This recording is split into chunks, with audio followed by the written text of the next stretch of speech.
Hey there and welcome back to TubeGuruji channel. In one of my last video, we built the doctor and hospital booking application using the React Native for the Android and iOS devices. In this video, we're gonna develop the same application but for the web with the help of Next.js and then React. Obviously, we're going to use a lot of technology and we're going to learn a lot of different services which we are going to use in this particular course. Let me walk through the application first and then we'll talk about the technology in detail. If you see on the screen here, we have this beautiful landing page where you will see this header and then hero section. If you scroll down, you will search the option to search the doctors depends on the category, and you will see this beautiful design we added. And obviously with the help of Tailwind Css, you will learn in this course how beautifully we can implement and design the UI. Now after that, we have this list of popular doctors and everything we are fetching from the server. For that one, we are going to use Strapi as our backend, and with the help of REST API, we're gonna connect our web application with the Strapi. So in this course, obviously we're gonna learn how we can integrate our Strapi application with the Next.js application. Now let's open any of this particular category. And if you see how beautifully we're gonna add the Skelton loading effect. Okay, now on the left hand side you will see all the list of category and the category which we selected. So in this case we select this dentist and automatically it gets selected over here as well. And now you can even jump to any other category as well, and then you can book for the doctor. Okay, now if you see on the right hand side, we have this profile who log into this application.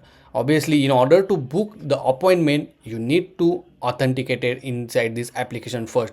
So for the authentication, we are going to use kind authentication, where you can implement the all the different kind of social authentication, email authentication, and lot of things. And in this course, I'm going to teach you from the scratch, even though you don't know anything. Now let's book any of the doctor. Let's book of this particular doctor, and if you see, once you book it, you will land on this beautiful detail screen where you will find all the details. On the right hand side you will see the other suggestions doctor list as well. Okay, now click on book appointment and boom, you will see this beautiful dialog to select the date and the time slot. Now click on any of this particular date which you want to select the appointment or get the appointment. Select the time slot. If you can write the sample note over here if you want to write it, and then click submit. Once you click submit, if you see, we got this beautiful toast message saying booking confirmation done. Okay, now let's close this one. And not only this, but we also sending an email with the help of resend and React email. Here you will see this email that you just booked the appointment on this date and on this particular time. So cool, right? Now once you book this appointment, you can check your appointment anytime by logging to this application. Just go here, just click on my booking, and boom, you will see all the appointment we just booked for. Okay, now if you don't want to book this appointment or you want to cancel the appointment, you have option to cancel any of this appointment. Okay, if I click cancel, it will ask you first, do you really want to cancel this appointment? And if you say yes, it will cancel this appointment and you will get this beautiful toast message saying the booking deleted successfully or booking cancelled successfully. Right now you have, obviously you have expired or a previous booking list as well, which is already done. Okay, so everything you gonna learn in this course from the scratch. And obviously we're gonna use a StatCN along with the Tailwind CSS. Then to send an email, we gonna use React resend email to send an email to any users. Then for the backend, we're gonna use Strapi CMS to store all our data on MySQL, and obviously with the help of REST API, we're gonna connect our Next.js application with the Strapi. And then for the authentication, we're gonna use most popular kind authentication. And guys, even though if you don't know anything, don't worry, because in this course we're gonna learn everything from the basic. So without doing any further delay, subscribe to my channel. And if you are new and did not press the notification bell icon, just press this icon so that you will get a latest update from me. Also, if you really like this video guys, press like button, and we'll start now. And before moving forward, one more last important thing, that this application is completely responsive. Okay, now if you see, as soon as I change this size of the screen, it automatically change the layout, say. Okay, and this application, I'm going to tell you how we can make this complete application responsive. On mobile view it look different, on tab it look different, on big screen it look different, and that's how the responsive application will work. Okay, so guys, let's begin.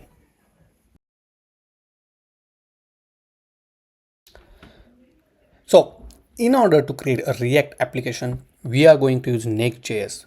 So Next.js is one of the best React framework for the web applications.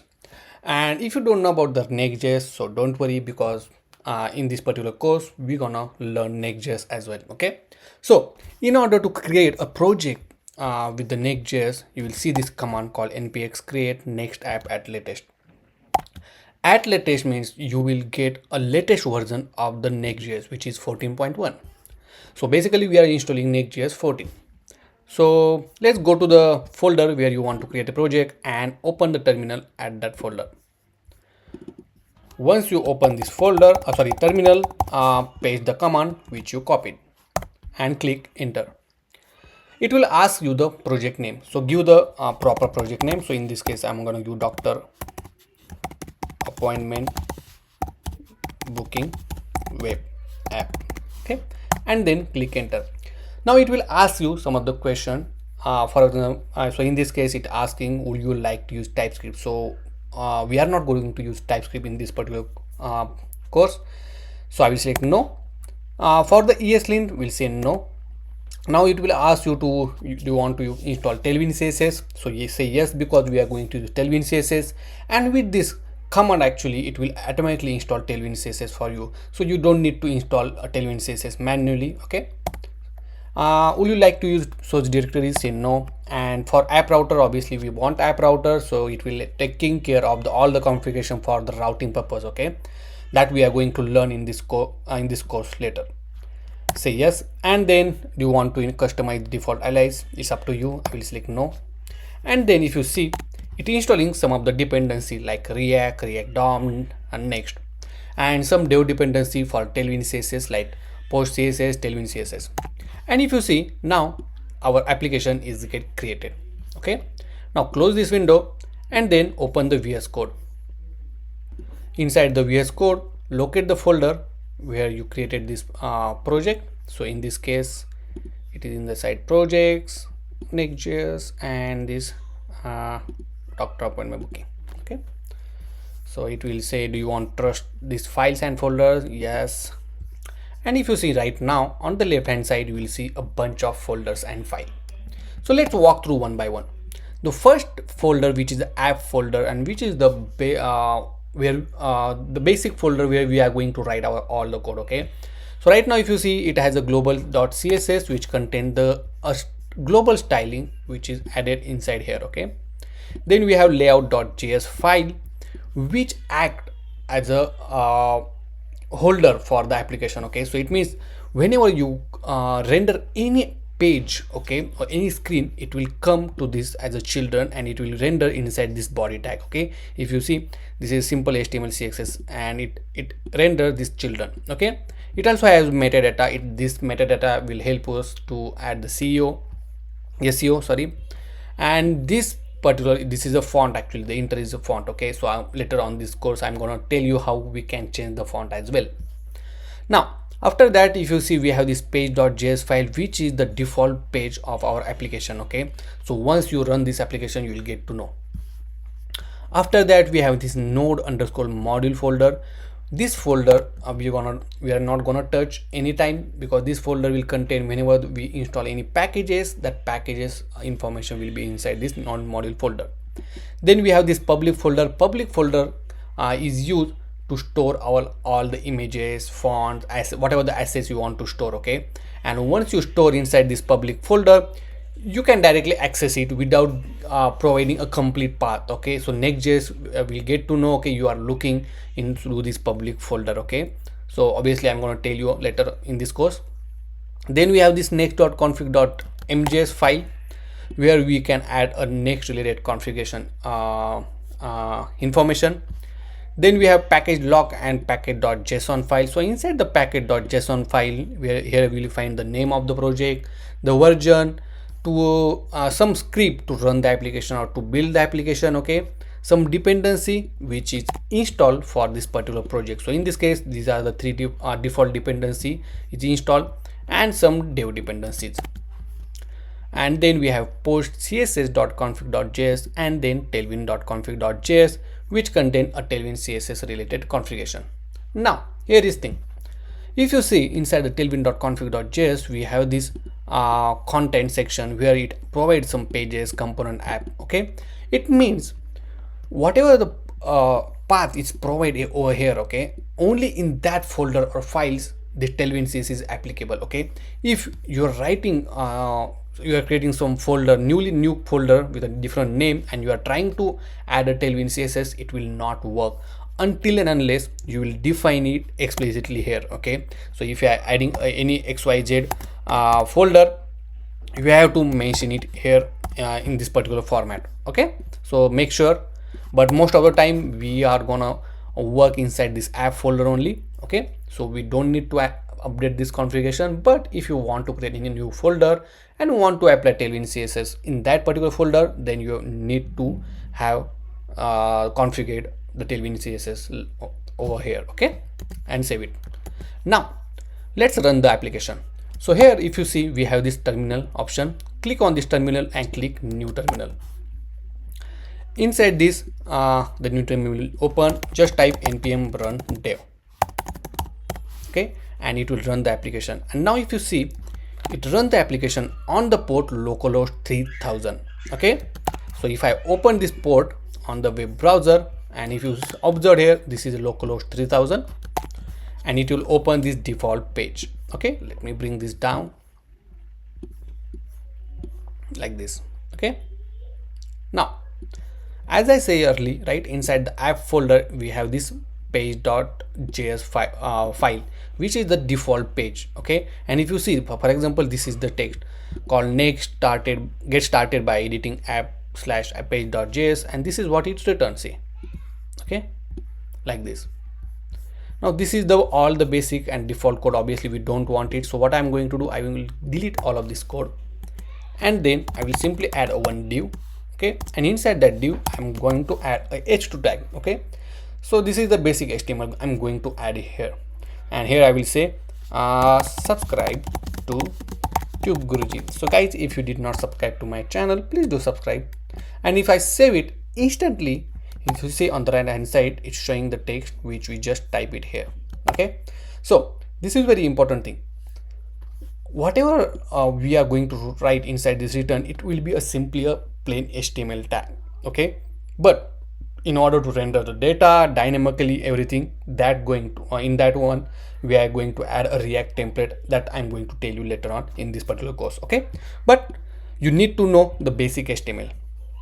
Now once you added this one, right, I save, and if you see on the right hand side, there are some background lines, right. Let's remove that one. So if I go to this global.css, inside the root folder they added this background, okay, by default. So I will remove this one and save it, and boom, the background, whatever the background it's there, it's now gone. Now next, let me close this tab. Now we are going to add a shared CN, okay. So if you don't know about the shared CN is one of the popular library, okay, and which is based on the Tailwind CSS. The Tailwind CSS is already there, okay. But if you don't know about the shared CN, don't worry, because I'm gonna teach you about the shared CN and how can you use in your web application, okay. So let's go to this ui.sharedcn.com, and here you will find this home page, their landing page, okay. Here go to this documentation, and on the left hand side you will see the installation section, where you will find a different framework where you can install this shared CN. So I will select the Next.js, and as we know that there are some few steps obviously here, okay, we need to follow. But as we know that we already created this next application, so we will skip this step. The second step is to install the shared CN. So copy this command, and let me get back there like this. inside the terminal, okay, I will add a new terminal and I'll paste it here and click it. Now it will ask, do you want to proceed? Say yes,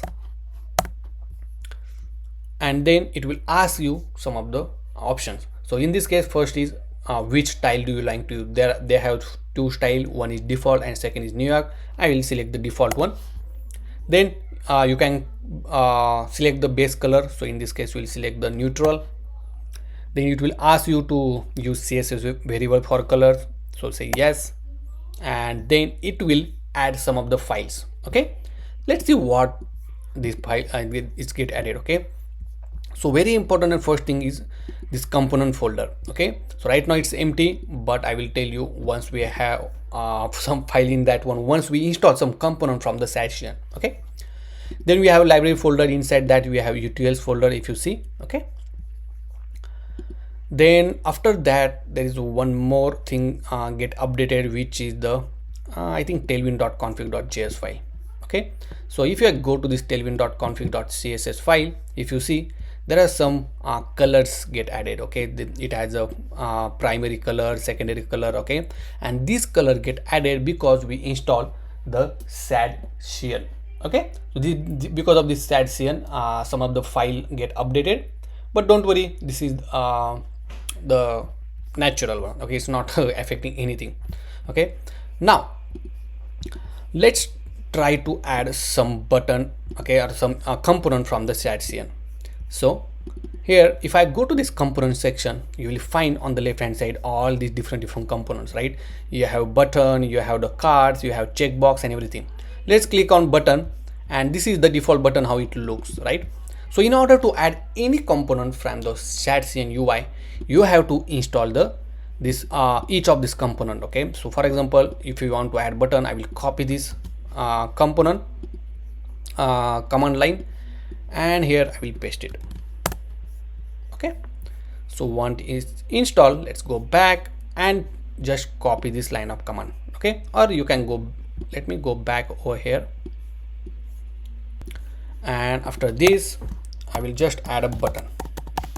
Okay, and if you see now, this button is getting added from this @component/UI/button. Okay, and here I will say subscribe. Okay, and save it.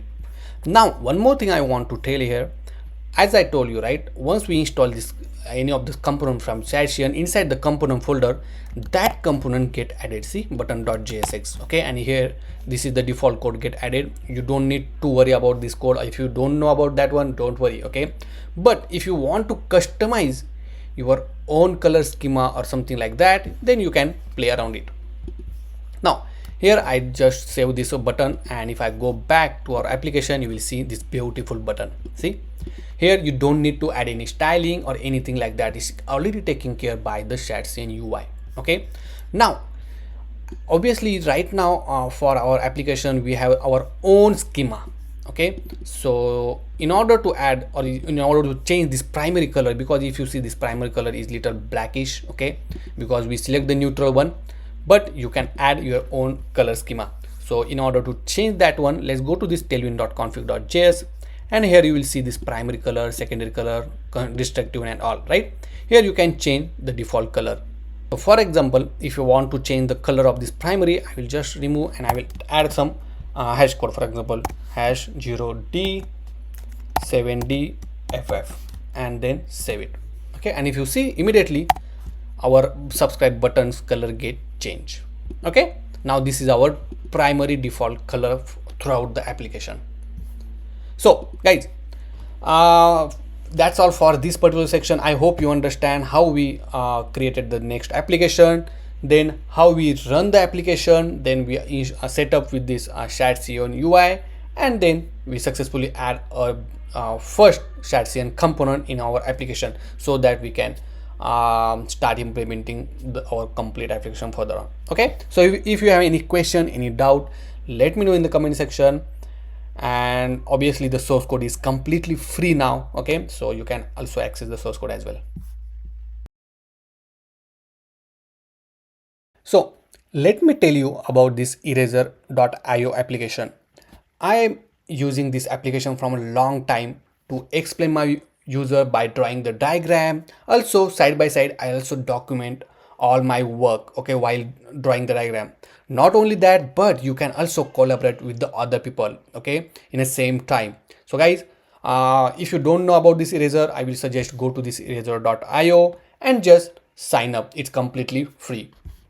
So let's go back to our this beautiful eraser.io application where I created a bunch of documents here. Okay, so if I go to this beautiful documentation, you will find I can document, I can have canvas over here, and not only that, but I can do the documentation and I can draw the diagram side by side. Okay, so here you can select the diagram and you can add a diagram whatever you want. You can add the flow chart and lot of things. Okay, so moving back to our all this point, the section which are working on. So first thing, we already created this application, we run the application and we install the CRUD. Now our next section is to add the home screen.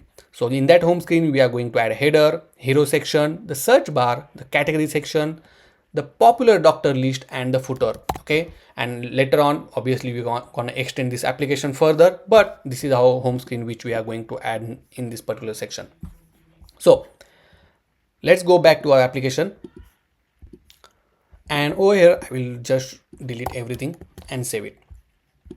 Now the first thing we need to do is to add the header. Okay, now as you know that Next.js is very helpful for the routing purpose. Okay, and if you want to create the route, obviously I'm going to teach you later in this particular course. Okay, but for now let's just understand one thing.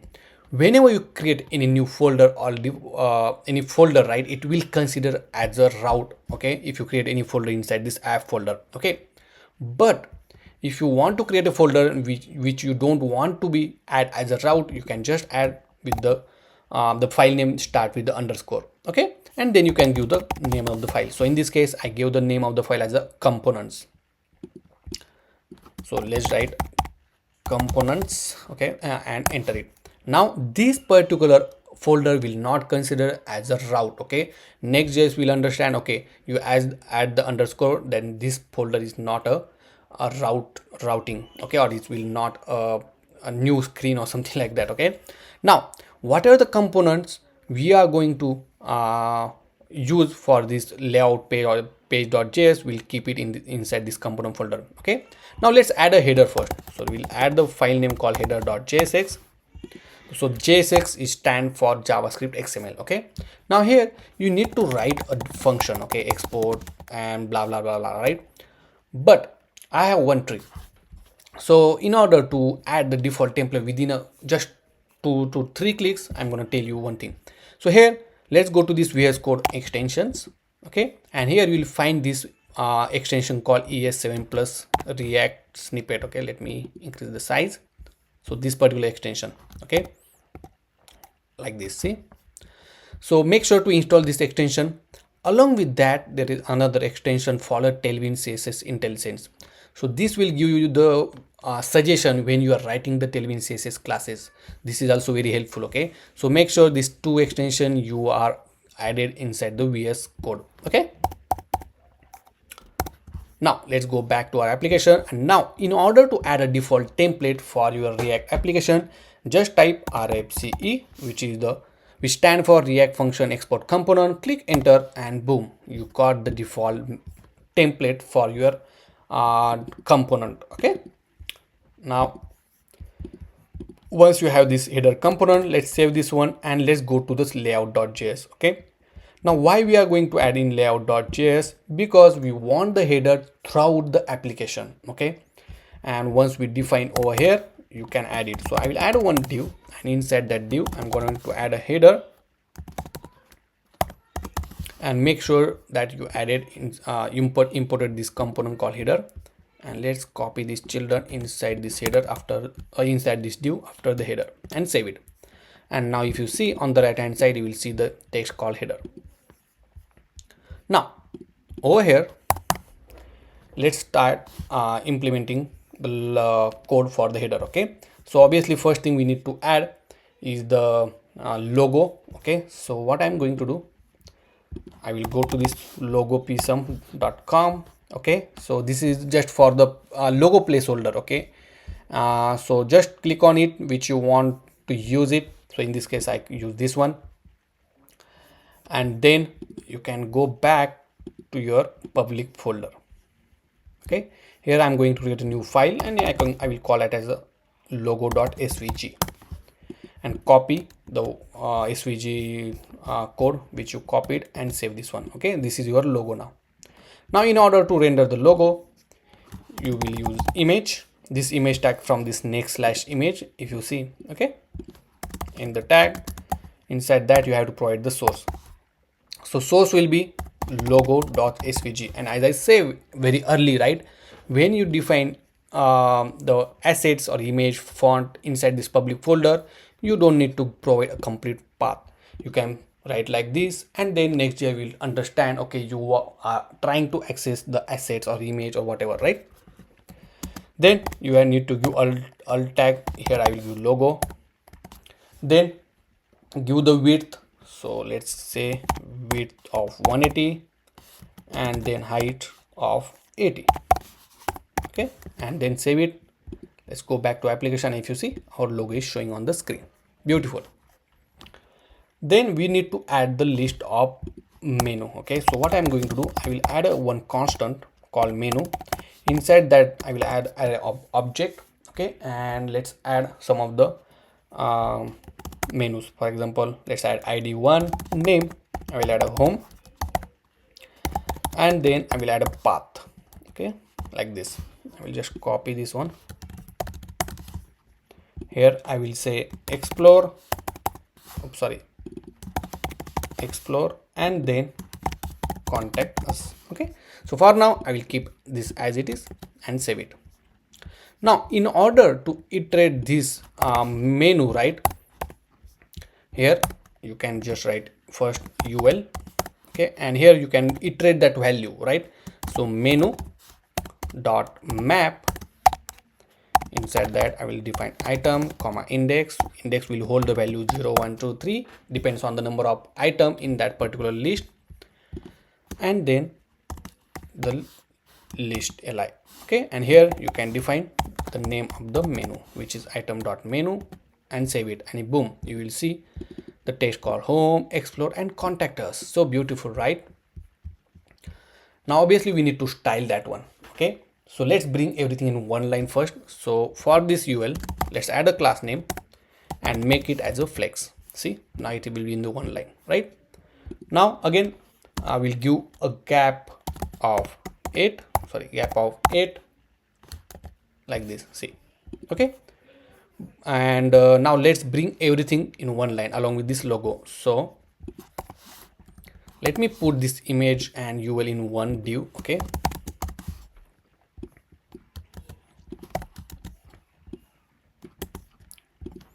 here I will add the class name comma flex. See, okay, now vertically we need to align it, right? So I will say item to be in the center, and then we will give a gap. So I will give a gap of 10 between this logo and this menu. Okay, and save it. See, like this.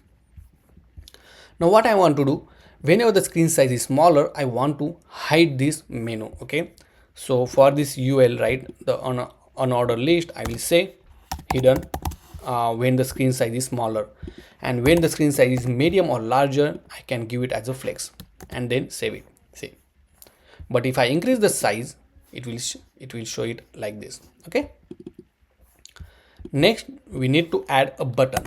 Okay, so after that div, I will add the button. Okay, now if you see, we already added the button from this shared CN, right? I will add that one, and if you see, this button import statements get added.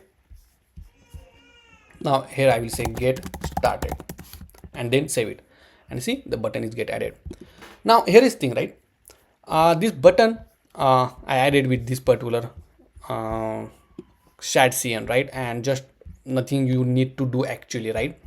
So whenever user is login, obviously we're gonna hide this button, and we're gonna show the user profile icon and some other option as well. Obviously that we'll add it later on once we add the authentication part inside this application.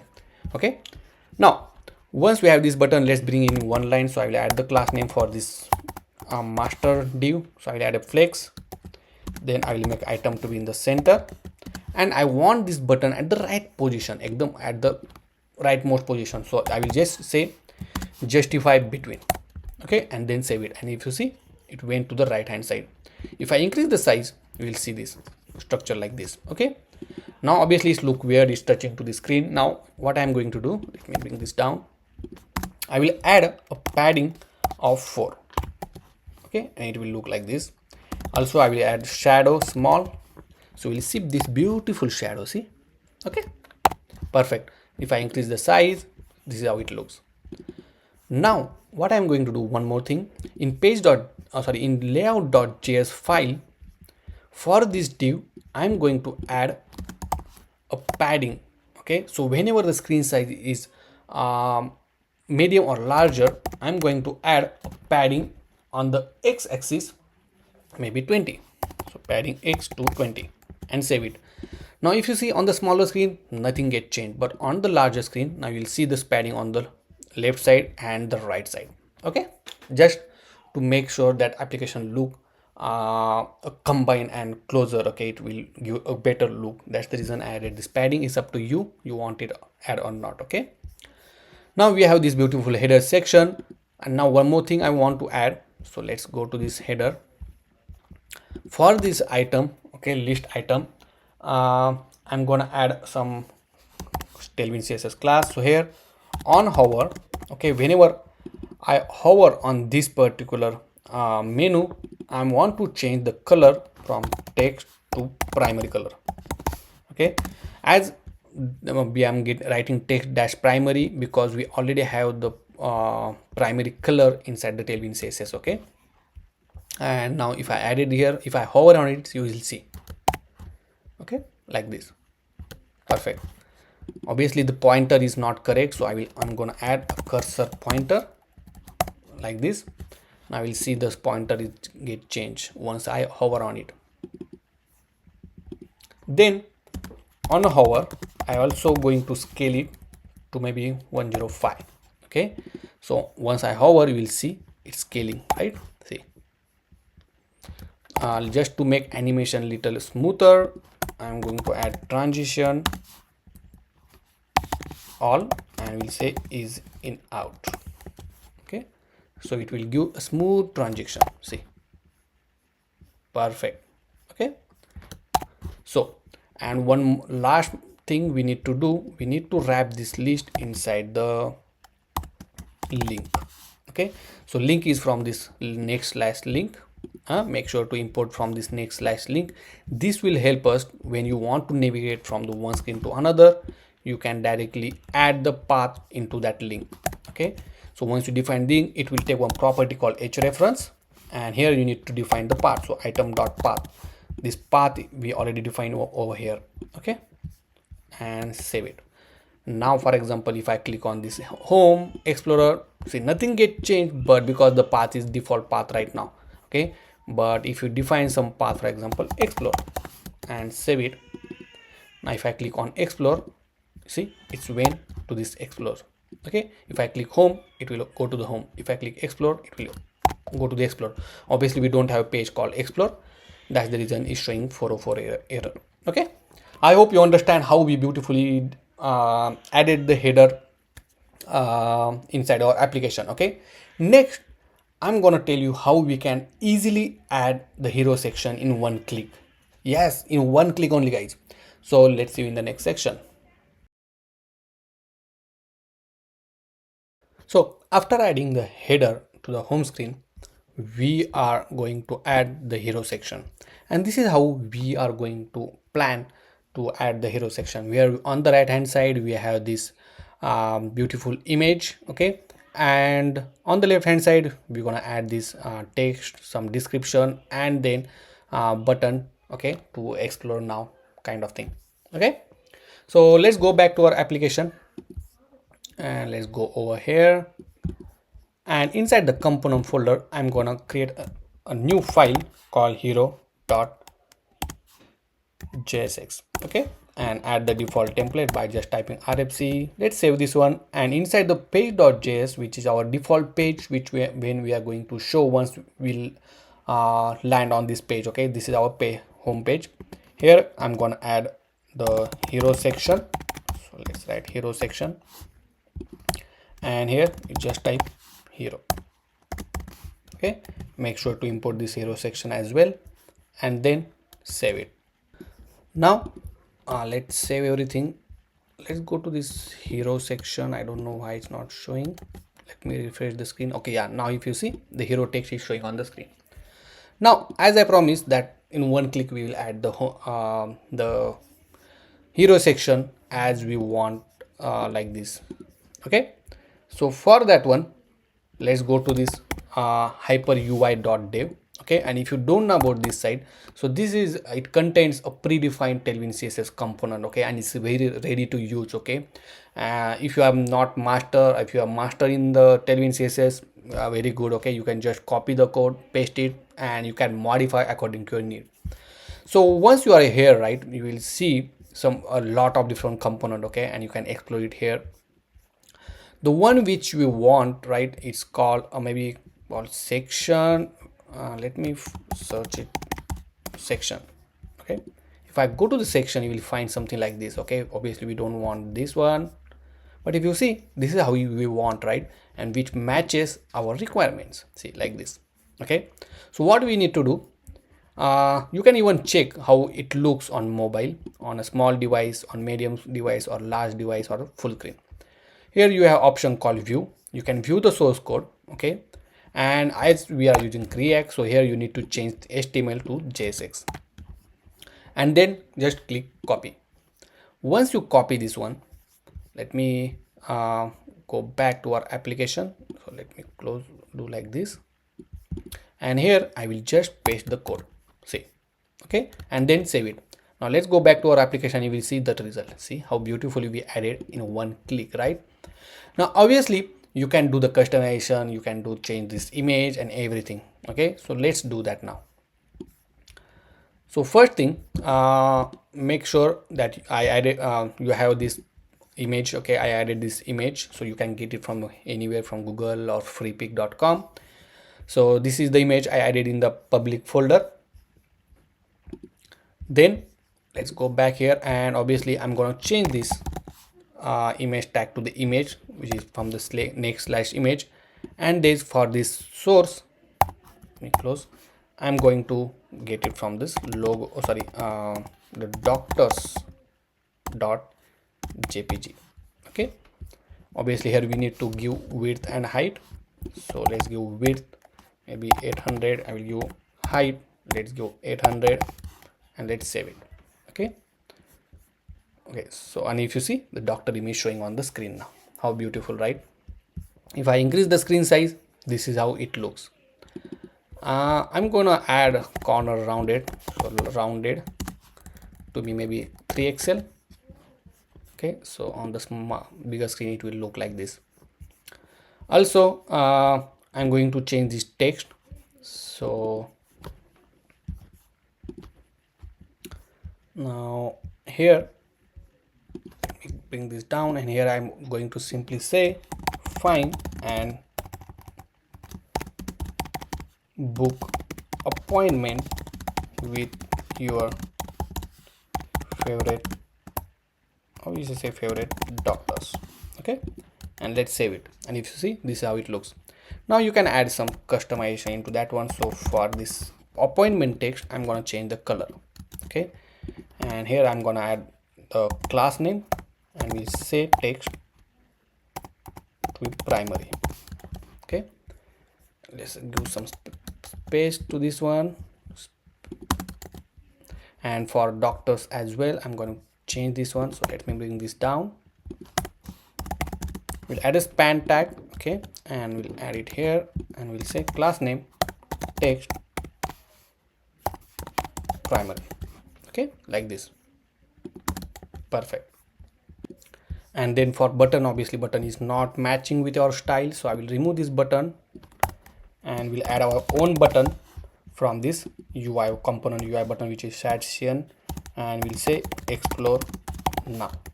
Okay, see, obviously you can add the class name and we'll give margin top to 10, something like this. See, okay, now if I increase the size, see how beautifully it changed the layout.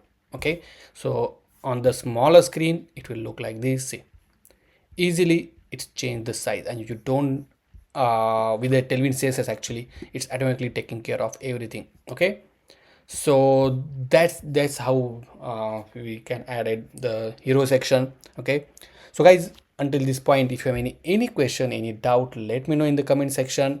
And obviously not all the components we are just doing copy paste. Okay, obviously each now onwards we are going to design each of the components by ourselves. Okay, this is just to demonstrate how we can use the predefined component in our application so that you can add it and you can customize it according to your needs. Okay, so we'll see you in the next section.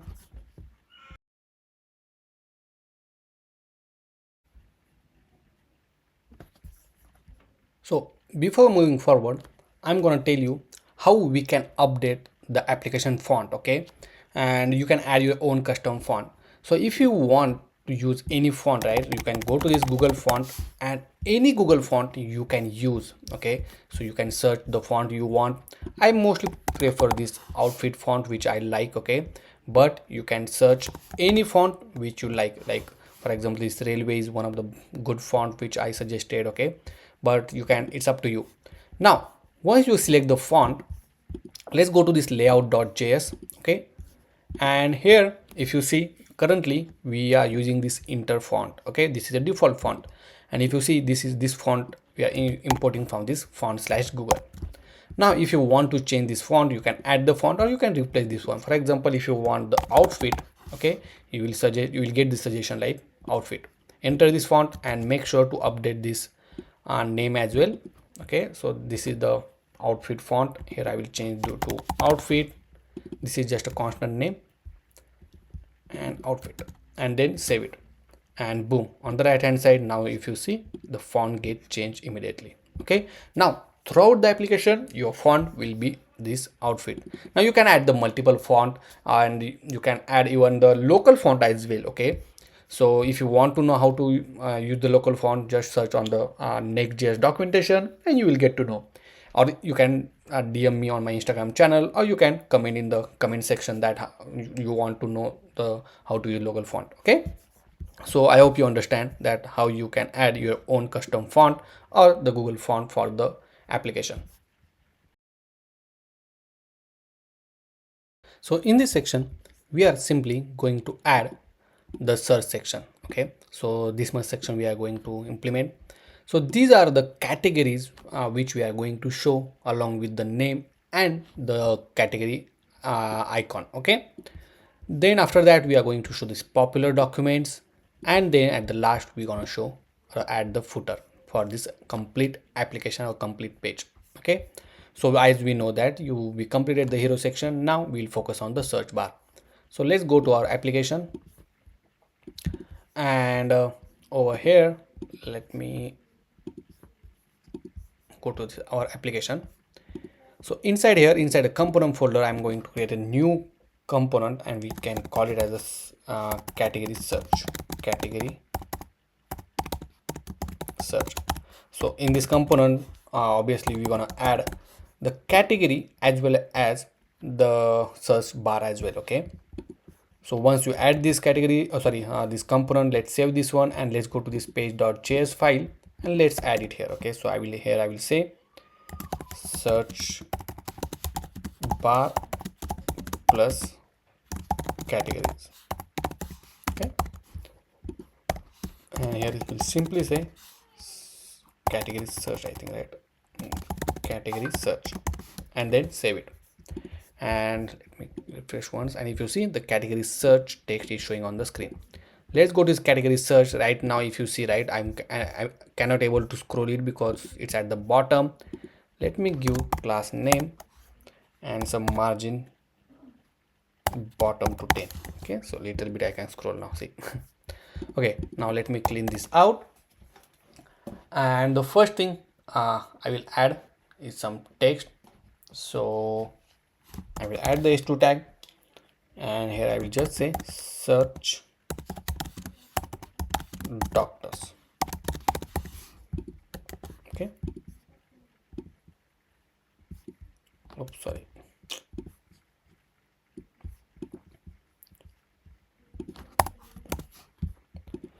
Now let's add some styling. So I will add the class name. For this one I will add the font to be bold. Then I will add the text of 4 pixel. Okay, so 4 pixel excel. Okay, sorry, excel.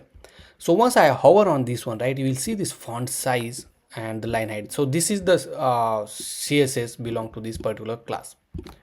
Once we add that one, let's save it, and if you see, this is how it looks. Now if you want to give gap between these characters, okay, between these two characters, you can just write tracking, and if you see, we have tighter, tight, normal, wide, wider, widest, right? I'm going to use wide, and if little bit, give space. Okay, now for this doctor, I'm gonna add a span tag, and I will change this color to the primary one. Class name text primary, like this, and save it. See, after that I'm gonna add another text, the h2 tag. Okay, and similar like this one, if you see, let me increase the size. This particular text I'm going to add. Okay, so I will just copy this text content, and I will paste it here. Okay, so it just says search your doctor and book an appointment. That's all, and save it. And if you see, that's what is showing on the screen.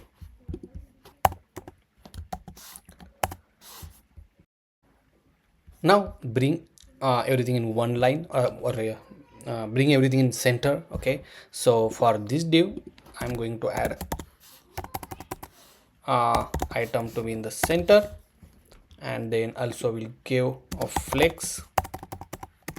We have flex column. Okay, perfect. And obviously I'm going to give gap of 4. Now for this h2 tag, I'm going to add class name, and we'll add text to be gray. Oops. And then I will change the text to be excel. Okay, like this. We'll change this maybe 500. And if I hover on any of this class, you will see the belonging css. Okay, for example, that for this text excel, it has a font size 1.2 rem, so which is equivalent to 20 pixel, and the line height. Okay, now on the bigger screen, this is how it looks. So if you think gap is more, let's me decrease it. Yeah, now after that, let me bring this h2 tag over here. Okay, after that we'll add the input. Okay, so in order to add the input, okay, we are going to use ShadCN input library component. Okay, so let's go to this installation and copy this one and paste it in your terminal. Okay, and then once you install that one, you can just pick any of this code. Okay, for example, right now, so this is a best example, right, where we can add the search bar and the button as well. So let's copy this code,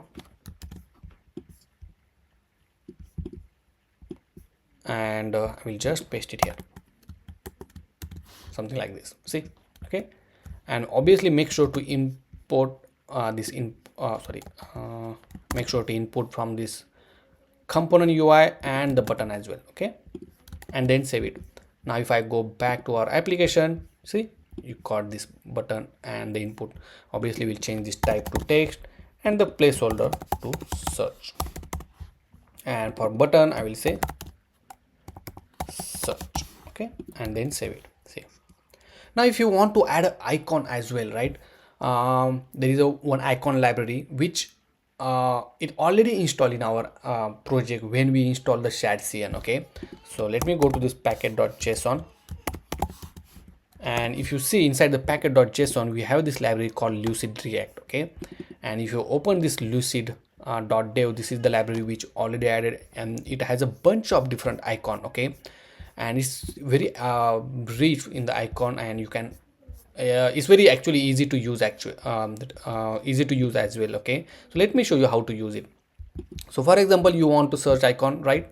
So here you can just add the component and call search. Okay, and if you see this icon is importing from the Lucid or React. Okay, just click on it and enter tag. Okay, and if you see this this is get imported from this Lucid React. Now if I save it, you will see the icon get added. Now you can give the height, so class name, height of 4, width of 4, and then save it.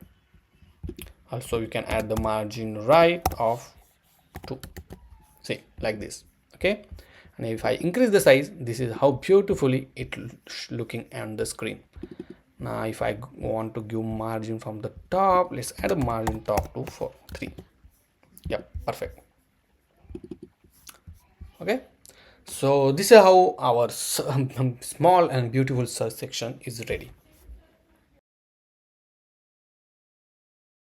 Integrate and set up the Strapi for our backend. Okay, and with the help of the Strapi CMS, we will create our API. We will store our all the content, the data, and everything. Okay, also we are gonna use MySQL as our database for the Strapi. You can use anything you want. Okay, it has an option called MySQL, SQLite, as Postgres. Okay, and if you don't have MySQL server, you will go on the internet and you will find free MySQL database as well. Okay, also we are gonna deploy this Strapi on the server at the end of this course. In order to create the Strapi project, right, this is the command you have to run it in your terminal.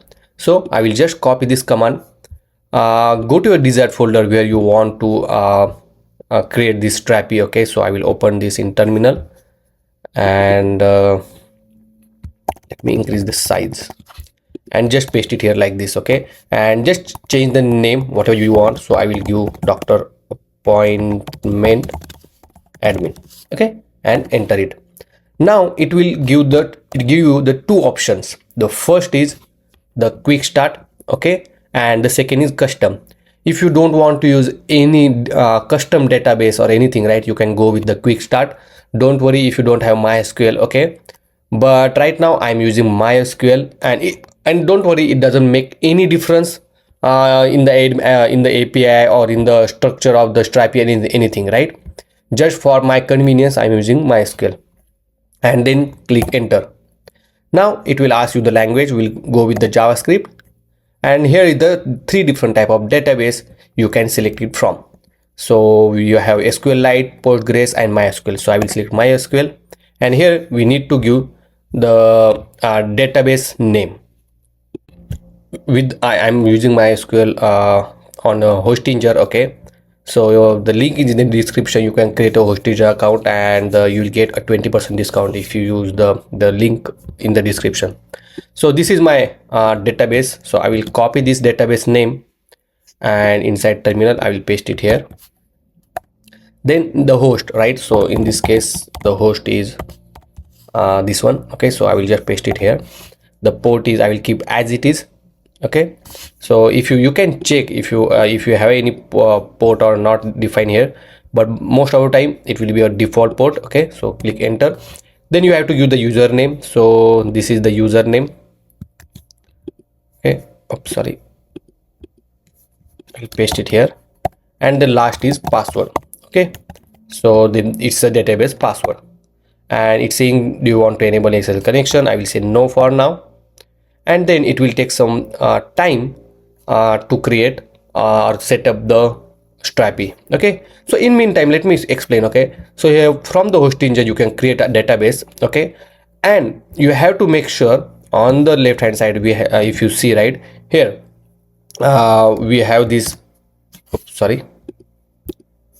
So here you will you have this remote MySQL, right? Click on this one, and you have to give the any host option. Okay, so it will be accessible through any IP address, and you have to select database to create it. Okay, and guys, as I say, use this link, and so that you can create a hostage account, and it's very cheap. Okay, and if you don't want to pay, as I say, you can use renders Postgres SQL, or you can go with any free MySQL on the server. Okay, so our project get created. Okay, and you can just run with the npm run develop, and there are some command to run it. Okay, but right now what we will do, we will go into this project, we will open this project in the vs terminal. Okay, so let's close this one, and here I will open new window in vs code, and here you can say open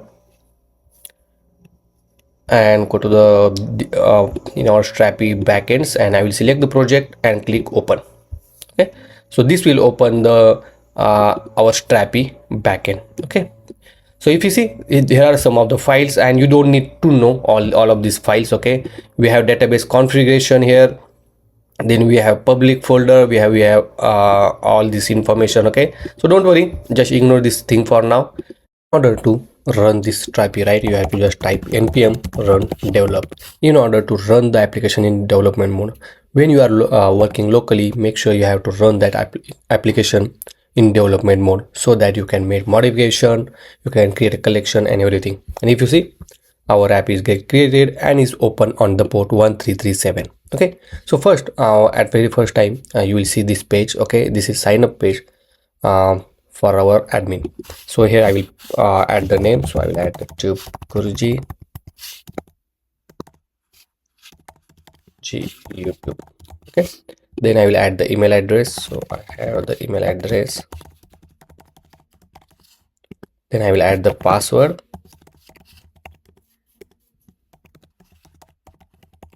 and let's get started.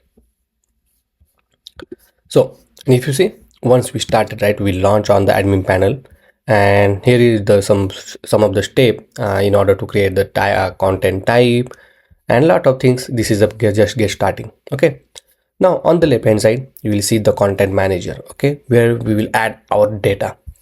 The content type builder is useful to create a new content. Okay, we will see in some moment. Then we have this media library. Okay, where we are going to store our all the images. Then you can add some plugins. There is some marketplace where you add some extension. Right now, in order to store our all the images, right, we are going to use Cloudinary. Okay, if you see, right, we can use the Facebook, we can use the AWS as well, AWS S3 bucket to store our data. Okay, so if you go to the provider, see, it's showing. Okay, so there are a lot of things is already there. You just need to install this plugin and you are good to go. And on the setting you will find a lot of different things.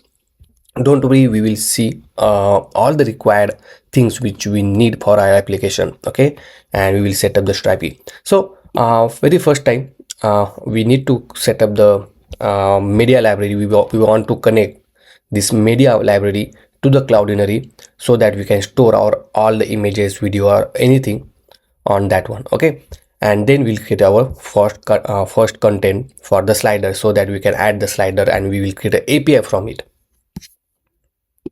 Now in the marketplace, search for the Cloudinary. Okay, and as I say, we are using it to store our images, and then this will connect to the Strapi.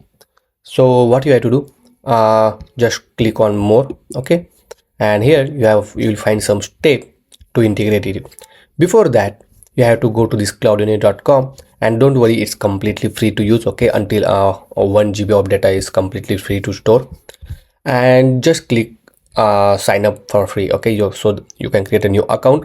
Once you create the account, just log into this particular Cloudinary, and you will see this the getting started method. Okay, go to the dashboard, and here you will find the environment variable key. Okay, and if you see, it's for every month you will get some free credit. Okay, so every month you can store up to 1 GB of images, 2 GB of data, and other 1 GB. Okay, you can also share with your friends, and then you will also earn the credits. Okay, so don't worry, for the small business or for small startups in small scale of application, this is completely useful. Now just copy this command. Okay, so I will install this command, copy it. Let's go to your Cloudinary and paste it here like this. Then if you scroll down, you just need to follow the step. Okay, inside this plugin.js, we have to add this upload code. So I will copy this code and inside the plugin.js, right, we have to add the plugin.js. If you see, we don't have that um, file, right, plugins.js. So first of all, let's add that one, plugins.js. Okay, so obviously we need to add actually complete code. I will copy all of this code and paste it here. Okay, like this, and save it. Now if you see, right, we need to add this environment name, key and secret key inside the environment file. Okay, so what I have to do, let's go to .env, and here we will add our all this information. So let's copy this cloudinary name, then cloudinary key, sorry, and then this cloudinary secret key. And let's go back to our application, right, and if you see, this is what we need to add first. Okay, so this all this name, key and secret, you will find it here. So this is the cloud name is equal to this cloud name I added, then this API key, so this is the cloudinary key, and then this secret key. Okay, so all three keys we added, and save this file. Now next step is, if you go to this documentation, right, you need to add this line of code inside this middleware.js. Okay, so copy this particular code and go to this middleware. So middleware.js, maybe let me check, it's in security, for the security. Okay, so what you have to do, you can add it here like this. You can remove the security because this is already added here, right, like this, and save it. And let's see what else is pending. I think that's all. Okay, we already installed this command. Okay, now next step, you need to stop the current server. Okay, so what I will do, I will stop this current server and rerun the application again. Okay, so it will build our application again with all the new configuration. Okay, now see, it's working. Let's see the localhost. So let's go to media library. Okay, so if you see, nothing is there. Let's try to add new assets here. Okay, so let me add some images. So I will add this image, upload one assets, and if you see, the line is broken, right, it's not showing. But if you see, if you go here and click on the link and try to open this link, right, it is actually storing in the cloudinary, right, and if I enter it, see, the image actually showing on the screen.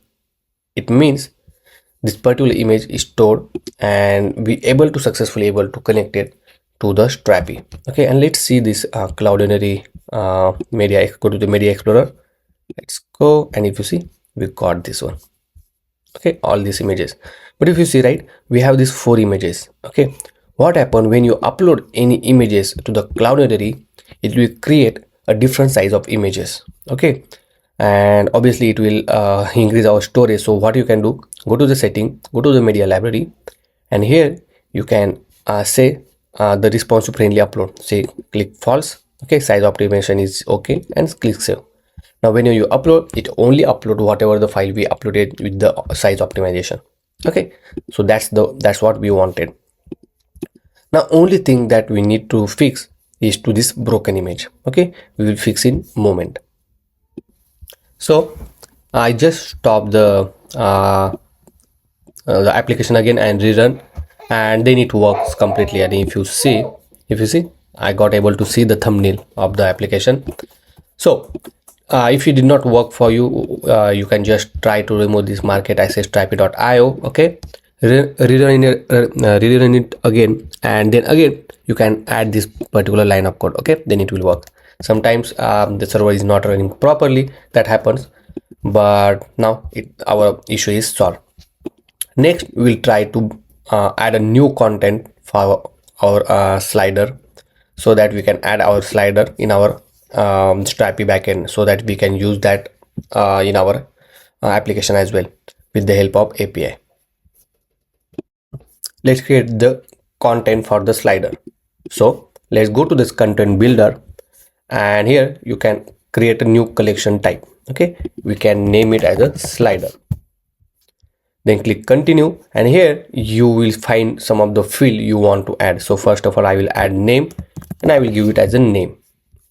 And then I will add another field. Okay, and here you can go to the advanced to make it required field as well. So I will make it required field.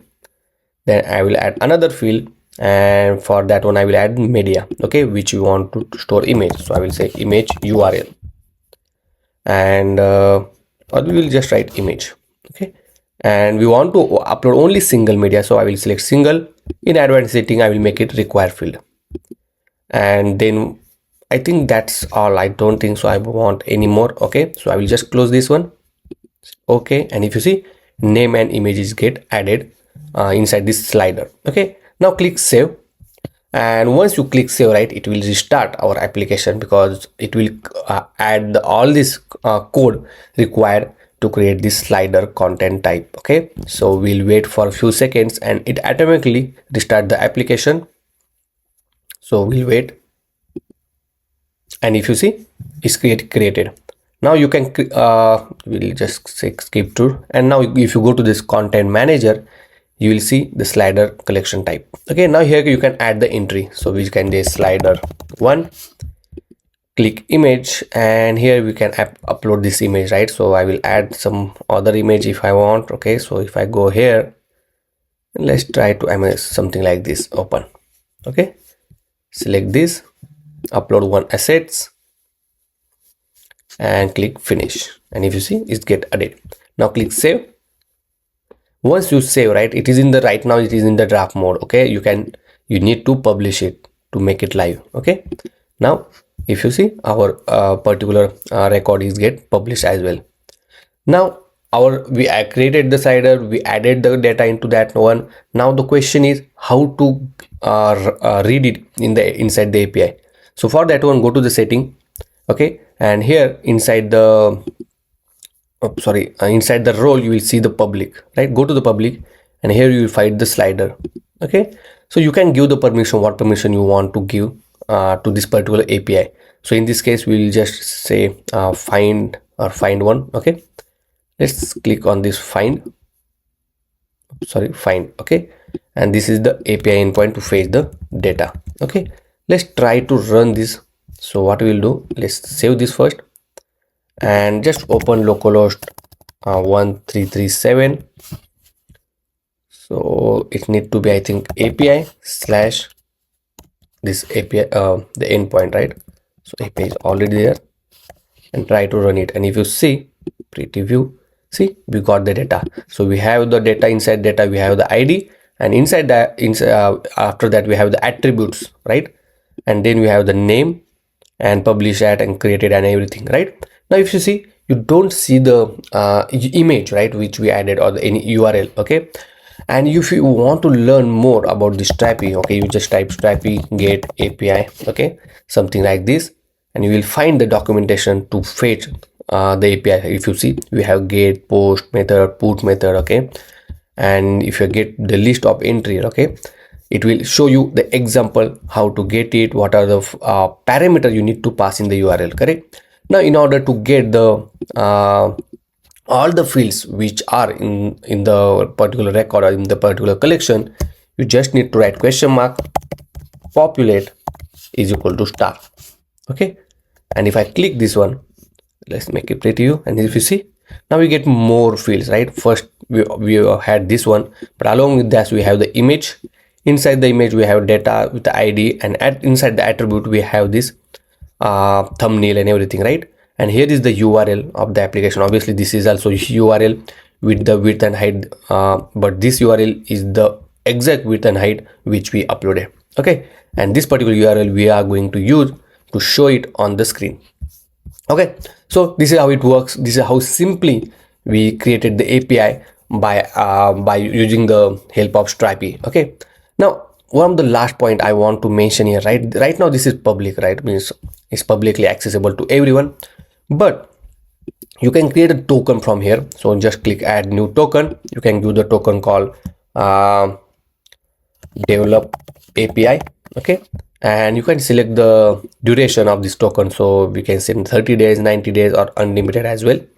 And you can say the token type, whether it's a read only or full access or custom. So I will say full access, and again inside that you can give the access to only those who want to write it. So if I write the custom, only custom access you can give. So in this case I don't want to use the create, update, or delete operation. Just find one and save it now. Okay, now this, if you see, right, this is the API key. Obviously you need to copy this API key somewhere so you will not lose it. Okay, and I will just copy this one. And now this API key you can use it when you are going to call this API. Okay, so this API, in order to call this API you have to pass that particular API key, then only this API will work. Okay, so everything we will look into the application. Now in the next section we are going to use the API to fetch the data and show it on the screen in our application now. Okay, so I hope you understand about the Strapi, how to set up it, how to create the content, how to connect it to our cloud already, so that we can store the media, and lot of things we'll learn in this particular section. Okay, so guys, going forward, right, I will already create the content for our data, right? So just learn it how to do it, and then we will ready to go. Obviously I will put this Strapi backend source code inside the GitHub, and the link is in the description, so that you can just clone it. Okay, and then you can directly use it as well. Perfect. So see you in the next section. So in Strapi, I created one schema called category, and inside this category, let me show you. I added the user. Oh, sorry. Here I added the name and the icon. Okay. So this doctor and hospital, I will explain you later on. Okay. This is the just relationship I connected that this particular category to this doctor and hospital. Okay. But for now, make sure you will add this name and the icon. Once you add that name and icon, so inside the category, if you see, these are the category I added. Okay, so bunch of category, so you can add, it's up to you how you want to add. Okay, and inside the media library you will see all of this category icon. Now from the API token which we created in the last section, right, just copy this API token, and then we'll go back to our application. Oh, sorry. So over here, let me close all of these windows. So inside this one we'll create another folder. Okay, and we can call it as a utils. Okay, inside that folder we'll create a new file called global api.jsx, and in that file we will keep all our APIs. Before that, let's create one new file inside the root directory. Okay, so I will create a file called .env.local. So all our environment variables we will keep in this particular folder. Okay, and in order to use the API keys on the client side, you need to write API key name as starting with the next_public. Okay, and then underscore the name of the API key. So in this case I will give like Strapi API key is equal to, and paste the key which you copied. Now make sure, okay, you have to start the API key with this next_public. Okay, if you want to use on the client side. And then once you add this one, let's go back global API, and here you need to call the API. Okay, before that we need to install one library called Axios. So just do npm I Axios. Okay, so this is the HTTP client library. It helps us to get or fetch the data from the APIs. Okay, so let me do a couple of things. So first let's define the API underscore key, which is equal to process.env dot, and let me get that API key name, which is this Strapi API key. Okay, so now we have our API key ready. Then we need to define Axios client is equal to Axios, and if you see this Axios is we are importing from this Axios dot create, and inside that we need to define the base URL. Base URL. Okay, so in this case obviously we are using from the localhost. Okay, so our API key will be localhost 3000/API. So oh, sorry, not it should be 1337. Okay, that is what our API endpoint is. So I will copy this one and we'll paste it here. So http / and oh sorry, it again pasted. Okay, /API. Okay, comma. Then we have to add the headers. Headers, and inside the header we need to add authorization token. Okay, our authorization token is a bearer. Okay, so we'll add bearer token, and then here we need to provide the API key. Okay, so each of our requests will need API key. Without API key it will not work. Then once we define this or created this XGS client, we need to define our method to get the categories. Constant get category is equal to, and we'll call XGS client dot, and it's a get request, so get. Now here we need to define the endpoint. So let me tell you again how can we get the endpoint. So inside the setting we have this API token. So once we define this API token, right, you can go to this category section, and here if I click on find, for example, you will see this is the API endpoint. Okay, so obviously inside our base URL we added this API, so we just need to add these categories. So here I will just say /categories. Okay, but we need to populate all our data including the icon. So I will say populate is equal to star. Okay, and then we need to export it. So export default, and then we'll say get category. Okay, so that once we export this get category, it will be available throughout the application so that we can use in any component. Now let's save everything, and then let's go back to our component called category search. Okay, so inside here I'm going to define one method called get category list, and inside that method we will, with the help of global API, we will call the API endpoint called get category, and as this is a promise it will return data. So then response, and for now I will just console the response. Okay, now obviously once we define this get category, we need to call once this particular component get load. So in order to call this method we are going to use effect hook, which is the React hook. Okay, so it is importing from the React, and this use effect hook will iterate for every instance. So in order to execute only once this component get load, you need to add this empty array, and then you need to call this get category list method. Okay, now save everything, refresh the screen, and now we got one error that you are importing a you are importing a component that need use effect. It only works in a client component, but not its a parent or mark with the use client. So what we need to do, as we are using the use effect, which is the hook, and hook only work on the client side, and we need to tell Next.js that this component or this particular page is a client one. So here we need to define as a use client and save it. And if you see, now the error is gone. Okay, now we have another error. We'll see it in a moment. So let's increase the size, go to the inspect panel, and inside the console, let me clean everything and refresh it again.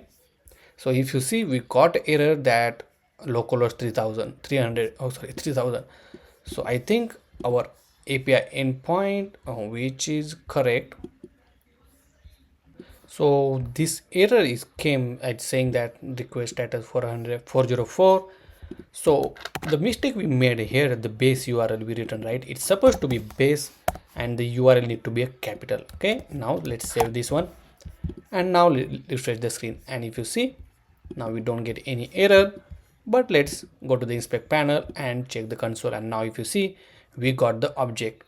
Over here we have the data, and inside the data again we have this list of all the categories. Okay, so we have to make sure we will get the response. After response we have the data, and inside data again we have the data. Okay, so just to make sure it's clear to you, so for this one After response we have data, and inside that again we have data, and where we'll get all the list of category list. Okay, let me clean everything, refresh the screen, and now if you see we got the list of only categories. Okay, now here if you observe our API method, sorry, it called 2 times, right? Even though we call the method in use effect only once, right? This happen in Next.js. So in order to avoid that, let's go to this next.config.mjs file, and inside this next config right here we need to add the option those value called React strict mode and make it false. Okay, now once you make the false, obviously next once you update any configuration file, make sure to stop the server and restart it again. Okay, and now if I refresh it, let me refresh it again, and if you see now inside the console we'll get only one result. Okay, that is what expected. Perfect. Now once we have all the data, all the list of categories, let's save in one state. So first we need to define state where we can store this value. So let's define constant. Here we can call category list comma set category list is equal to use state. Okay, so use state is a React hook and it helps us to store the value. Okay, now initially I will pass is empty, and this category list will store the value, and set categories list help us to store value inside this category list. Now just come here and let's set category list and add response.data. Okay, and let's save this one. Now inside this category list, now we have this all the list of categories. Now come back, and here we need to display the list of categories. So we'll show display list of category. Oops, sorry. Now in order to iterate it, we will write category list dot map, and inside that we'll say item comma index. Index will hold the value 0, 1, 2, depends on the length of the list. And inside the arrow function we'll define a div tag like this. Okay, now inside div tag, first thing we need to do to display the icon. So we'll write image, then source,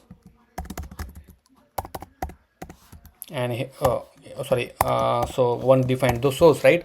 As this is a dynamic data which we are going to render, so we have to define in a curly braces. Here we need to define item dot, and then we need to give path of the icon URL. Okay, now let me show you where is the how we can get the path.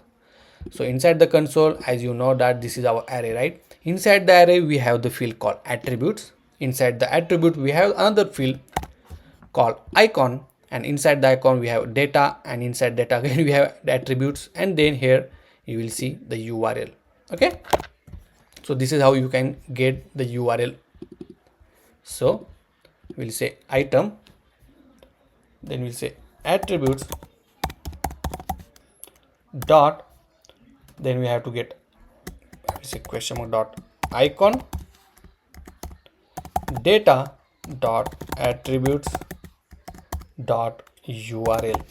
Okay, and after that I will define alt as just you can say icon. They will define width of 40, and then we'll define height of 40, and let's save everything. Now if you see we got one error. Okay, let's see what's the error. So it's saying invalid source prop, and it's also mentioning that next/image host name resource.cloudinit.com is not configured under image in config.js. Okay, so here is thing, whenever you are using any third-party URL or image URL inside your Next.js application, you need to define that domain inside or under next.config.js. Okay, so in this case we need to define this host name called resources.cloudinit.com. So let's go back inside the next.config.js, and over here we have to add images. Inside the images, we need to define domains, and these are the domain, which means we need to make whitelisted. Okay, we have to tell Next.js whatever the image assets coming from this domain, you have to allow them. Okay, and save it. This is required, and Next.js make this compulsory because it helps us to make application more secure. Now once you save this one, restart your application, just refresh it once, and if you see, now we don't have any error, and boom, we also got the list of categories. Wow, that's cool, right? Perfect. Let's go back to category search now, and after that I'm gonna add a label, and inside this label I'm gonna show the name of the category. So in order to get name of the category, again we have the array, inside that we have the attributes, and then we have to name. Okay, but if you observe, we got a warning message that each child in the list should have unique grep prop. Okay, so let me tell you what that means. So for this div, right, this is the child for this particular list, right? So here we need to provide a unique key property called key, and obviously you can provide any key unique item. So in this case I'm going to add index, because index will be every time will be unique, because index has it start from 0 1 2 until the length of the list. Now let's save everything, and here I will say item dot attributes dot name, and then save it. Okay, let me close this one, and if you see, now we have the name along with the icon, but it's not look good, right? Let's give some styling. So first thing, for this div I'm gonna add class name. First thing we'll give text, not text, but we'll say flex. We'll make flex column, then we'll add text to be in the center. Okay, then we'll give gap of 2.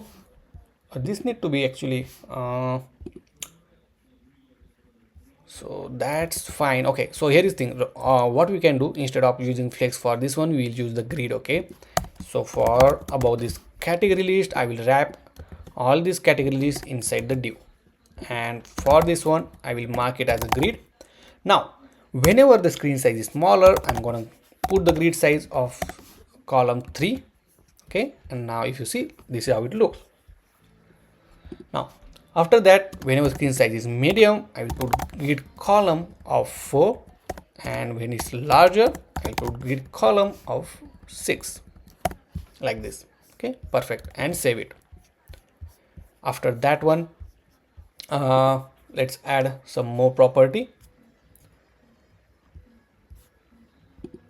So here I'm going to add item to be in the center, so it will come in the center. See, okay, then we'll add a padding of 5, then also we'll make a background of little blue 50.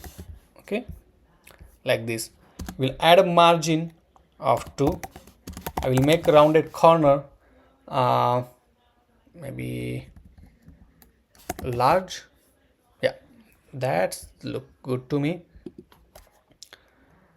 And let me increase the size, and let me show you how it looks. So if you see, this is how it looks on the bigger screen.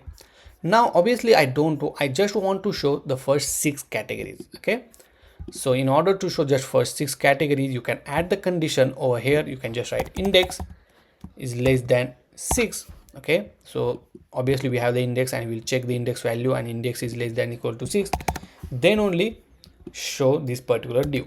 And if you see, now we only have 6 categories, say. Okay, perfect, and see how beautiful it's looking, right?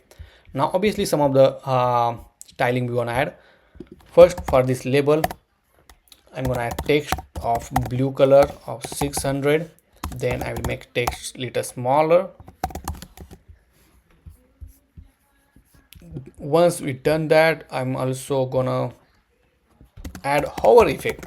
Okay, so whenever I hover on this any of this category card, I can scale the size by 105 or 110. Okay, and for a smooth animation I'm going to add transition all, and animation I will add is in out.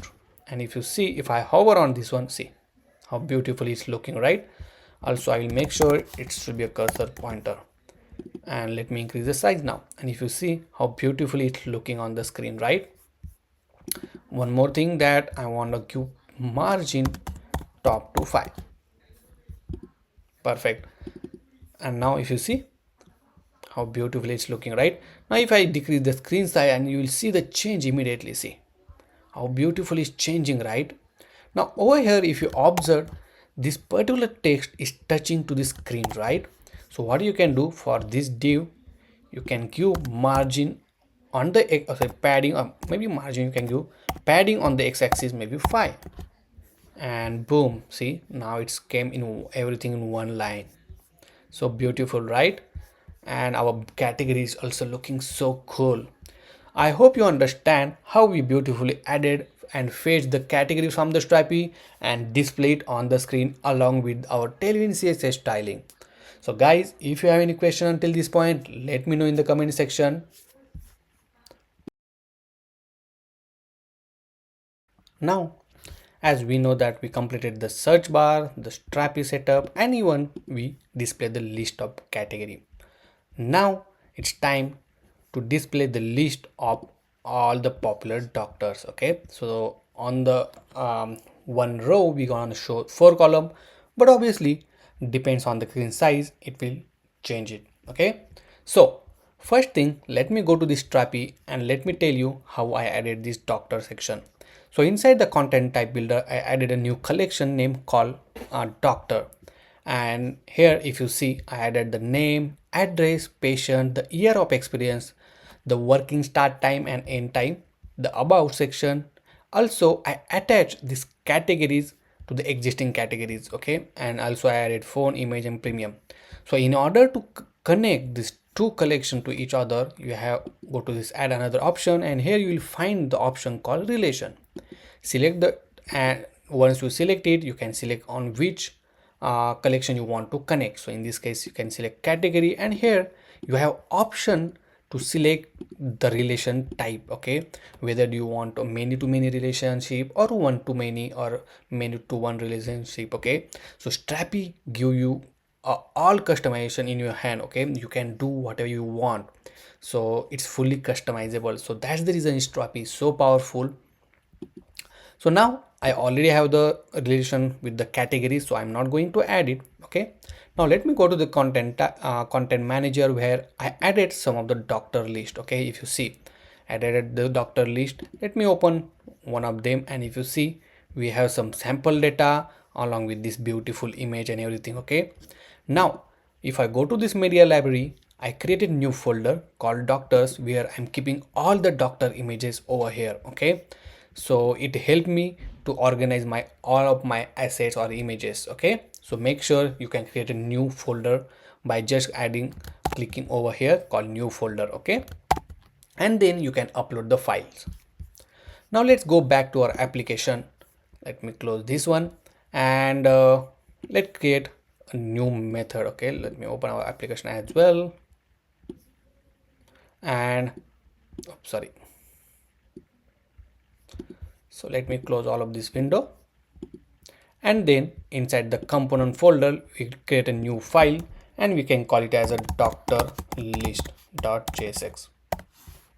Add the default template and save it.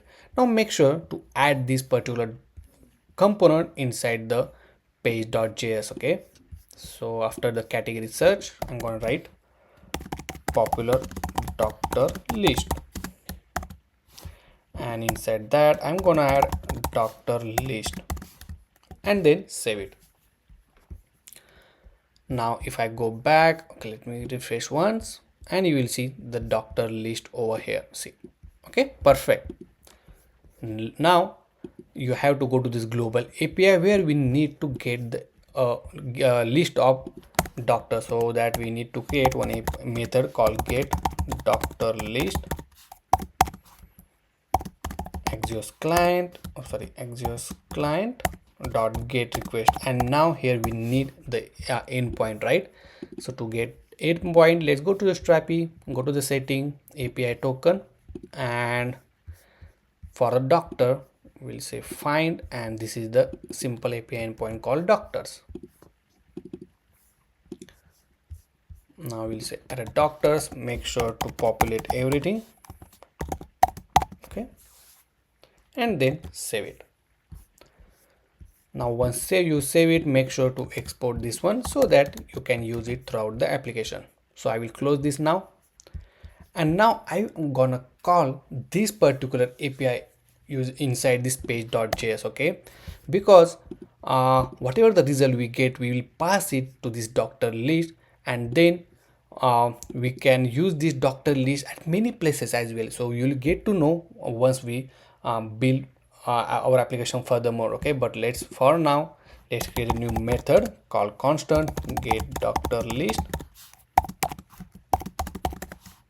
and inside that we'll call global API dot get doctor list dot then response, like this, okay. For now I will just console the response and make sure to call this method inside the use effect.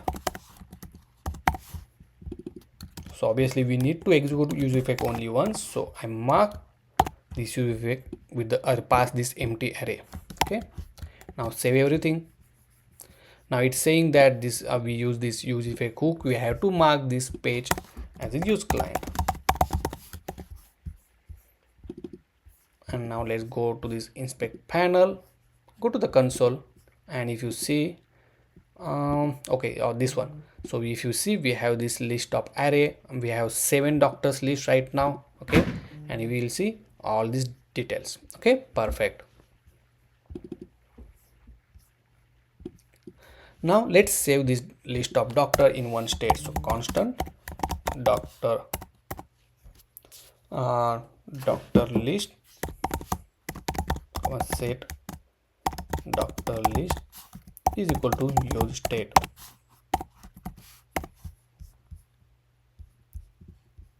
Now let's do that. Let's set the doctor list using response dot data, and then save it. Now once we have this list of doctor, let's pass this list to the doctor list component. Inside the doctor list, let's accept it here as a prop, okay, and save it.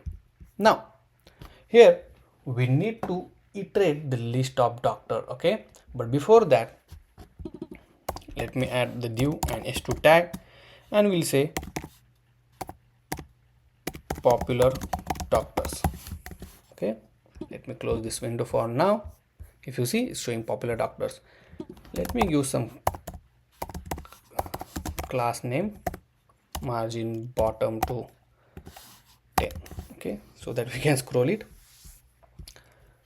Now for this one we can add some styling, so class name, we'll add font bold and text Excel, okay.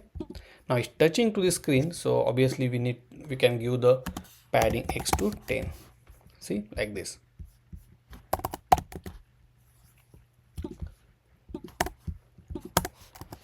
After that let's add a new div, and inside that we will iterate the doctor list, so doctor list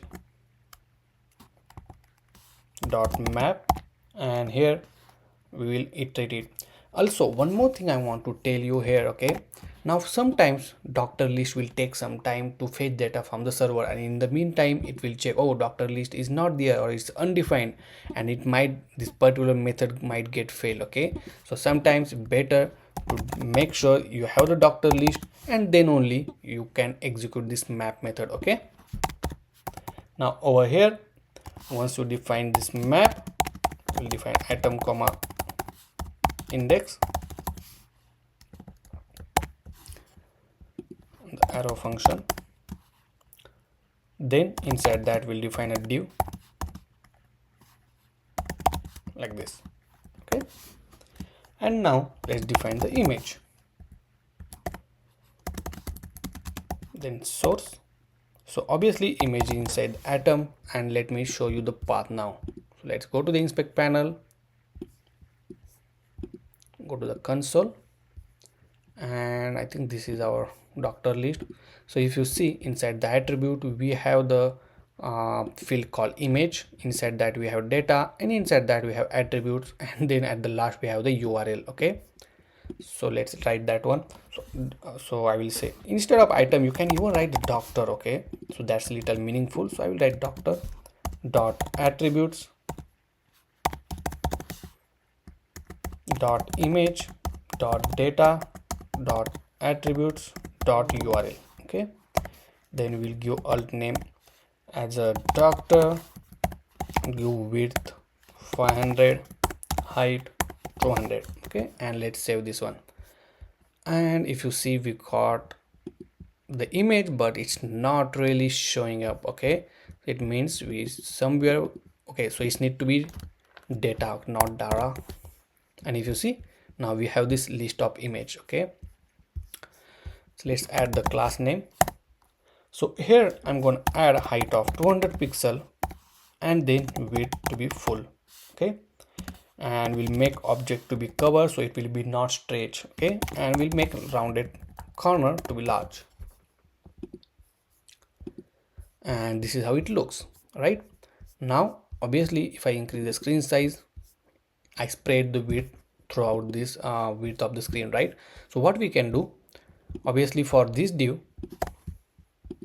I will make class name and I will make it grid. Okay, now when the screen size is smaller, I will make grid column 2, so it will divide into 2. See, okay, when the screen size is medium, I will change grid columns to 2, and when the screen size is larger, I will change grid column to 4 and save it.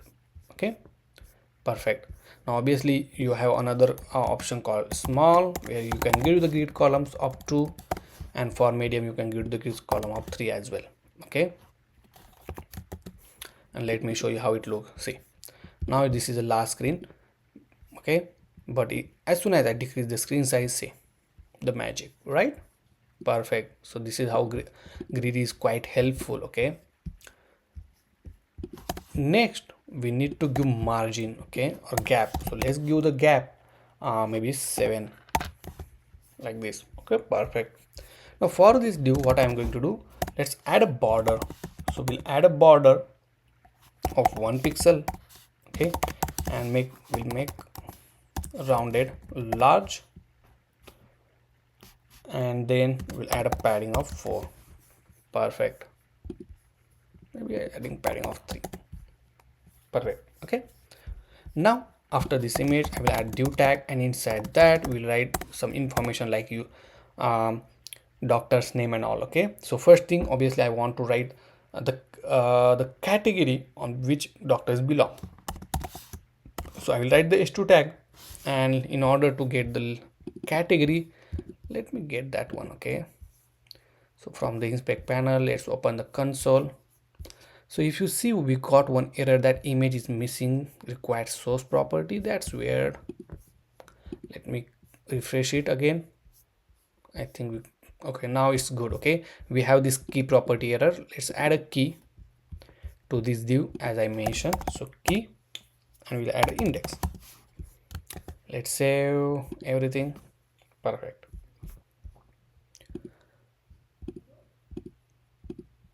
Now here we need to get category, and if you see, we have field name categories. Inside that we have data, inside that we have the first element. Obviously we will take first element every time, and inside that we have the attribute and call name.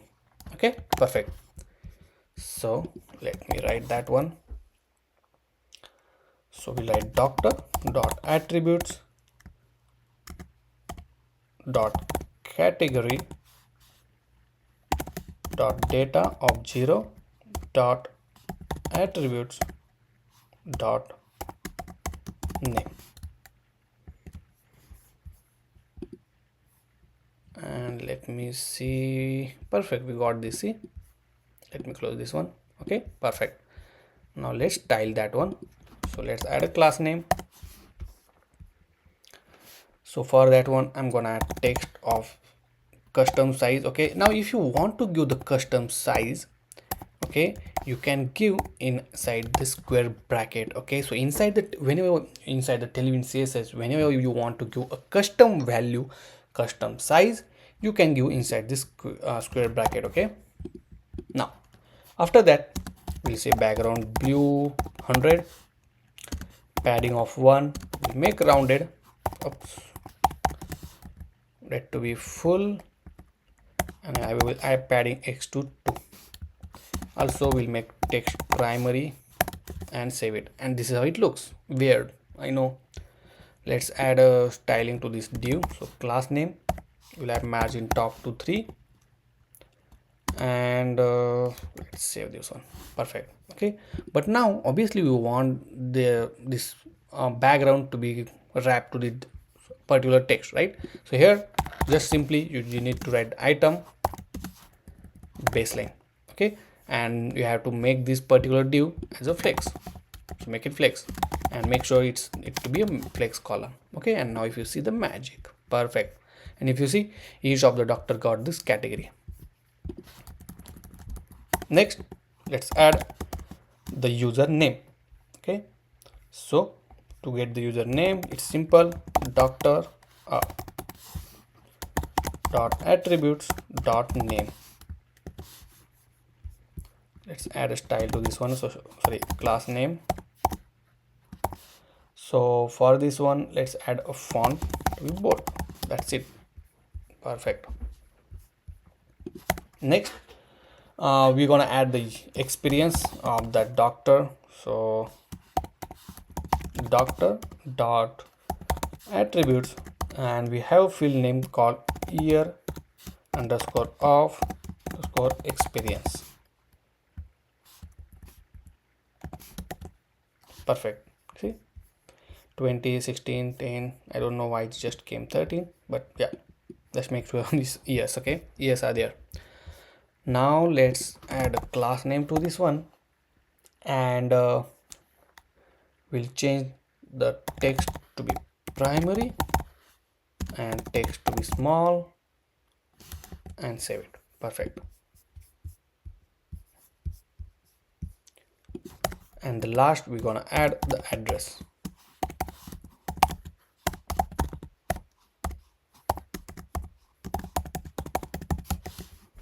So for this one, I'm gonna add class name, and we'll make text of gray. So if you want to know how it came, right, you can do, if you did not came, just type just enter control space and you will get the suggestion as well. So here I will select the 500, then text I will select small, and then save it. Perfect. Okay, now in order to give the gap between all of this item, right, it's very easy because we wrap this inside the flex, right, and it's a flex column. Here you can just mention gap of 2, p1 is fine, I think. Yeah, perfect. And see how beautifully it's looking, right? And the last but not the least, we need to add the button. Okay, so in this case we're gonna add our custom button. Okay, it's very simple, just add the h2 tag. Okay, just say book now, and we'll design this button. Okay, so add a class name, we'll add a padding of 2, padding x to 3, background I will add a border of 1 pixel actually, and we make border primary color. Okay, obviously then text I will also make primary color. See, then we'll make rounded to be full, and then we'll make width to be full. We'll make text alignment to be center, so our text will be in center. Okay, also we'll make text of 11 pixel, little smaller. Perfect. And how beautifully it's looking, right? Also I'm giving the margin to bit, margin top to 2, and see. Okay, button is ready. Now let's add a cursor to be pointer, so whenever we hover on it, it will look as a button. Okay, also to give a beautiful effect on, we will add a hover effect. Okay, on a hover we will add background to be primary color, which is our blue color, and on a hover again we'll make text to be white and save it. Now as soon as I hover on it, see the magic, right? So cool. Okay, so I hope you understand how beautifully we add this effect. Okay, Now next, whenever I hover on any of this doctor, right, we need to change this cursor pointer first thing. Okay, so for this div we add the cursor pointer. Okay, so you see, then we change the border color to primary whenever we hover on it. Okay, so now hover effect we have to add. See, perfect, right? So this hover effect give us, okay, so this is the user selected. Also on hover you can add a shadow or small. Okay, beautiful shadow effect. And here I also added the transition all is in out, and boom. Now let's see the end result. And now if you see, we have this beautiful effect on hover effect and everything. Even though when we hover on the book now button, it's beautifully reflecting the change. Let's give some margin between these two things. Okay, so let's go here and let's add margin top to 4. Yes, and now it's good. Okay, now obviously it's a responsive, completely responsive, mobile friendly. If I change this layout, you will see the magic. See, okay, now on the mobile view as well you will see like this. Okay, now obviously you can change the width, height, depends on the screen size as well. And if you see, the complete home screen page is looking beautiful. Now only thing is pending is to add the footer. We'll see, and we'll add in the next section.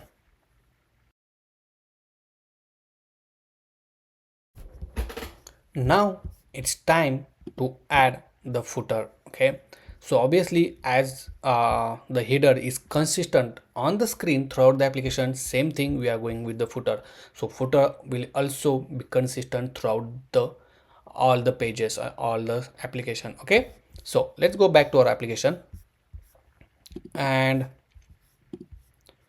oops, and let me go to this component folder and let's create a new file called footer.jsx, which is our footer component. And now this footer component we're gonna add inside the layout as similar like a header. Okay, so let's add a footer and save it. And if you see, the footer is showing on the screen. Now you, instead of writing all the footer code, right, the similar way what we did for the hero section, we're gonna use the predefined footer. So let's go to this hyper UI, my favorite one, and then search for the footer. So if you see, we have this footer component. Now inside that you will see a lot of example, guys. Okay, you can choose any of them which you want or which you like. Okay, so I like this simple and clean one, so this one. Okay, I'm gonna select this one. On mobile view, this is how it looks. So let's go to the view, select the JSX and copy this content. Okay, and then let's go back to this footer and paste it here. Okay, and then save it. Now if I go to the footer, see how it looks, right? Let's change this logo. This is not our logo, right?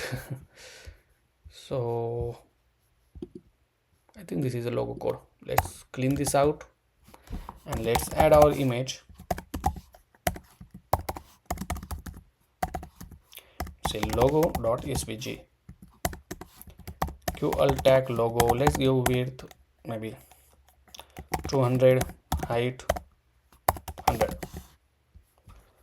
and obviously we need to make this justify center.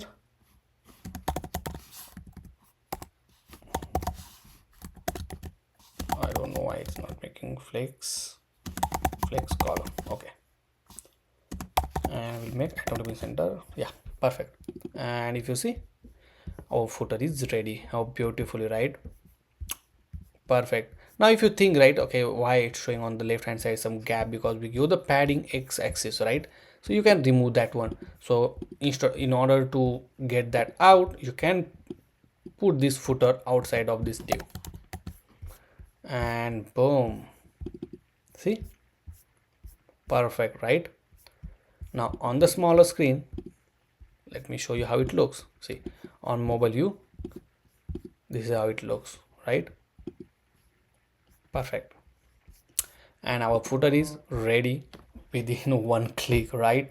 Now obviously you can change this, you can customize the icon, you can put your own links and everything, but the only thing that I want to show how easily we can add the footer as well. Okay, and now guys, there are a lot of things we're gonna learn in this course. Okay, so stay tuned and please do subscribe to our channel. If you did not subscribe, press the notification bell icon so you will not miss the updates from me, and then press like button guys. Please hit like button. If once we get 1,000 likes for this video, I'm gonna come with a new out of box course as well. Okay, so we'll see you in the next section.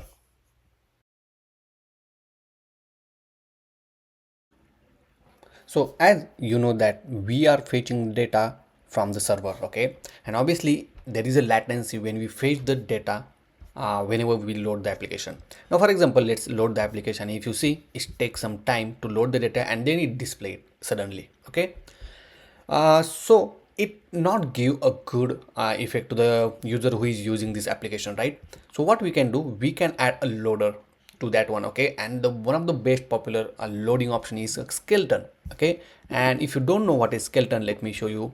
So in the chat CN we have the option or a component called Skelton, and if you see, this is the loading effect. It will show like this whenever data is in process or data we are fetching from the server, and whenever the data is available to display it, then we will remove this one and we will display that particular actual data. Okay, the question is how can we implement it? Now there is a one option that from the chat CN you can add this component Skelton and then you can do it. Okay, but there is another and easiest way to do it.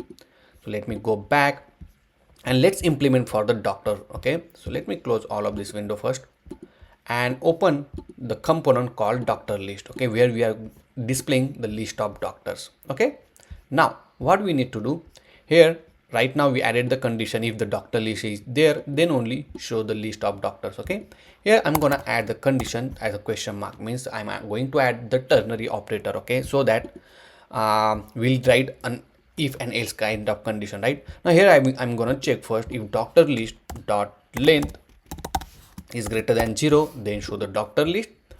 Otherwise, so there is another else condition, we'll keep it here. Otherwise I'm gonna show the skeleton effect inside this div. Okay, so here we can write skeleton effect. Now inside this one, it's very easy. Let me tell you how. Okay, so first thing, let's give the height of maybe 220 pixel, and we'll give background gray, whatever we want. I will give background slate. Okay, and let's save, and also obviously we need a width to be full. Okay, similar the styling which we applied to this particular cards, same style we are going to apply. Okay, and remember one thing, we are still in this particular div where we have the grid. Okay, so you don't need to apply a different grid for this skeleton effect as well. Okay, now for to visually to display it on the screen, right, for the testing purpose, I will revert this condition. Okay, and let's save it. And now if you see, we got this beautiful skeleton effect. Okay, but it's only showing one, correct? Now we need to iterate it multiple times. So what we can do, we can add a array. Okay, so let's add array 1, 2, 3, 4, 5, 6. Okay, and then we map it. Okay, so this is the hard-coded array we added. Okay, just for the loading purpose, something like this. See, I think we don't need this because we are already in the curly braces. Okay, and boom. And now if I save this one, and if you see, we got now 6 card skeleton effect. Okay, because we added a 6 record, right, or 6 the length of the array is 6. Now obviously I'm gonna add the rounded full. Okay, now if you want to not rounded full, rounded LG. Now if you want to make it little darker, you can just change this slate to 200, and here you will see little darker. See, okay, and if you check carefully, it give animated sorry, it did not give any animation effect yet. Okay, so to add that animation in Tailwind CSS, we have one property called animate pulse. Okay, and save it. And once you add that animate pulse, and now you will see here, see, okay, it's going lighter and dark, and it give a proper loading kind of effect. Okay, now boom, we are almost ready. Just revert this condition. Let's save this one, and if I refresh the screen, see, You understand? See how it looks, right? So it gives the loading effect. Same thing you can implement for this category as well. So let's go to this category. So here we have category search, and here we are displaying category, right? So first thing, let's add the category. Oh, sorry. Let's copy this category list dot length greater than 0 question mark, which if this category list dot length is 0, then show the category list, otherwise show the loading effect. So let's add the loading effect.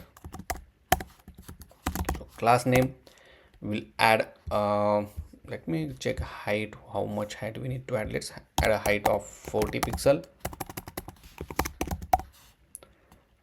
not 40, actually it's bigger, right? Let's add 60, and we'll add a background slate of 200.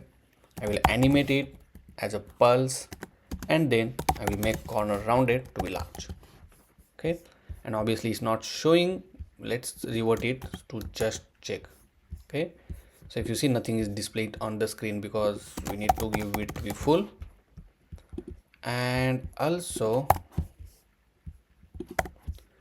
we'll iterate it in one array. So 4 5 6 dot map item comma index array, and let's keep everything inside this particular array. So here let's give the width of 100 and a height of 100, and if you see, now the category is showing. Okay, oh sorry, category skeleton loading is showing. Let me remove this one, and now it's good. If I refresh it, see. Okay, if you think you want to increase the size, you can just increase this to 130, and this one has 130, and now if you see, perfect, now it's look good, right? We make 120, perfect. And this is how you can add the skeleton effect in your application. Okay, so if you face any issue, if you don't understand any topic, let me know in the comment section. I am happy to help you.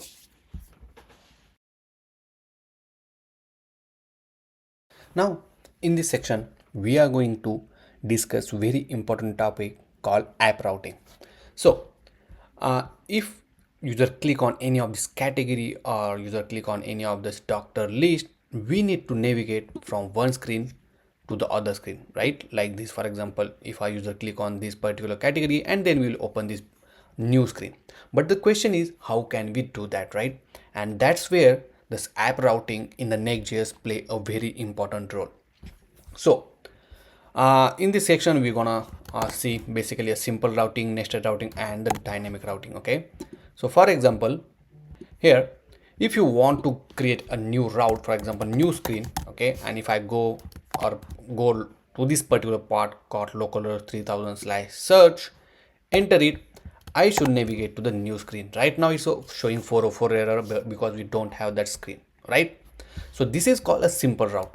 But if you want to go to the search / category name, for example dentist, okay, and go to this particular route, obviously now this particular parameter gonna change every time. Okay, it should be a general, or it should be a surgeon, right?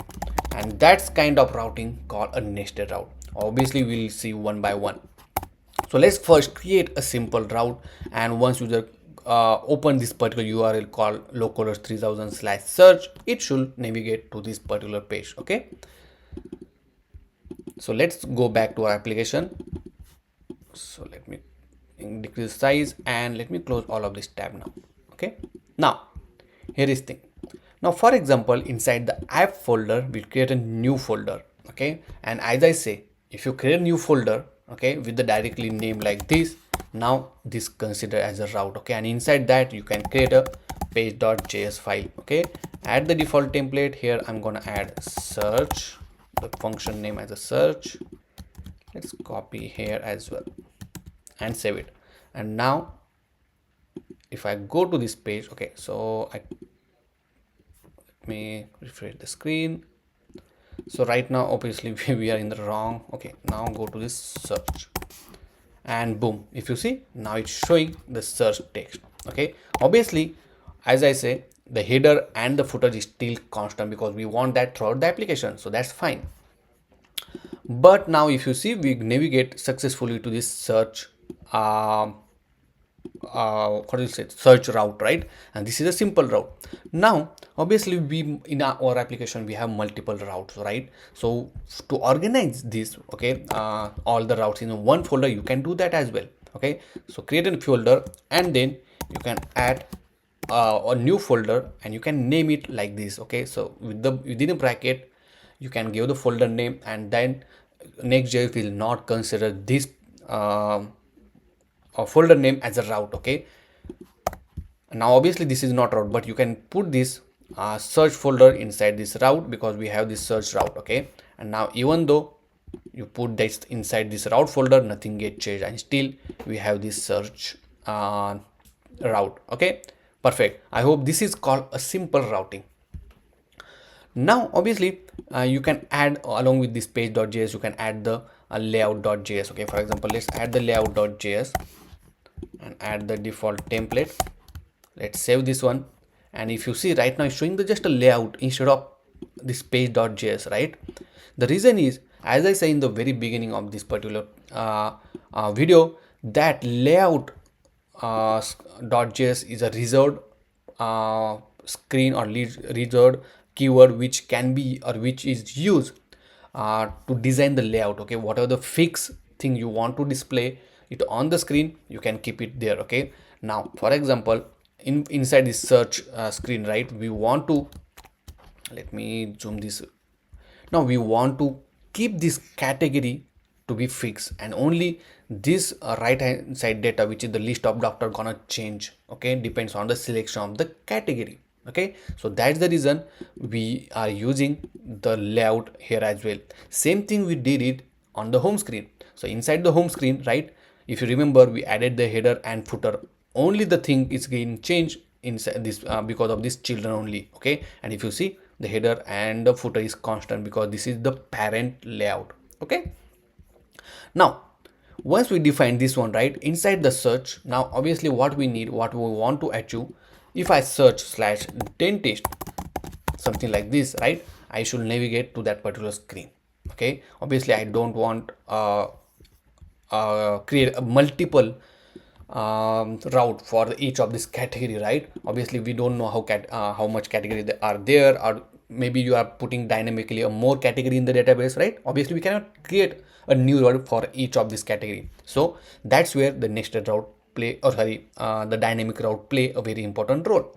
So if I go to this search, now you can create a new folder and you can call, for example, category name, I will call it as a C name. Okay, but if you check, I gave this folder name within a bracket. Okay, so it means Next.js will consider the value of the C name or folder name can change, or it's a dynamic one. Okay, and now inside of C name, I will put this search one. Okay, move it because this page I want inside this C name. Okay, I don't want a different way for the search and different way for the C name. Okay, like this. And now if I open this one, now if you see dentist, and if you see it's still showing layout because we did not pass the children over here. Whatever the page we are going to render, we need to pass it here. Okay, so each layout page has a children, is supposed to have children. So this is the children props, we pass it, and now if you see, now it's showing the search. Okay, even though if I try to access this search, it will say 404 error because we don't pass or we don't have page for the search because we move that page to the CNAME folder, right? If you want to keep that folder, you can do that, but we don't want it and we want only the parameter like this. Okay, and if you see, the search text is showing on the screen. Now if you want to create one more new route, for example, let's create a new route called details.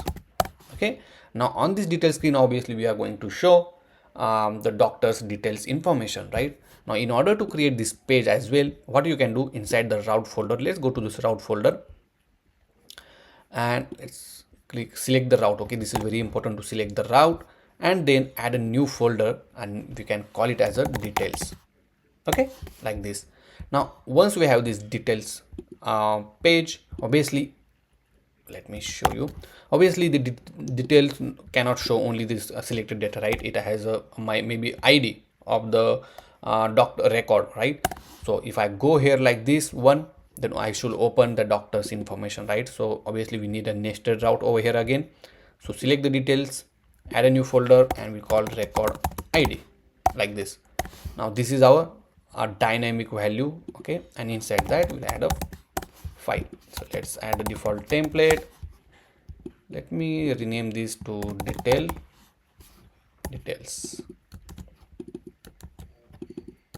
and save it. And now if you see, now it's showing details, okay? Even though if I go to the for you, it's still showing same. Perfect. Now one more last important thing over here.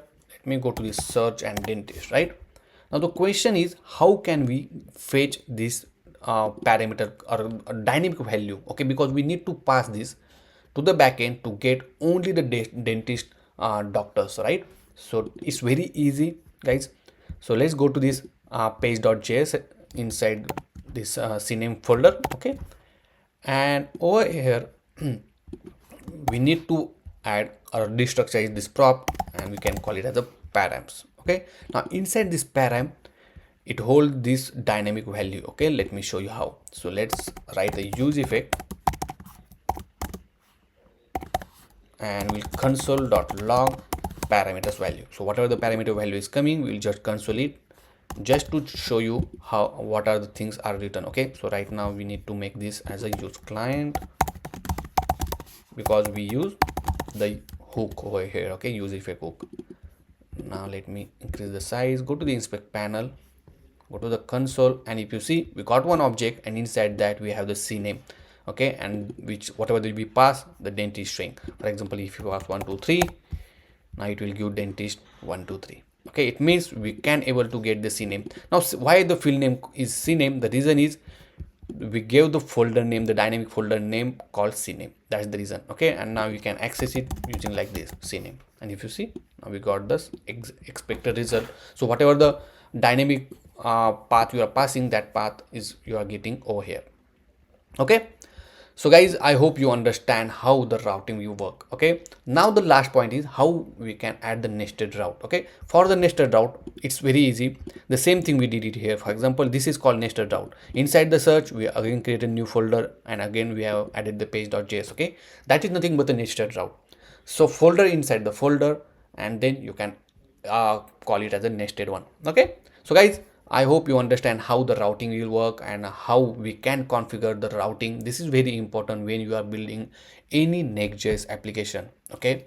And as Next.js is already taking care of a lot of things, okay? So you don't need to configure it. You just need to understand the folder structure, how for the routing purpose, okay? So especially you don't need add any code logic or anything like that. So that's the reason Next.js is powerful, and many people use to avoid the routing configuration.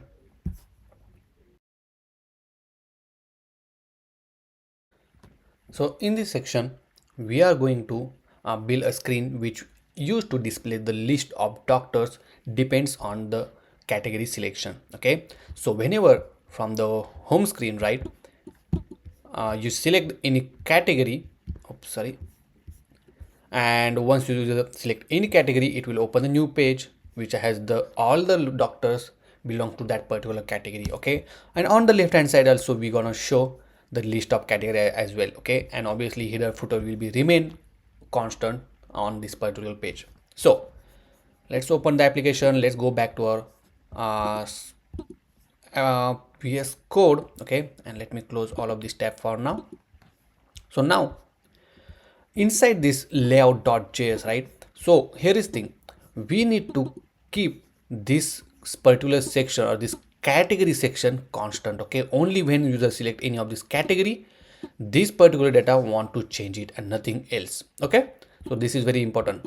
So for that one, let's go to this layout.js inside the search folder, and here we're gonna add the styling, okay? Here we'll make grid, okay, and grid columns, and in this case I'm gonna add 4 columns, okay? I will tell you the reason. Then I will add a 2 div, okay, like this. So first div contain the category, okay? So if this contains the category. Okay, and the second div contains the children object. Okay, so this particular children means whatever we are going to render, it will be inside this div. Okay, now the thing is, we will assign out of this 4 column, we will assign 3 columns to this particular div. So to assign that one, you can write call span and 3. Okay, so out of 4 we assign 3 column to this particular div, and then 1 remaining column to this category. Okay, and then save it. Now if you see, nothing get changed for now, but if you see the small, obviously depends on the screen size, this particular portion which contain only 1 column, and this contain 4 columns. Next, we need to create one folder. So inside this search folder only, okay, I'm going to create a component, because we'll keep all the components related to the search screen inside that particular folder. Okay, so let's create a component. So make sure the component name will start with the underscore, and inside that I will create a new file, and we can call it as a category list.jsx. Add the default template, save this one, and then make sure to add inside this div. So it will say category list, and then save it. Now if you see on the screen, it's showing perfect.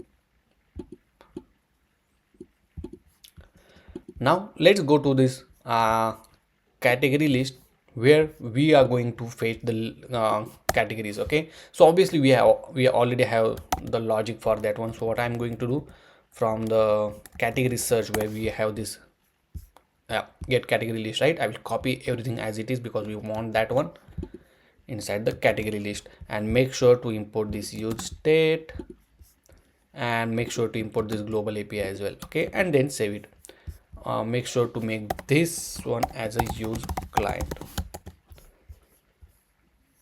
and make sure to import use effect as well.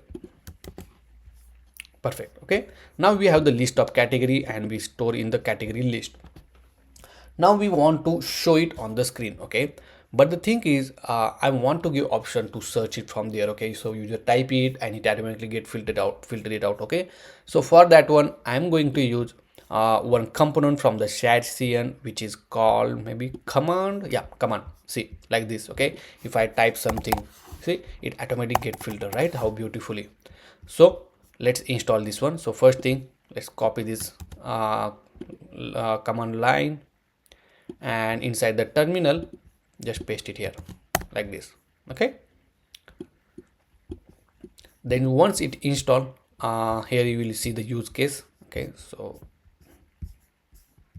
this is a use case. Okay, so simply I will copy this import statement,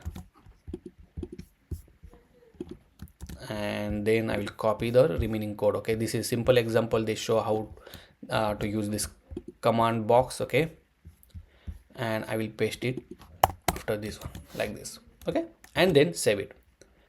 Now if I go to this, and if you see, now we got this beautiful command, and even if I type something, see how beautifully it's filtering out. Okay, perfect. So that's what we wanted. Now obviously we know we need to give some styling to this one. So let me decrease the size. So right now it's looking smaller, but that's fine. Now the first thing, and very important thing, for this div, let's add a class name. I will make height to the screen. Okay, like this, so it will be at the full screen. See, and then I will also make it as a fix. Okay, then we'll make a flex. Oh, sorry, not fix. Actually, let's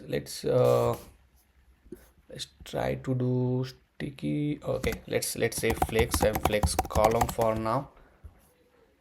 So if you see, this is how it looks. Okay, it's weird. So what we will do for the development purpose, I will remove this fix. Okay, and obviously we will add it later on, and also make sure to give margin top to 5. Okay, then if you see now, okay, now it's look good to me. Next, obviously we have the list of categories, so we don't want this predefined category, so I will remove all of this one. Okay, and inside this command group, we need to iterate the category list. So I will do category list and category list. Okay, dot map, and item comma index, like this. Okay, and inside that I will just put this command item. Okay, so instead of that you can if you want to do customization, right, let's me put this command item first, and I will remove this one. Okay, now inside here I will add the link because we want on press event, right? Let's add a link, add h reference. For now I'll add empty, and inside this one I'm gonna add the label tag. Okay, let's add a label tag over here, and inside that I will just say label item dot item dot attributes dot name. Okay, and if you see, we got all the dentist, cardiologist, everything. See, okay, but you have this scroll bar. Obviously I don't want that scroll bar. Okay, so you can remove this scroll bar. So for that one, for this command group, okay, let's add a class name and just make overflow class name overflow visible. Okay, and what else I think it's supposed to have. So instead of adding this overflow over here, let me add it inside a command list, because we need to add for the complete list, right? And now if you see, now everything is getting displayed. Okay, perfect. Also, if you want to make this as a fix, now you can make it fix. Perfect. Okay, and now if you see, our this particular category is also looking good. Now let's do some customization. So first thing, for this link, right, I'm going to add some class name. So add a class name. Okay, and we'll add a padding of 2. Okay, also along with the label I'm going to add image. Okay, source, and inside that I want to add the all icons. Okay, so for the icon I will just copy paste this all big path URL and paste it here. Then I will add the alt tag as a icon. We'll add a width of 25 and height of 25. Okay, see, now let's bring everything in one line. So for this link class name, we'll make it flex. We'll give gap of 2, and look how beautiful it's looking now. Okay, now obviously I will add more styling. So first I will add a text of 12 pixel. Then we'll make text of blue color of maybe 600. Will match with this icon. Okay, then we'll make a rounded maybe medium. We'll make cursor pointer.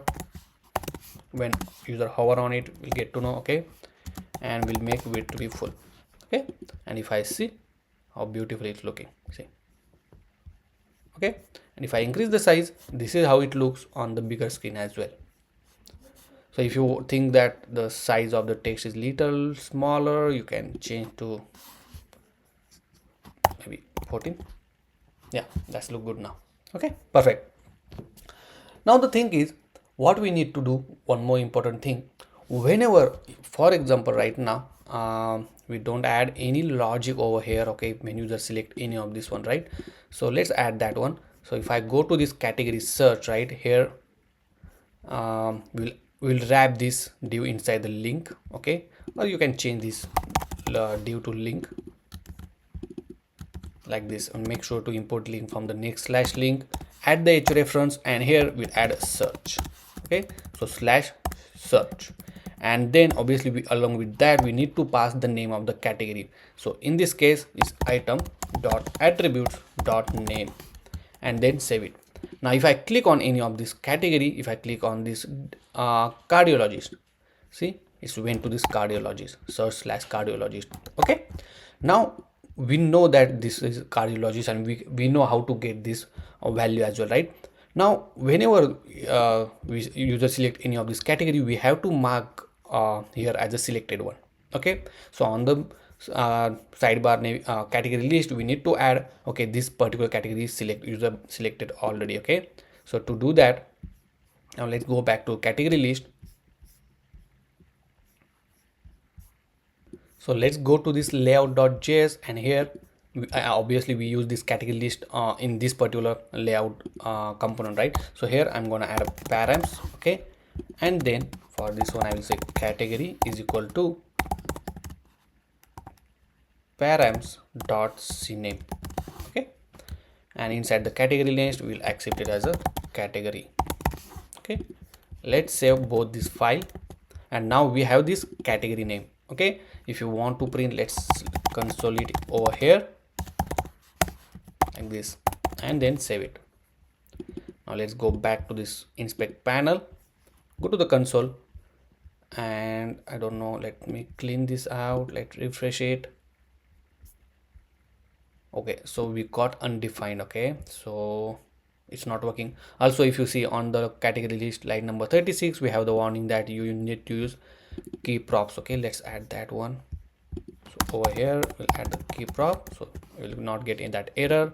So we'll check why the category is not showing.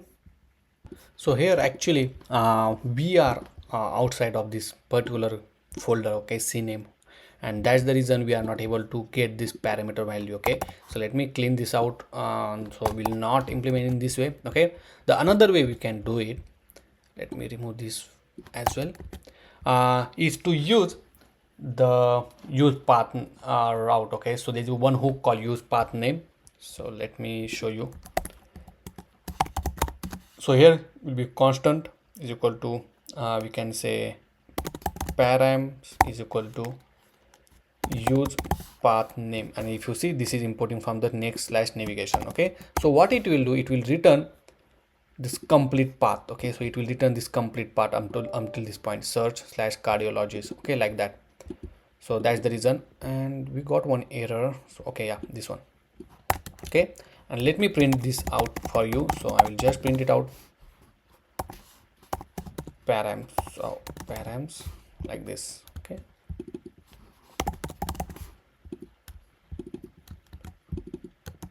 and save it. Now if I go back to the inspect panel, you will see that search/cardiologist. Okay, so this is how you get. Now we just need to fetch this cardiologist. Okay, so to just get the cardiologist, we can use the split operation. Okay, I will define constant category is equal to params dot split by slash, and we'll take second value. Okay, because the split will create the array, and from that array we want second item. Okay, I will remove this one. So see, the reason that we need to do this one, because we define this category list in a layout.js where we don't have access to these params. Okay, so that's the reason we use this another option. So don't worry, means it doesn't affect your performance of the application. Okay, so yeah, now this category we need to use it to check which one is get selected. Okay, so in this case, if you see, the cardiology is selected, correct? So what we are going to do, we need to add a dynamic styling. So you need to wrap this complete class name in a curly braces and then add this tag. Okay, like this, and here inside the dollar sign you can add the class which you want to add it. So in this case, let's add, for example, category is matches with the item dot attributes dot name. Then we can write and operation, and here we just say background blue 100 and then save it. And if you see the change, now currently the cardiologist is selected. That's the reason it's showing cardiologist. Okay, if I go home and select the orthopedic, see, the orthopedic is get selected automatically. Cool, right? Also one more thing, if you see, right, it's not align, I think. Okay, so let me make it let align it. So we'll make item to be in the center. Now yeah, now it's look good. So next thing, we also need to when you click on any of this category, right, obviously we need to make sure it will change this category. Obviously it will reload. Okay, not reload, but it will go to that particular page. Okay, so for the link, I'm gonna simply add search slash plus item dot attributes dot name like this. Okay, and then save it.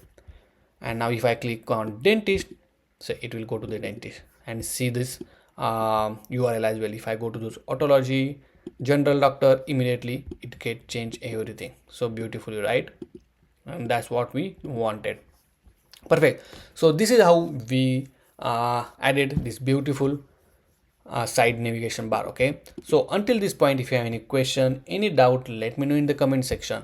And one more and last important thing I want to tell you, so if I decrease the screen size, right, still this side navigation is there, right? So there another option that we can hide that as well. Okay, if you don't want that one, so what we can do, inside the layout.js, or maybe in category list as well, right, we can hide that one. So better we can hide it from here. So add class name, we'll hide from here, and when the screen size is medium, we can add a block. Okay, now if you see, it's get hide. If I increase size, it will show. Beautiful, right? Perfect. So guys, I hope you understand how we can add. Now next, what we are going to do, the selection depends on the selection of this category. We are going to fetch the doctor list. Okay, so that's what we are going to do next. So in this section, we are going to fetch the doctor list depends on the category which user selected. Okay, so obviously it need to fetch, and you need to customize the API endpoint. Okay, so if I go to this Strapi documentation, Strapi has a very rich documentation, and everything you will find it here. It has a developer documentation. Okay, and here you will find the REST API, GraphQL, backend customization, and there are many more. Also it has a user guide to how to use Strapi and everything. Okay, so definitely visit this doc.strapi.io, and here you will find the developer docs. Okay, and everything, as I say, everything is here. Okay, now obviously we are dealing with the REST API. Okay, so on the left hand side you will find the REST API, and here you will find some of the option. Okay, now obviously we learn how we can populate and get the data, right? But you want to filter the data, or you want to sort the data, you want to add pagination, you can do that. Let's go to the filter option, and over here you will find a bunch of operator. Okay, equal, non, in, and lot of operator you will find it here. Okay, now in our case we need to pass the category name, okay, to the doctors list, so that we'll fetch doctor information. Because if you go to this our content manager, okay, and we have this doctor section where we connected it with the category. Okay, see, okay, so these doctors belong to this particular categories. So obviously we need to use this filter option. Okay, and depends on that one, we need to get a list of doctor when you just select the category. Obviously we will learn it once we start implementing it. Okay, so guys, so in this particular section we're gonna show the list of doctors. Okay, like this. So obviously we are going to use existing component, and only the thing is we are going to do is to pass data to this doctor list component. Okay, so that's what we are going to learn. So let's go back to our application, and let me close all of this tab first, and let's go to this page.js file. Okay, so inside the cname we have this page.js file, and over here I'm going to write a new component, new method called constant get doctors, like this. And inside that one we need to call the API. Okay, so for that one let's go to this global API.jsx, and inside that one let's write a new API endpoint. We'll get constant get doctor by category. Okay, here we need to pass the category. Okay, and we'll say Axios client dot get, and obviously we'll say doctors. Okay, question mark, and here is the magic now. Okay, now obviously we need to filter it out only doctor which belong to the selected category. So here we'll say filters. Okay, then we need to pass categories, then inside category we need to match with the name, and then we need to add a operator. Okay, so in this case we are going to add a in operator. Okay, so let me show you why. So if I go here, okay, and if you see there are a bunch of operators. The in operator, it means included in the array.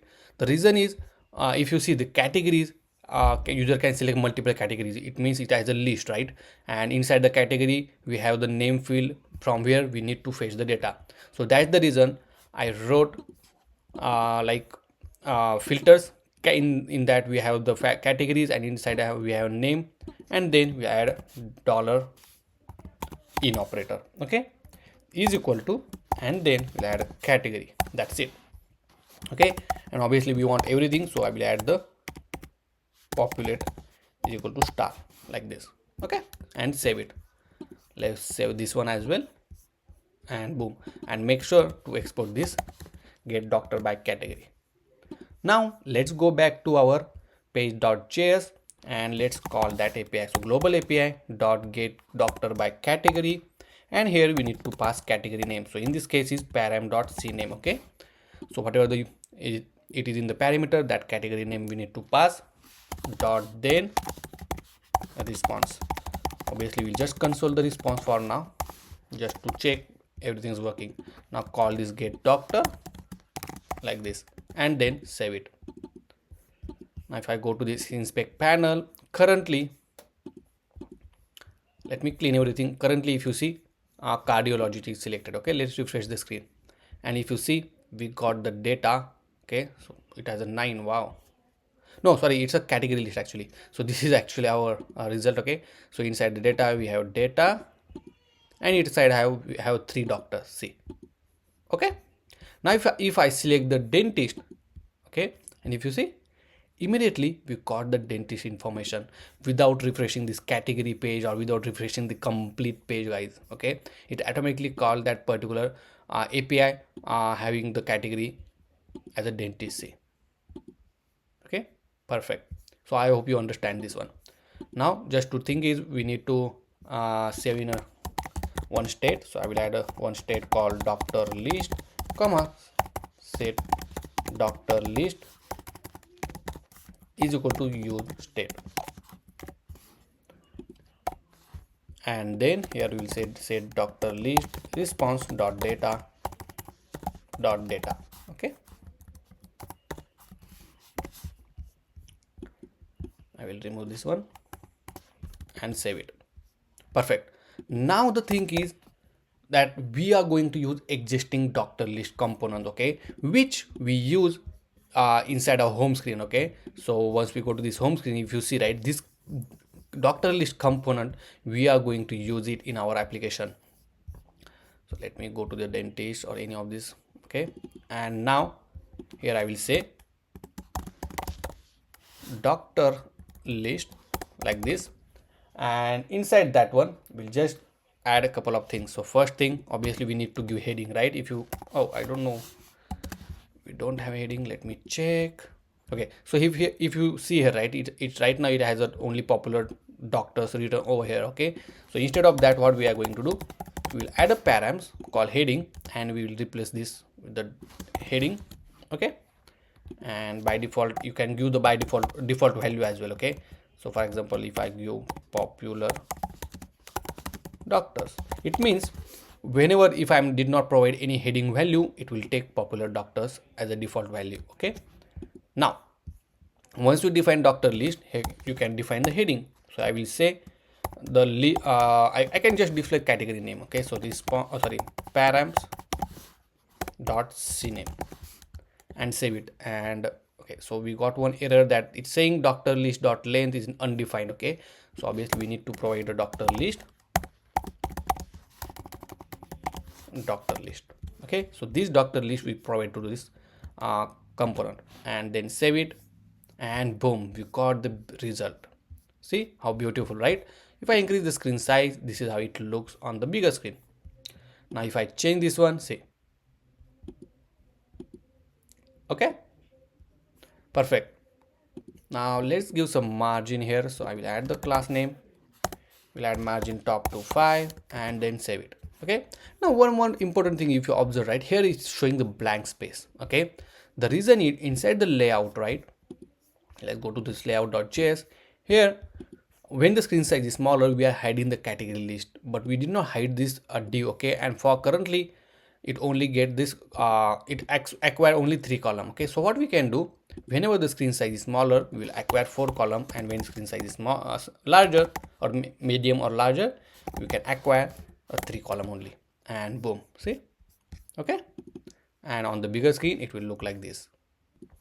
So that's how you can use your existing component. Okay, just you need to do is to pass a data which you want to send. Okay, and even though if I refresh, you will see this beautiful skeleton effect as well. Okay, because we are already added to that particular component. Okay, now if I select any of this component, now for this one we don't have any data. For neurology we have one. See how easily it get changed, right? Perfect. So I hope guys you understand how we easily added this doctor list, how we implement the repeated the component or reuse the component in our application, and how we'll filter the API endpoint as well, so that we can get the data which we want. Okay, depends on the category selection. So guys, I will definitely suggest to explore more inside the Strapi documentation. Here you will play around with it. Okay, you can even sort the data. See, if you see, we have sorting option, you have pagination option as well, and there are a lot of things you can explore with the Strapi. So just go ahead and explore all this documentation, so you will learn a lot of things from the Strapi. So when the user click on book now button, we need to navigate to this detail screen where user can see all the doctor's details, and we can give option to book the appointment as well. Okay, but we have to make sure when user want to see the details of the doctor, the user need to be authenticated in our application. If user is not authenticated, then we are not allowed to see the detail screen, and then instead of that one we will redirect it to the login screen. Okay, so let me walk through this flow, the complete authentication flow, so that you will understand much better. So currently we have the home screen and the search screen. Okay, so both the screen is accessible without any authentication. You don't need the authentication. You can come on our application and then you can just search it and view the list of doctors. But in order to access the detail screen, or you want to book appointment, or you can access profile screen or booking screen, for that one you need to do authentication. So our system or our application need to check whether user is authenticated or not. If he did not authenticated, then it will go to this login screen, where with the help of kind authentication service, we gonna add the social authentication in our application. Okay, once with the help of this kind authentication service everything is good and everything is user is login, then we will redirect back to the home screen, where now user can access all of these pages as well. Okay, so for that one and for the authentication purpose, we are going to use this kind authentication service. So if you don't know what is kind authentication service, so kind authentication is one of the best authentication service provider, and it's very easy to integrate, and which is the best alternative for the clerk authentication. So if you never use this kind of authentication before, don't worry, because in this particular course and section we are gonna learn everything from the basic. Okay, so first thing, let's go to this kind.com and then just create an account. Okay, once you create the account, let's go to the dashboard. Okay, and while you're creating account, it will ask you to create the new application. Just create it. Okay, and select Next.js as a framework. Okay, so right now I already have those dashboards, so I will click on this add application. As we are using the Next.js, we select the application type of backend web. Here I will give the name as a doctor appointment booking, and then click save. Now here once we have the name, if you see right on the left hand side, we have kickstart details and everything. So on this option we have to select the framework. So in this case is Next.js, and if you see, we have this API key, domain, everything is ready, right? We have the allow callback URLs as well, and then click save. Now just go to this Next.js documentation. Okay, and here you will find this all the documentation of your application. Okay, now one by one, once you land on this documentation, as we are, you know that we are using the app router. Okay, so just first thing you need to do to install this SDK. Okay, so copy this one. So you can select either one, is not much different. Okay, you can select this documentation or this one. Okay, not that much difference. So copy this installation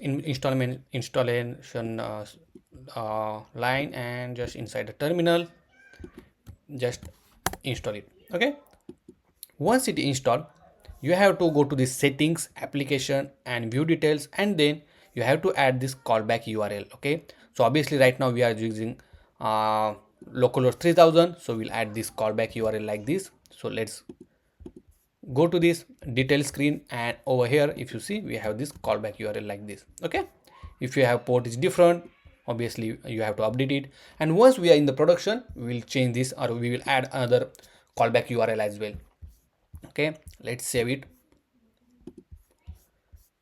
Oops. Okay, yeah, here now obviously also we need to add this logout redirect URL, so I will just copy this one and paste it here and save it. Next, we need to add or configure the environment variables, some of the environment variables. Okay, so if you see, these are the variable you need to add, so copy all of these, and inside your .env.local file, let's go to this .env.local file. Okay, here we'll add it here like this. Okay, now here obviously you need to update this client ID. So with the kind, okay, if you go here inside the detail only, you have the client ID, so copy it, paste it here. Let me decrease the size of this one.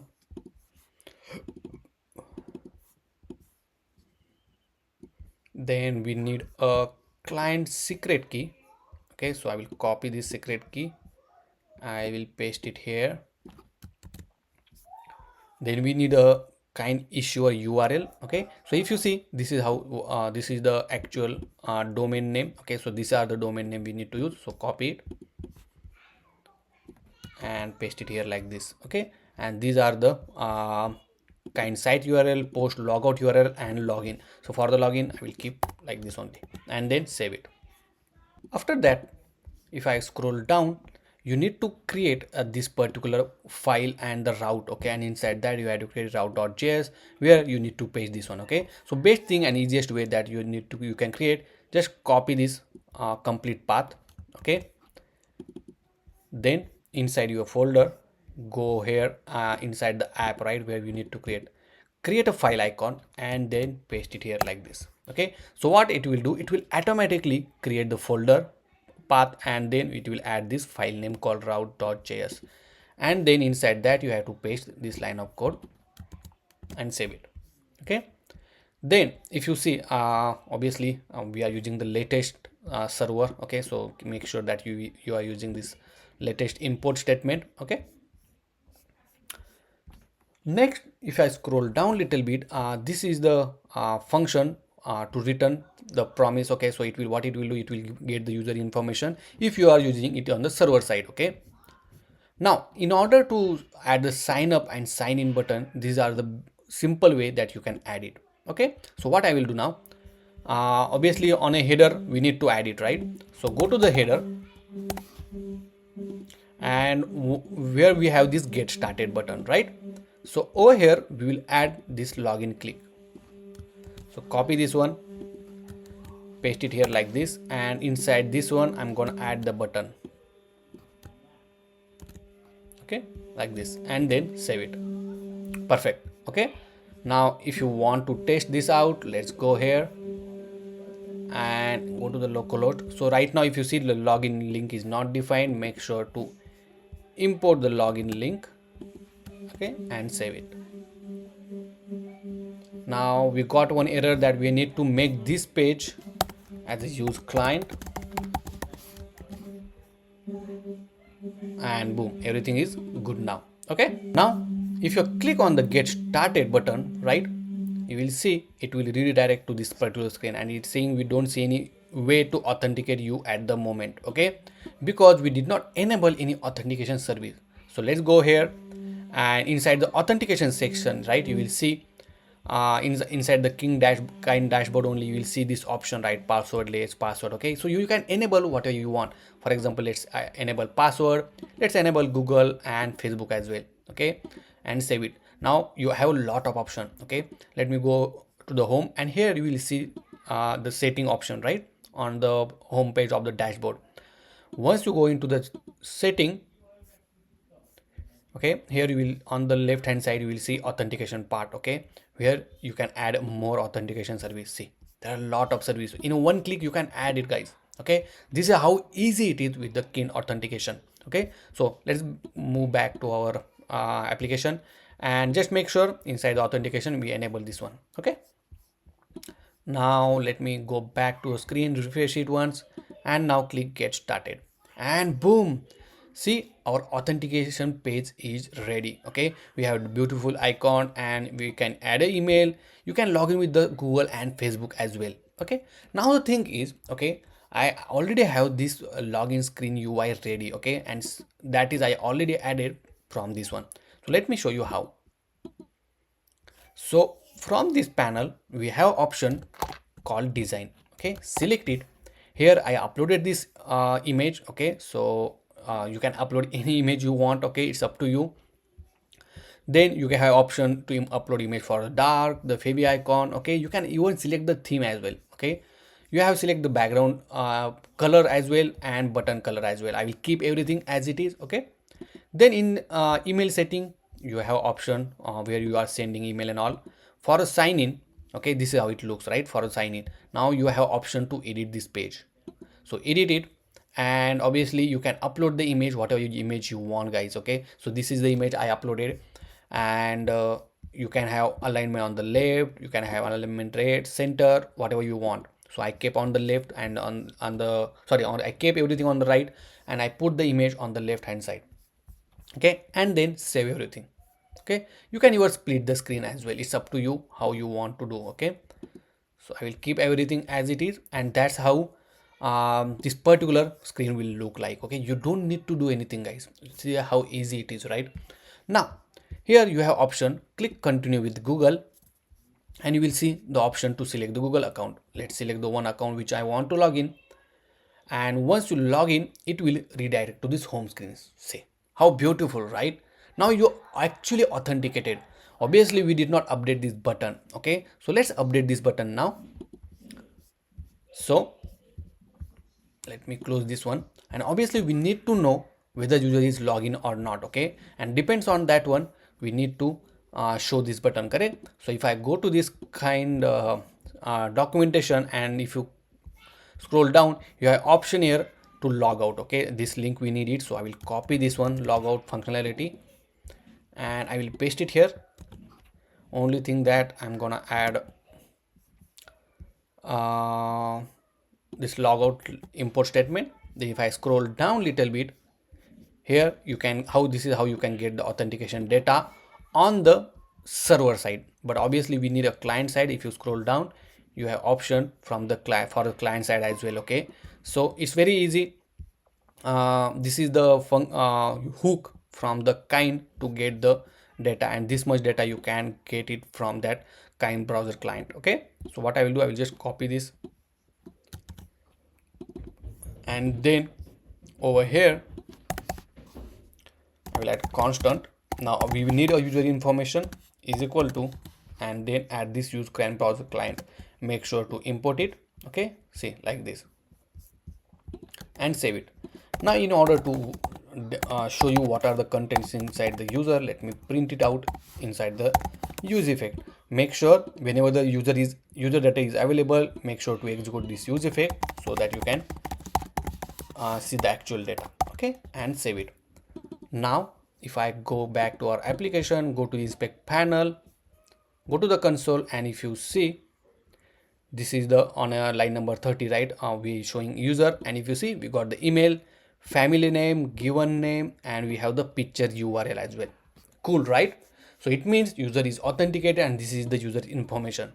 Now once we have the user information, right, here we can show if user is available, then we will show this logout link. Otherwise we will show this get started button, correct, like this. Now obviously I'm gonna add button to this logout as well, so I will add a button like this here. okay, and I will make the variant is equal to outline. So this is outline button, okay, and let me close. And if you see, we now have our logout button. So cool, right? Now along with that, we can add multiple option actually, okay. We can redesign this particular section. So how you can do? So simply go to this chat cn, and over here just search for the pop over, okay. So once I click on this button, you will see this option, right? Here as well you can show the logout option as well. So what I am going to do now, whenever the user is available, I am going to add user image, okay. So let me open our application as well side by side, okay. And here we're going to provide source.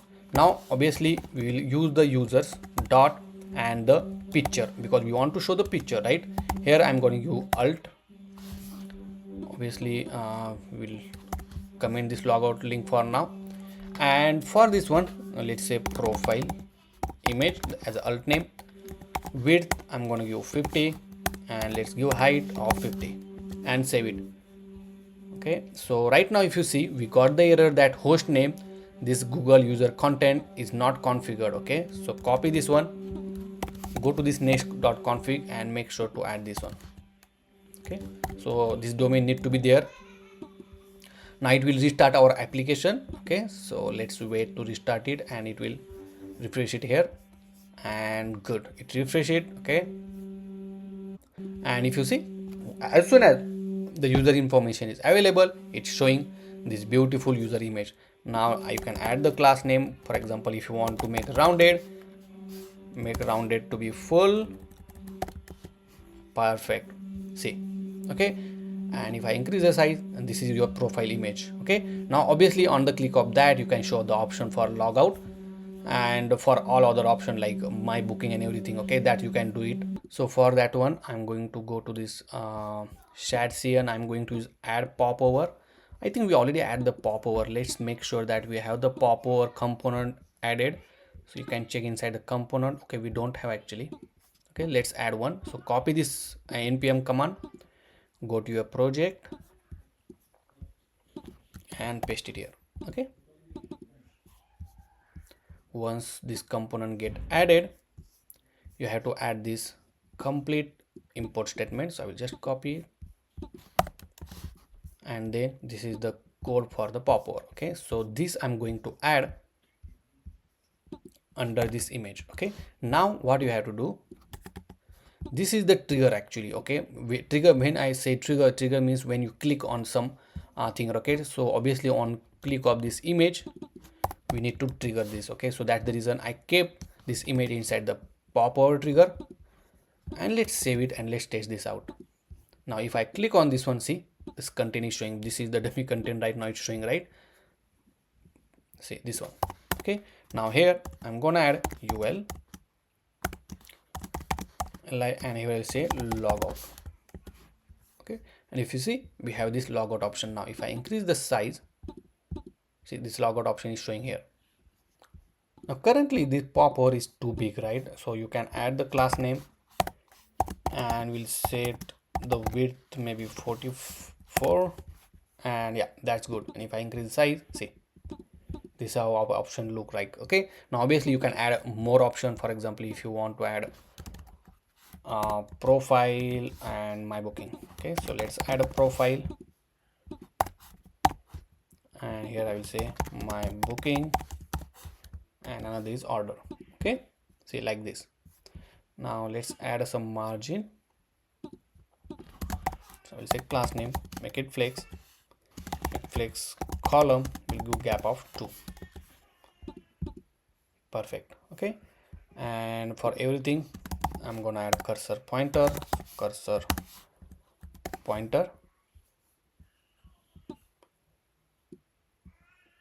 and also we'll make background to be maybe slate 100, padding of 2, see, like this. So this I'm gonna add on a hover only, okay. And along just to give the button effect, okay. And we'll say rounded to be medium. So let's see, perfect. Another option is, okay, because add, we know that we add our own styling, right? But if I go to this button, okay, so just now I realize here we have this button called, okay, this one, maybe this one, or yeah, this one, see. Okay, so you can use this button and it's simple. It's saying ghost variant ghost. Wow. So let's add that one instead of adding all of this code. Okay, maybe I will add a button directly over here, but let's make sure, okay, I will keep as it is, because but if I add the button text will come in center. So just this is much easier actually. And for logout as well. Okay, and if you see, if I hover on it, see, beautifully perfect. Okay, now for this logout, okay, this particular link we need to add. So logout link, okay, here we can add it like this,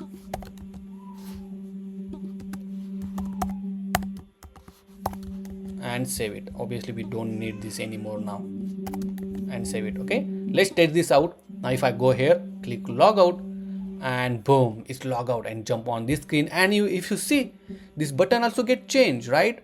Now if I click on get started again, and obviously you need to log in back. Okay, so let's log in it, and see, the it's showing now profile icon with this all the option. Perfect, sounds good, right? Next we gonna learn how we can what do you say, protect the page from accessing it without authentication. Okay, for example, if I go to this page called details slash some id, okay, right now it's going right because we authenticated. But what if you did not authenticate it? Let's try to log out here. Okay, if I log out, say it's showing, or it's go to this home screen. Okay, but if I go to this detail screen, I'm still able to access it, right? And that's what we don't want to. Okay, so that's what we are going to learn, that how we can protect the page from the authentication, sorry, from the accessing page if user is not authenticated.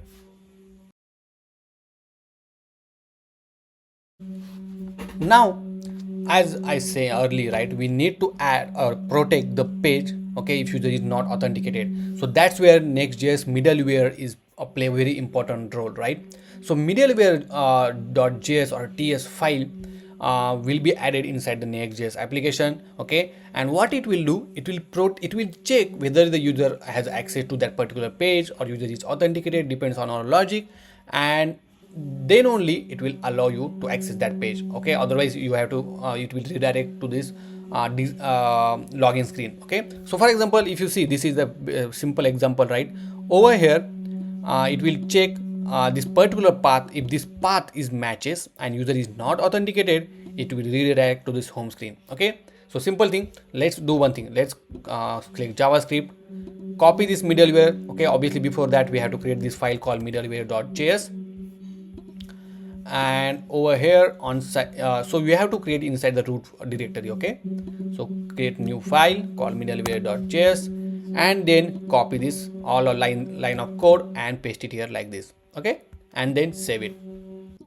Now once you add that one, we have to add the screen which you want to protect, right? So in this case is details and the dynamic path, so I will keep as it is and then save it. Okay, now let's go to this kind API. Okay, so the documentation. Okay, and here you have option called, if you see right on the right hand side, you have option called protecting the routes. Okay, and let's search for this protecting route. So here what we are going to do, obviously there are some multiple way that you can protect your screen. Okay, for the server side you have this hook, okay, sorry, this function where it used to check whether it's authenticated or not. For the client as well, you have the this hook called use kind browse client, and with that you can check it out. Okay, but for every page you have to define in such a way, right? So to avoid that one, what we can do, we can add the routing inside the middleware like this. See, okay, but if you see over here, it has a issue, that not issue, but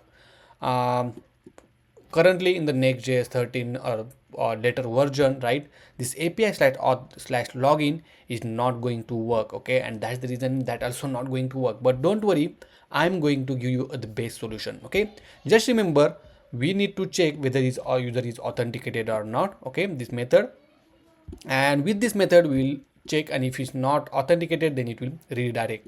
Okay, it will redirect to this um, login screen. Okay, so for that one, obviously for the middleware, okay, I'm going to use this get Kinde server session. So copy this one,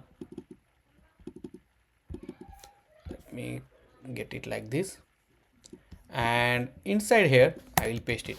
Okay, make sure to import the server session. Okay, so in order to import it, make sure to copy this one. Okay, don't directly import it. So copy this server import statement as it is, and then let's go down, and obviously we need to check like this. Okay, so this, okay, this is the best actually example, right? And I will just copy here, see, like this. Okay, obviously if you see it's need await, so make this function as async.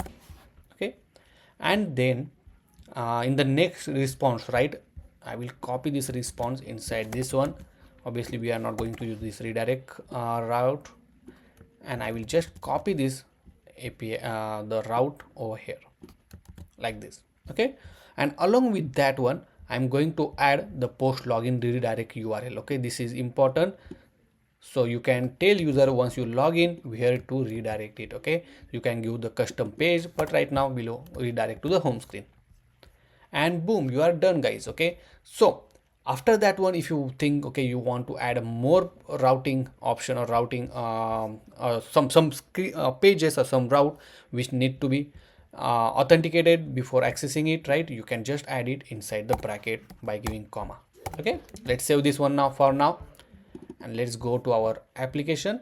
Let's try to access the details slash 5, and boom, it, see, it redirect it. Okay, but if you try to access localhost 3000, it is accessible right now. I don't know, we did not add the book now event. Okay, let's add a book now on the click of book now, so we'll, because it's easy to test it as well. Okay, let me close all of this tab, go to this doctor list where we have this book now. Okay, wrap this h2 tag inside the link, add the h reference. So here what we are going to do, we will go to this detail screen. Okay, and then along with that we'll pass the record ID, which is the doctor.id. okay, simply, and wrap this book now here like this and save it.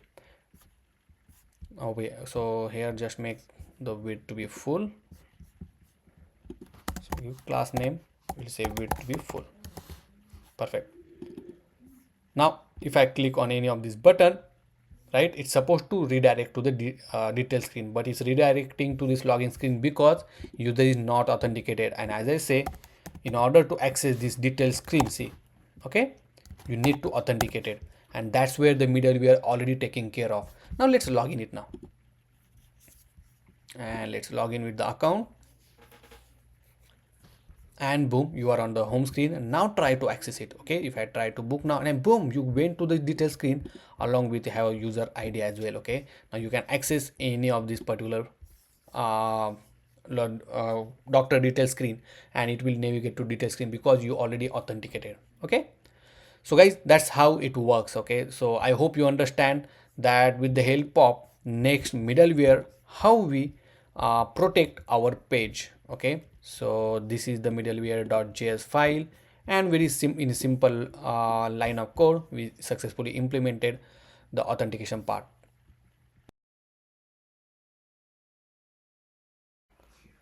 Now until this point, we are successfully able to add authentication, and we can able to protect our page. Okay, now in this particular section, what we are going to do, we are going to fetch the user information depends on the ID which user click. Okay, means for example, user open the particular doctor's detail to see all the details, right? From that ID we want to fetch the doctor's information. And this is how the UI will be look like. So here will be the doctor's image, here will be the the details of the doctor, below that we will show the description, and on the right hand side we're gonna show the other doctor or suggestion list. So let's go back to our application, and let me close all of this tab for now, and then go to this details screen. So inside the route where we have this detail, okay, and inside that we have a record ID, and there we have page. Now obviously in order to get the record ID we can just write params, and then from the params dot record ID will get this particular ID. Okay, now obviously first thing we need to do is to add the global API. Okay, the endpoint we need to add it. So let's go to this global API to add the endpoint.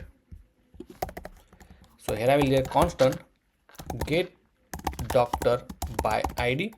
Here we need to pass the record ID. Okay, so I will say just ID, and here XJS client dot get, and the endpoint is doctors. Okay, so slash doctors, like this. Okay, and now if you want to fetch only the single record, right, so let me show you how. So obviously you can go to this content manager, okay, and inside the setting, the API token, okay,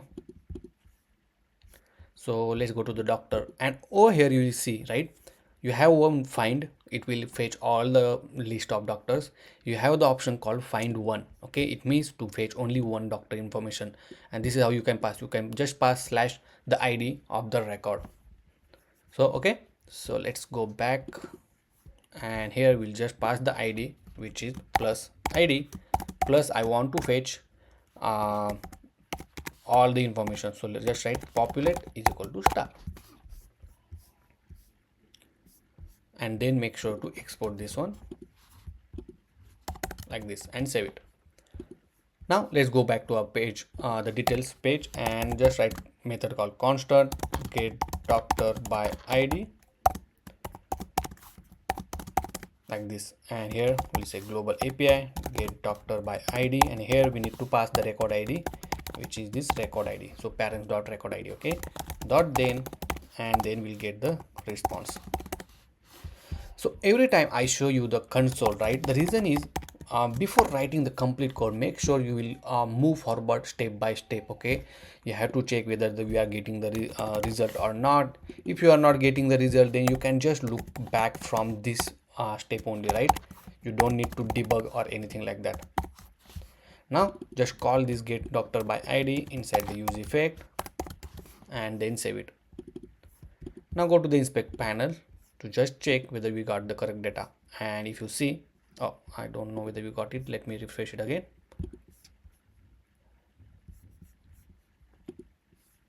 So okay, we got one error, that use effect, we use this use effect. Obviously you have to make this page as a use client, save it, and boom, and if you see, we got the data, okay, on line page number, page 12, the line number 12, and inside that we have the data. Perfect. Okay, and only if you see, we got only a single doctor information. Perfect, right? Now let's save this data. So constant doctor comma set doctor is equal to use state, and in we set the doctor as a response dot data dot data. Perfect. Okay, and you have this error, which is a key props from the error. You can just update it. Okay, now once you add that one, we will remove this one. Now here we need to divide screen in a couple of parts, but before that I will give the heading. I will just say details, and here I'm gonna add styling. So I will add class name, will add font size bold, text of 22 pixel, something like this, and obviously we'll give some padding. So add a class name, we'll give padding of 5. Okay, and when the screen size is medium or larger, we'll give padding X, maybe 20. Okay, so on a bigger size it will look like this.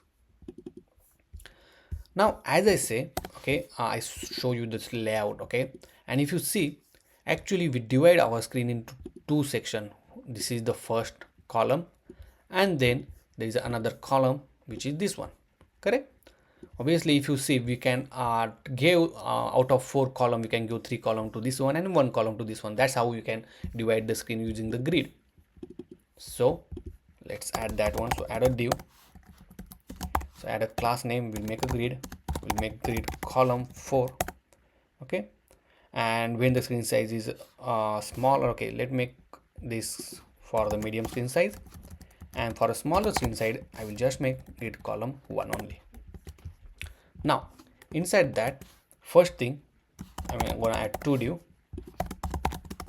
Okay, so this div is for doctor detail. Okay, and this div for doctor suggestion. So we'll say doctor suggestion. Okay, now in order to add a doctor detail, right, if you see, we have the image. Again, we divide the screen in 2 parts, right, the image and the information. Okay, so again, I have inside the div here, this div is for, I will say, doctor image. Okay, and there is another div I'm gonna add that is for doctor information, doctor info. Okay, so I'm gonna add class name. I will add a grid call, oh sorry, make a grid, then we'll make grid column 1 if the screen size is smaller, and if the screen size is larger, make grid column of 3. Okay, out of these 3 column I'm gonna give 2 column to this doctor info. So grid, not grid but column span 2. Okay, same thing for this doctor detail screen right here, we're gonna give column span 3. Okay, so out of 4 column we give 3 column like this. Okay, for the doctor detail and 1 for the doctor suggestion, and inside that we again added the doctor image and doctor information. Okay, now there are a couple of ways you can just write your code over here, or you can define it somewhere, some other component, and that component you can put it here. Okay, it's up to you. So it's better we can keep that one outside. Okay, so what we can do, let's define one component actually inside the detail. Let's create a new folder called components, and inside that I'm gonna write a new file called doctor detail.jsx. Add the default template and save it. Now here I will copy all of this code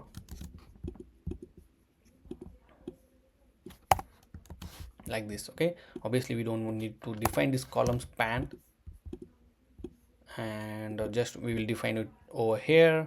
I will remove this code. Okay, obviously we don't need this one now. Okay, because we gonna add this doctor detail component directly over here. Okay, something like this. And now everything's look good to me. Let's save this one. Let's save this one. And obviously nothing is showing on the screen because we don't put anything. Okay, but now what we need to do for this doctor detail component, we will say doctor information. So just add doctor and let's pass it here and accept it here as a prompt. Now first thing, let's add an image source. Here we're gonna add doctor and the complete path, right? It's big part, so I'm gonna get it from this doctor list. So I want to add image, so I will just copy from here and paste it here. Okay, let's save it and make sure you are getting data. So right now we got error that doctor undefined, right? Because maybe doctor information is not there, right? So what we can do, another option is to add a condition. If doctor information is there, then only show this doctor detail page.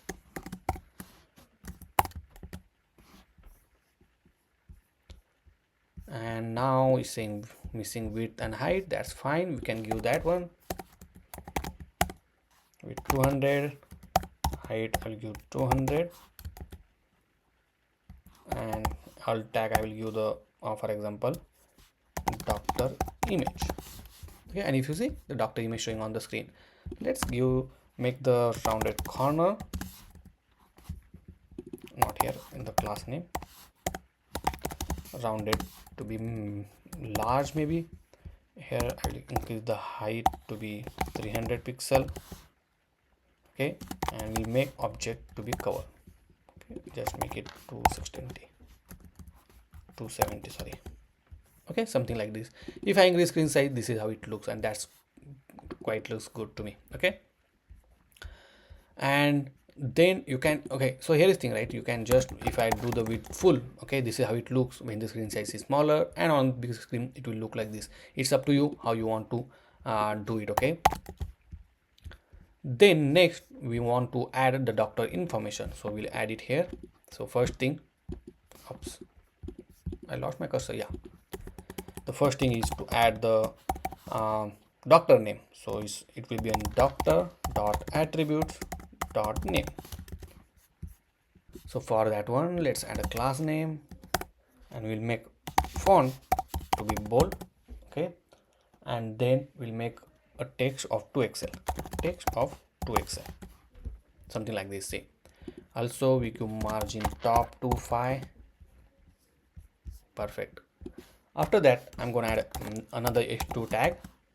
Inside that, I'm gonna show the experience, okay, and the icon. So I will add a graduation cap as an icon, and then inside the span tag, oh god, inside the span tag, I'm gonna add year of experience. Okay, so it will be a, let's copy from the doctor list. Yeah, this one. So year of experience, and obviously here I will say 12 years of experience, something like this. Okay, and along with that we have this graduation cap. Let's add a styling. So class name, let's make it flex, gap of 2, then text of gray 500, and text should be medium.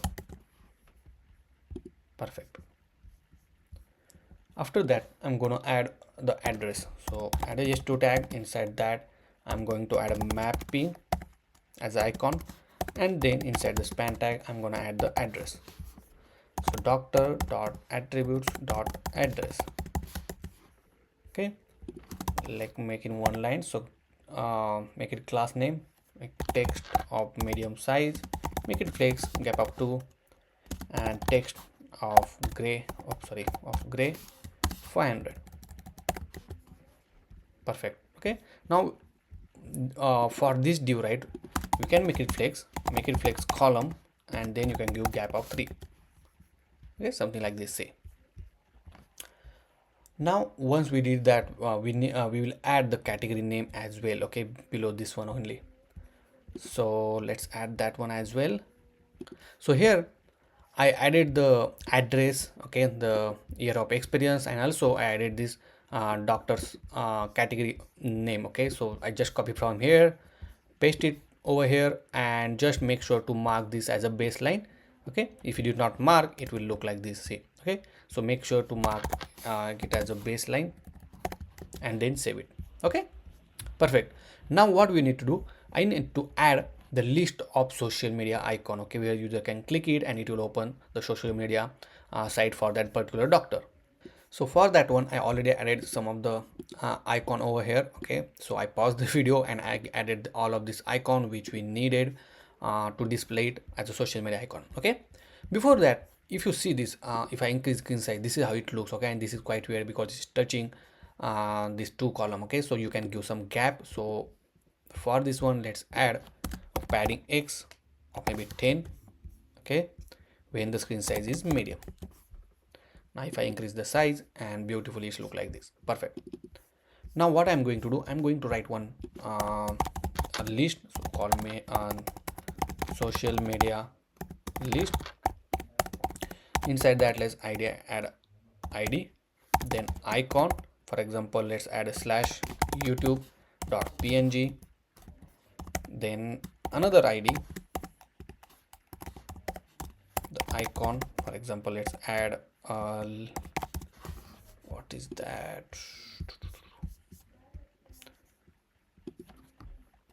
LinkedIn apps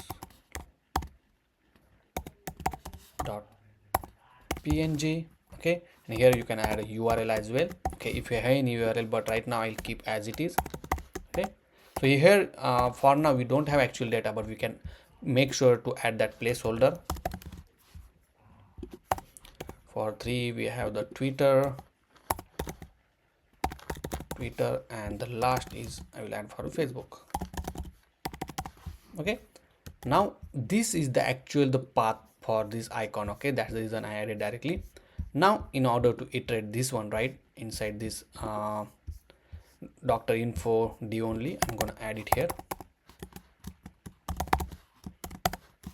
Inside that we'll just iterate that social media menu list.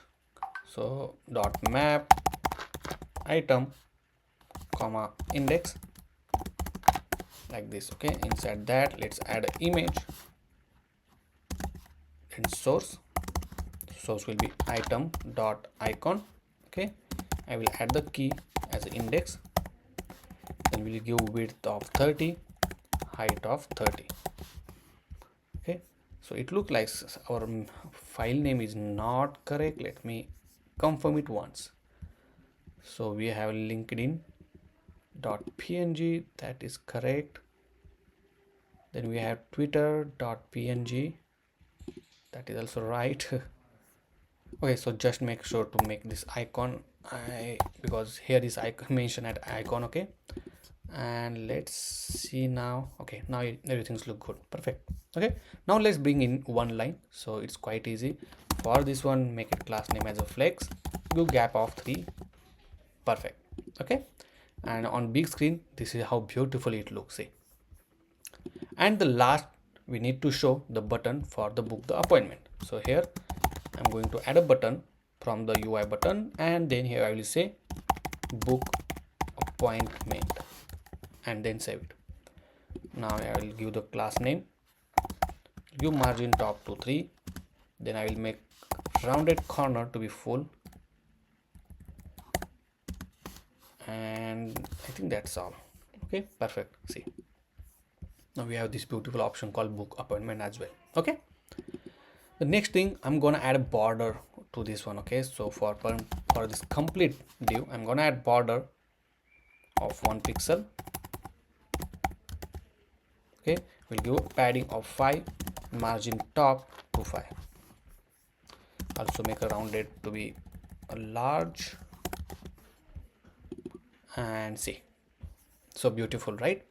Also after that we're gonna add the description. So this is a doctor image, this is a doctor information, and here will be the about doctor. Okay, so here I'm gonna add a div. Inside that I will write h2 tag. Here I will say about me, class name will font bold and text of 20 pixel. Then I will add paragraph. It will has doctor dot attributes dot about. Okay, see, obviously we'll use some styling. So I will add class name, will make text gray color, 500, and I will make this tracking little wide, something like this. Okay, you can make a wider as well, up to you. See, make it wide is much better.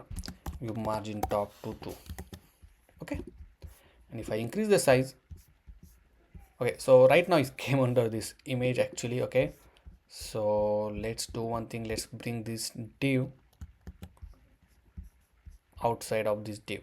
Okay, so sorry, and then wrap this div.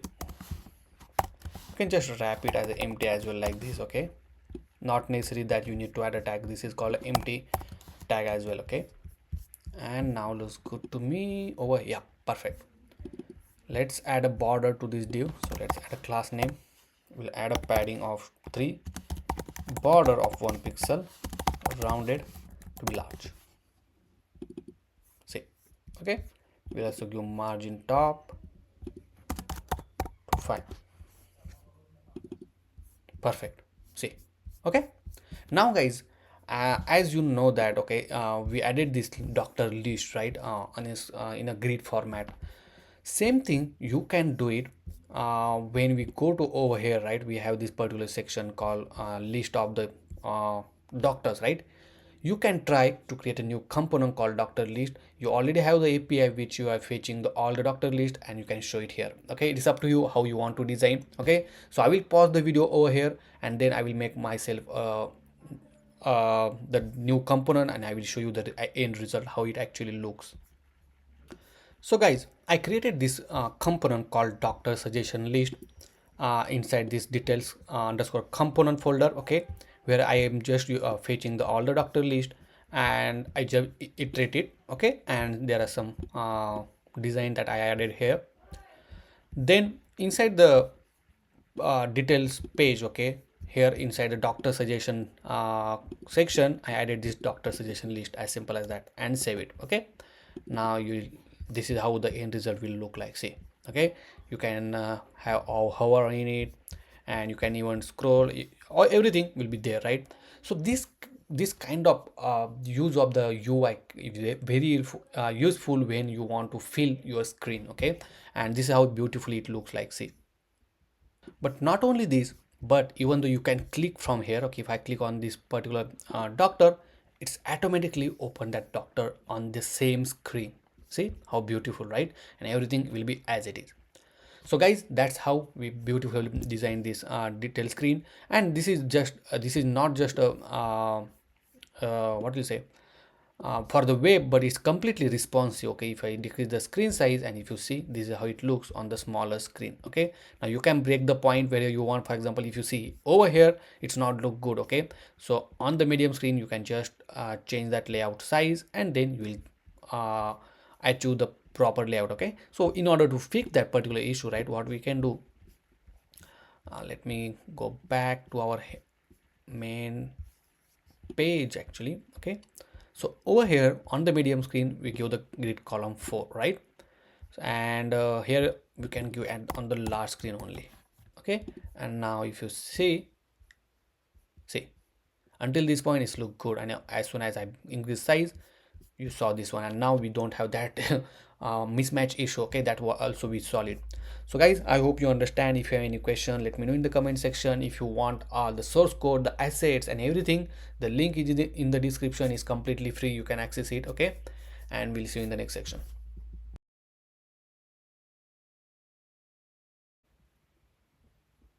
So in this section, we are going to implement the booking appointment dialog, where you can click on this booking appointment button, and then we will show the dialog where user can select the date from the calendar and select the time slot, and then they can book the particular slot. Okay, and they can do the appointment. So for that one, if you see, this is how it will look like. Okay, simply, so it has a dialog, it has a calendar on the left side, the time slot on the right hand side, and then it will give save and cancel button. Okay, so let's go back to our application. Let me open like this. Yeah, and over here, let me close all of this tab. Okay, so first thing we need to do to add a dialog. Okay, so from the chat CN we can add the dialog. So just search the component called dialog, and here if we see, right, this is how it looks. So this is what we want. Okay, so once user click on any button, we need to open that dialog. So in order to install that one, you need to copy this npm command and go to your terminal and just paste it, so that you will install that particular dialog. Then you have to import this all the import statement. Okay, so for that one, what we are going to do, we are going to create a new component inside this details component folder, and we can call it as a book appointment .jsx. Okay, and we'll add a default template and then save it, and then we'll add this import statement for the dialog. So we'll keep our dialog component or everything, the book appointment logic inside this component, the book appointment component. Okay, and then we'll copy this dialog code. Okay, and then we'll paste it here like this, and then save it. Now if you see, this is the dialog, and inside the dialog we have this dialog trigger. Okay, this dialog trigger is used to open the dialog. Okay, so whatever the inside this dialog content, it will open that one. Okay, so let me show you, but before that you need to add this book appointment component inside your page.js. Okay, so maybe inside the doctor detail page where we have the button, okay, book appointment button. So after this one we can add it. Okay, so we'll add book appointment component and then save it. Now if I go back to our application, let me refresh it once, and if you see, now it has this text called open. Now if I click on it, this is how dialog will display on the screen. Okay, but we want that on the click of this book appointment. Okay, so simply what we can do, we'll remove this button. Okay, and inside the book appointment, inside this dialog trigger, we will add that button like this. Okay, and if I save it, make sure to import this button. Okay, so let's save this one, and now see, we have this book appointment. Okay, let's save this page as well. Let's save this page as well. Okay, now if you see, we have only one book appointment button. Now if I click on that one, see, the dialog is open. Okay, perfect. Now obviously we need to change the content of that one. So over here I will say, I will change the dialog title. I will say book appointment, and inside the description, obviously you want to change the description. Okay, so I'm gonna add one div. Okay, inside that we'll add another div where first we need to show a calendar, and then we need to show the time slot. Okay, so in order to add the calendar, okay, we will divide our dialog into two parts. Okay, so let me add that one. So let's add a grid. Okay, we'll add a grid of column 2. Okay, and the first div is for calendar. So first div is for calendar and second div is for the slot. Now for the calendar, right, if I go to the StatCN has the calendar component. Okay, and this is how beautiful is this component is, right? So it's very easy to install. So first thing, you need to add this calendar component inside your project. So copy this command, go here and paste it. Then this is the how you can use it. Okay, so so right now we got one error. Let's see what's the issue. I think we copied incorrect one. npm, let's paste it here, save this. So actually the calendar component is already there, maybe that's the reason it's showing error. But right now if you see inside this component, this component, we have this calendar. Okay, so we are good with that. Now let's add this import statement. So I will just add the import statement over here. Then we need to add this simple use state. Okay, so I will add this much only because we will add our own is equal to use state, and inside the use state we have to give a current date, so new date. Okay, and then this is the actual component which we are going to use it. Copy that one, and inside the calendar div we'll paste it here and then save it. Now if I go back to our application, so right now we got one error, can't resolve React API curve. Wow.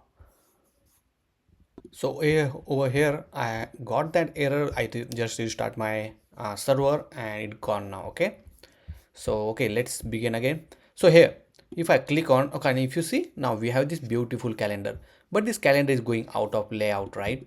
See, okay, so to fix this one, what we can do inside the dialog, because this dialog has some specific width, right? We can increase the width as well. So go to this component, okay, which is called dialog, and inside this component you can customize this component as well. Okay, so over here if you see, right, we have the option over here called maximum width large. Okay, so here we can change this to maybe 2xl, and if I go here now, and if you see, now it's look good to me. Perfect. Okay, next to fix this on a smaller screen, right, Let's go back to our application, our page called booking appointment, and inside this component I'm gonna add this as a baseline. I'm not sure this will work or not. Let's add a baseline, or you can add, okay, let's add a class name here and make it flex. Yeah, and see, that works. Okay, perfect. Also, when the screen size is smaller, we can add, sorry, when the screen size is extra small, right, we can add the grid column 1, and only when the screen size is medium, we can add 1, something like this. Now inside this div I'm gonna add h2 tag, and inside that I'm gonna add a icon called calendar days. Okay, and then after that I'm gonna write some text. For example, let's say select date. Okay, now make this flex column and like to make item baseline. Perfect. Now for this one I will make class name flex gap of 3 be 2, item to be in the center, so vertically it will come center. Then for this div I'm gonna give gap of 3. Perfect. And for this calendar I'm gonna add text primary. Okay, height 5, width 5. See, perfect. And I think that's good enough. Okay, then after that I want to add slot. Okay, but before that, make sure on the bigger screen everything's look good. Okay, obviously we'll give some margin from the top, so for this one only, or make you can give margin over here only, margin top to 5. Okay, perfect. Let's increase the size, and that's look good to me. Now for the time slot, right, we need to generate the time slot here. Okay, so I already have one method. Okay, I already written it, and for the previous app as well I use the same method, so I will just paste that down. Okay, because I don't want to waste time to write it. So it's simple that it will start with the 10 o'clock and until 12 o'clock, and then we are pushing that value. First we'll push the 0, and then I will keep the 30 minutes of time slot. Okay, so this is for the AM and this is for the PM time. Okay, and obviously I'm gonna add a constant. We'll say time slot comma set time slot is equal to use state. Okay, and we'll just make sure that we'll add in time slot. Okay, that is correct. Okay, so whatever the time list we'll push in this particular array, we're gonna add inside this one. If you want to access this source code, the link is in the description. Next, we'll just call use effect, and inside the use effect I'm gonna call this get time. So whenever we launch this dialog, immediately we'll get the slot. Okay, and save it. Perfect. Now next we need to display that time slot. Okay, so in order to display that time slot, let's add we will simply iterate it. Okay, so let's add a div. Inside that I will add the time slot dot map item comma index. Okay, and inside that one I'm gonna add a h2 tag. Inside that I will just write item dot time, because this is how we save, right? So see this time, and then save it. And if you see, we got this bunch of list of time. Okay, and if you observe, each time is gap of 30 minutes. Okay, so 10 10:30 11 11:30 12 12:30, then 1 1:30 kind of thing. Okay, after that we're gonna give some style. So before that, let me add a style. So class name padding of 2, then I will add a border, then rounded full, something like this. See, okay, and we'll make class name, make it grid calls 3 maybe. Perfect. Then we'll add a gap of 3, maybe 2 is fine. Yeah, and for this div I'm gonna add class name margin top to 4 or maybe 3, something like this. Okay, also for this particular div, similar like this one, right, I'm gonna add a border. So let's add a border we'll add rounded large. Okay, we'll give padding of 3. Perfect. Okay, now similar like this particular text, right, I'm gonna add text over here as well, and here I'm gonna say h2 tag. Inside that we'll add a clock, I don't know, clock or time. So we'll simply add a clock there only. Okay, so we'll search for the clock icon, yeah, and then it will just say select time slot. See, like this. Okay, obviously we'll need to bring this class name flex, gap of 2, item to be in the center, and for this one I will change this color, text primary, height 5, width 5. Perfect. Okay, and obviously we'll go gap of 3, or not here. Okay, that's fine. We can give margin bottom to 5. Let's see how it looks. 3. And on the bigger screen, this is how beautifully it looks, right? So for example, right now if you see this is not matching. Okay, let me do one thing. This margin top I'm gonna give only when the screen size is smaller. When the screen size is medium or larger, I'm gonna add margin top to 0. Perfect. Now everything in one line. Okay, and then you have beautiful option to select the slot as well. Okay, along with that, let me add more padding actually. So over here I'm gonna add padding of 4. Let's see, let's add one more, padding of 5. Perfect. And now if you see, now we have a beautiful slot. Okay, also we'll make we'll add some more style to this slot. Okay, so first important thing I want to add, to make text align into center. Okay, and then on hover I want to change the background to primary, and on hover as well I'm gonna add text of white. So if I hover on it, this say. Okay, also make sure to add a cursor pointer to that one. Perfect. See, okay, sounds good. Now another thing, once user select any of this time slot, right, we need to save that time slot, and we need to show this background color like primary one. Okay, so let's create one state. Here I'm gonna add a constant selected slot, we'll say selected time slot, comma set selected time slot is equal to use state. Okay, now whenever user click on this particular button, we can say, so let me add this one. So I will say on click, then we'll set selected time slot, which is equal to this particular time, so item dot time. Okay, and save it. So right now we got error that time dot slot undefined. Okay, so make sure. Perfect. Let's add a book appointment now, and yeah.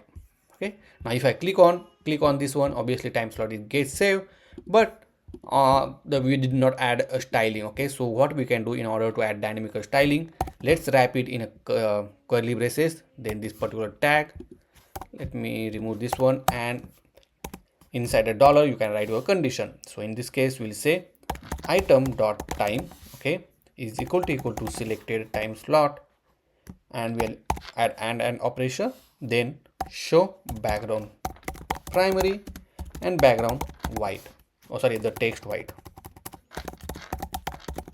and save it. See, now if I select this one, see, now it's persisting. Correct. Now user get to know that you can select this one. Now another important thing, right, whenever user want to select the time slot, we have to make sure that all the previous time should be disabled, because here right now if you see, user can select the past time as well. Okay, and that's what we don't want it. Okay, so what we can do, for this calendar we have option called disable.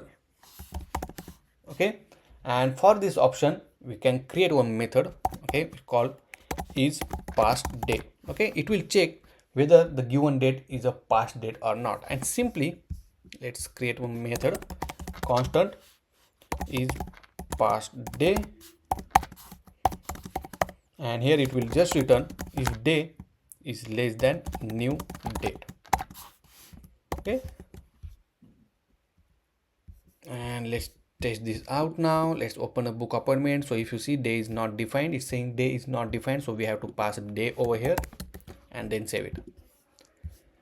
Now let's again check it out, and if you see now all of this previous time slot is not selectable, even though you can do the current or today's time slot as well. Okay, so for example, if I select this one, see today's time slot is disabled now, but you can select this one, see the next day one. Okay, that's what we wanted and is expected, and on the bigger screen this is how it looks. Okay, now we need to give two buttons, one for the cancel and one for the to book the appointment or to save or submit the appointment.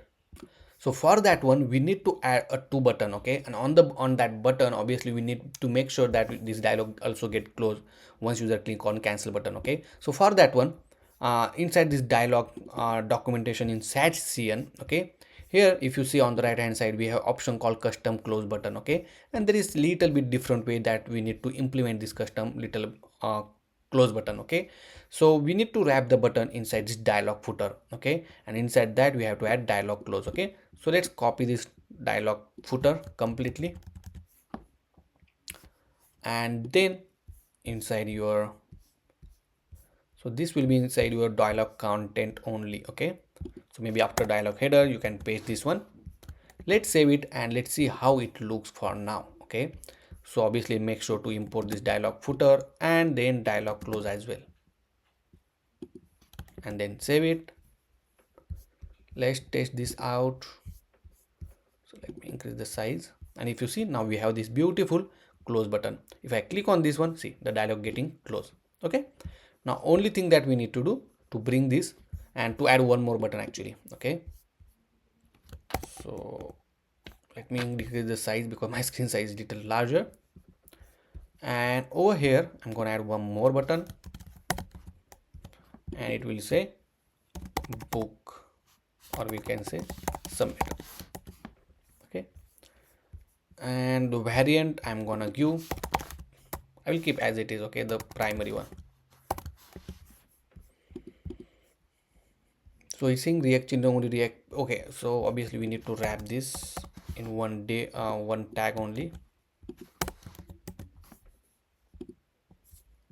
So book appointment. Now if you see we have two button. Okay, for this close button, okay, let's make the class name. We'll add a class name. Possibly we'll make text of red 500. Okay, so it will be in the close format. I will change the variant to be outline, and I will add the border to be red 500 again, something like this. See, okay, and then we'll also have this beautiful submit button. Now just only thing that we need to do is to make this on the right hand side. Okay, so let's, so here you can just mention justify end, and if you see it's on the right hand side. Perfect. If I increase the screen size, this is how it looks. Okay, let me increase the, yeah, now you can select the date, you can select the time, and then you can click submit. Okay, but one last important thing that we have to make sure that once users select this option, then only we need to show or enable this button to submit it. So to do that, okay, we can disable this button. Okay, so just write disable, and over here we can write the condition, the if date is selected and the time slot. Okay, so selected time slot. Okay, and obviously we gonna add negative when it's not, if date and select time is not selected, then disable the button. Okay, and let me check. Yep, let me refresh this one, click book appointment, and if you see the button is here disabled. Okay, but as soon as we select the time slot and some time, sorry, the calendar, the date and time, and this, if you see the button is enabled now, and now we can you can easily write the logic behind this submit button, that once you just select this all the details, just click save and you can push the data. Okay, so I hope you understand actually how we beautifully implement this dialog box and the calendar and time slot. Now next we will add a logic to save the data. Now let's save this booking once you just select the information. Okay, Here one more thing I added, that I added this text area, okay, and which help us to write a note for the user if you want to send any note along with this booking. Okay, so that's the reason I added this note text area, the similar like the one which we added in the application which we developed before, right? So now in order to save the data, right, we need to make a post request. And if you want to know how can we do inside using the Strapi, right, so here in the documentation you will find it all the information, right? So here on the left hand side you will find option called create entry, and it will help us to learn how you can create the entry. So for example, here if you want to save the restaurant information, right, so this is the post request call, okay, and then you have to format the data inside your data field, okay, data object, and inside that you can add the value which you want to save it. Okay, also if you let me go through our appointment schema. Okay, so inside the appointment schema I have username, email, date, time, okay, note and doctor also, because we have a hospital in the application, so you can put it or you can ignore that one, but make sure to add the doctor. So this is the reference which we connected to this doctor collection. Okay, so you don't need to add all the doctor information, you just need to provide the ID for the doctor field and it automatically connect to this doctor information. Okay, so we'll tell you how to do it. Okay, so let's go back and make sure you understand this, how you can create an entry inside the Strapi. So first thing, let's go to this global API, where we can write a post API call endpoint. So constant create booking appointment, we can just write book appointment. Here we'll pass the data, okay, the response body, the Axios client dot, here you need to select the post call. Okay, then our API endpoint is appointments comma data, okay, which you want to pass. Now copy this book appointment like this and then save it. Now the book appointment is available to use it. Now let's go to this book appointment field. Okay, now here a couple of things we needed. So first thing, we need a doctor information, and then we also need a user information. Okay, so doctor information we can get it from our page.js file. Okay, so inside these details we have this page.js where we use this, sorry, inside the doctor detail. Okay, let me go to doctor detail where we use this book appointment. Okay, here we'll just simply pass the doctor information, we'll say doctor. Okay, so whatever doctor information we pass to this doctor detail, same thing we pass to the book appointment. So inside the book appointment now we have the doctor information. Okay, let's save everything. And also we need a user information to save the user details. So constant user, and with the help of kind your hook we can get this user information. So we have to use this use kind browser client like this and then save it. Now let's create a new method. So constant save booking and the arrow function like this. Okay, now here as I say we have to define a data first, so in the form of data. So okay, so this is very important. Okay, inside the data you can provide all the field which you want to save. You have to make sure when you are saving the data, let me go here. Okay, you have, the field name should be matched with this particular name. Okay, so in this case, for example, username, it should match with the one which we wrote. Okay, so in this case is username. Let me decrease the size. Okay, let me go to the content manager. It's not visible actually. Then we have the email, date, time, so just use that one. Okay, obviously first we need to write username, which will be the user. Okay, this user which we get from this client kind browser client dot given name. Obviously we'll save full name, so I will write first name and the last name, which is user dot family name. Okay, then email, so which will get it from user dot email. Then we need to write time slot. Okay, so time, I don't know what's the field name called, time and date. Okay, simply time and date.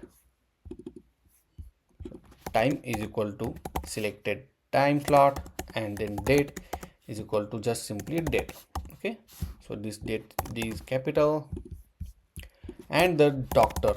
So here we need to provide, because this is a reference, right? We need to add a doctor.id. So doctor's id, we need to attach it here. Okay, so these are the field we need to save. And if you have the note, then note as well. Make sure the note spelling is correct. So it's capital N, like this, and then save it. Now once with the data is ready, now you can call global API dot, here you can say book appointment, then pass the data dot then, and then we'll get the response. Okay, now we just console the response here, and if the response is successful, we're gonna add a toast message. Okay, so if you don't know what is toast message, let me show you. And there is a component called inside CN called toast. So here if I click on this one, right, this is kind of toast message you will be able to see. Okay, but recently in CN they added one more component called sonar. Okay, it also act like a toast only. Okay, but it's very easy to use. And also if you see, right, if I add a couple of them, right, it's like this, and if I hover on this one, you will see all the toast message which get just added. Okay, so this is beautiful and very easy to use. First thing, you need to install this component. So copy this command, run it in your terminal. So let me open my terminal. Here I will just paste it, and then inside the layout.tsx, okay, parent layout, you have to add this component called toaster. Okay, so inside the layout, so make sure you will select this parent layout. Okay, here below the children I will add it, and then import this sonar. Okay, the import statement you have to add it, then you can just use that one. Okay, so wherever you want to use, you can use it. For example, if the response is successful, I can just add a message common toast, see, like this, and then the message, for example, you can write booking confirmation will send you on email, or you can say booking confirmation sent via through sent on email. Okay, something like this. And let's test this out now. Okay, so click on book appointment. Let me increase the size. Okay, now if you see, the button is disabled. Now select the time, some date, and some note. Okay, first booking testing. Okay, and click submit. Now if you see, nothing get happen. Wow, let me, okay, the reason we nothing get happen because we did not connect our save booking to our button. So let's go back here, and here, over here we have this button, correct? So we'll just say on click, and here we will attach that one. Okay, save booking. Now I think we are good. Let's select some time slot. We have this one. Let's click submit.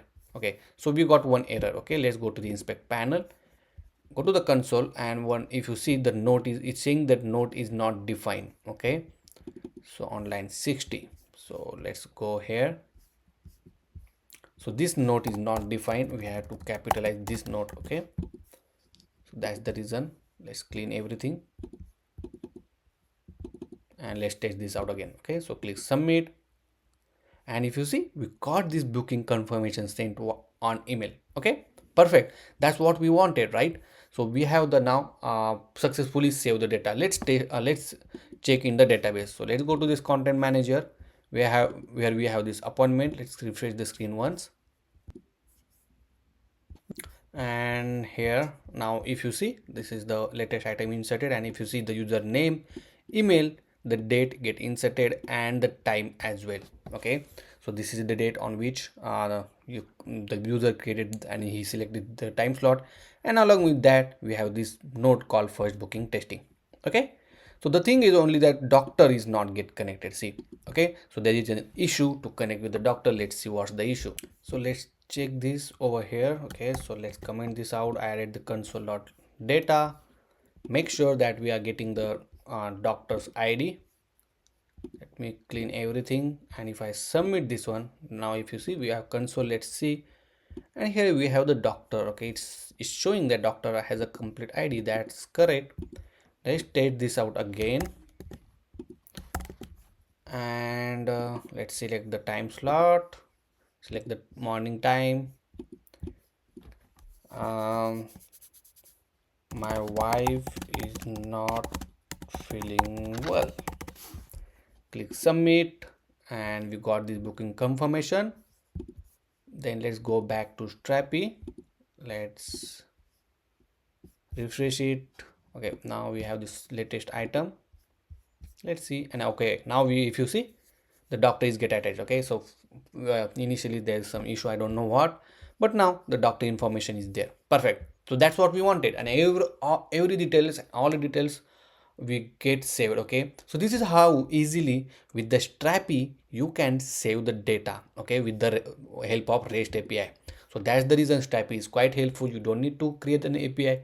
Strapi is already taking care of all of these things. Okay, now it's on your hand how you want to customize, guys. Okay, you can customize it more according to your needs and everything. So until this point, if you have any question, any doubt, let me know in the comment section, and we'll go from there. Also, now next what we are going to do, once the booking is confirmed, right, we're gonna send an email to the user, and also we also going to send an email to the doctor as well about the confirmation, and that also we are going to learn.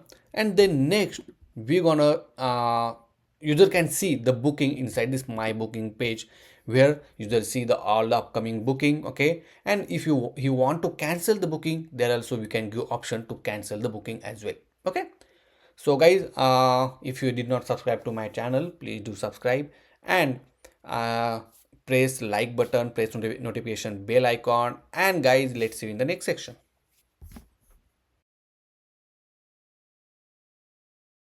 Now in this section, once user book the appointment, right, we are already saving the data on our Strapi. But along with that, we are gonna send an email to the user about the confirmation. So for that one, we are going to use React email. Okay, so just type React email, and you will find that domain called react.email. This is the official website. Okay, this is very powerful email writing tool. This tool is not for sending an email. This tool is to write or create a template for the email. Okay, but also with this one and with some other services, you can send an email as well. So let's go to this documentation, and over here you will find some setup. Okay, and here you will find how you can use the HTML template like button, text, and a lot of things. Okay, so first thing, let's implement this email template. Okay, and then we will go from one by one step. So click on manual setup, because we already have the project, and here first thing you need to do to install these dependencies.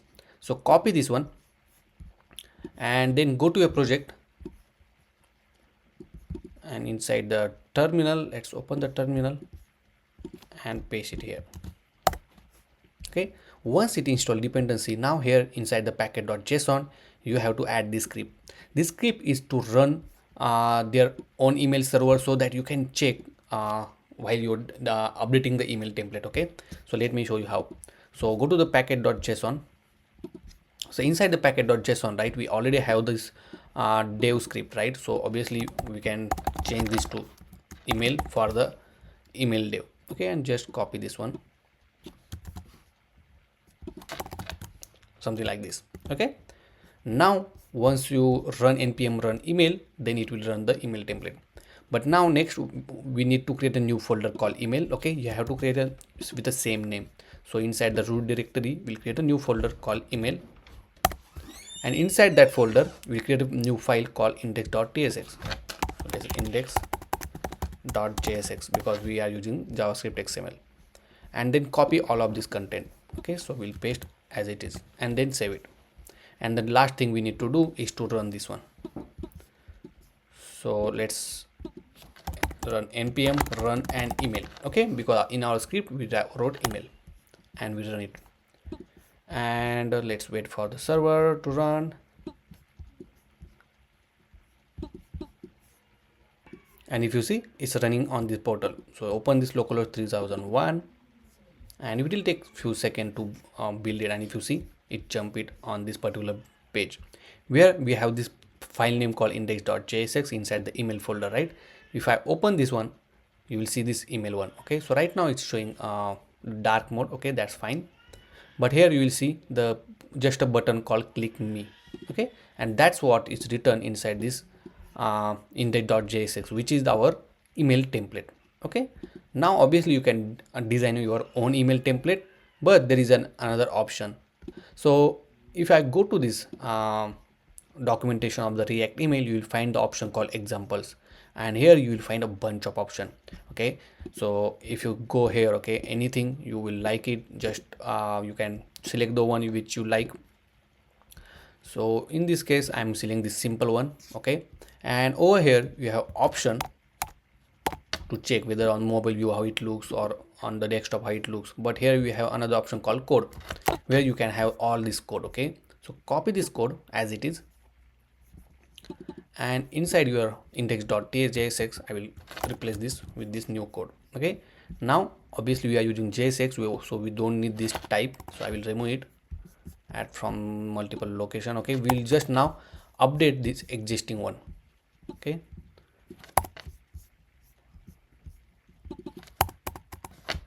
and this interface as well, we don't want it. Okay, and we will add this vercel URL for now because obviously we need it later on. Okay, so we'll just add this public next public, and this particular URL. Okay, so right now I will keep it blank. Once we deploy it, deploy this application, then we will update it here. Now over here, if this env is not on vercel, then I will use the local host colon 3000, and then you can update this all this text. Okay, so here I'm providing first name, let's say first name something like some random one. Okay, so test user, and we'll keep everything as it is for now. Okay, only thing that let's change this logo. So here I will say logo.svg and save it. Now if you refresh it on this preview panel, see, this is how it looks. Okay, so we have our own logo, we added this add text user, this text message and everything. Okay, so this is how you can add your own email template. Now the another thing is, now the question is how we can send an email. Okay, so for that one, let's go here and we will find some services. Okay, so you can integrate this with the resend, node mailer, send grid, postman. Okay, the simplest way I will find for this resend.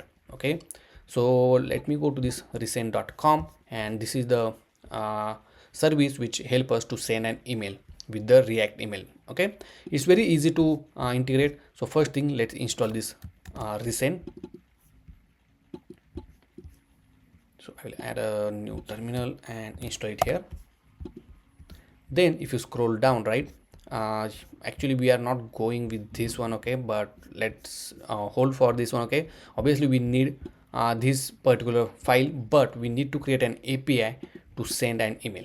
Okay, so let's create an API because we are creating or sending this email on from the server side.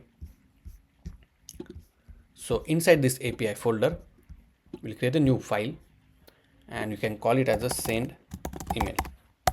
Inside that, create a route.js.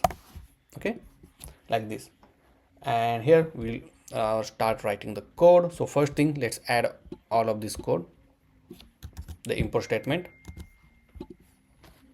Then we'll write export async function, and this will be a post call request like this. Okay, and inside that we'll add a try block and then catch block.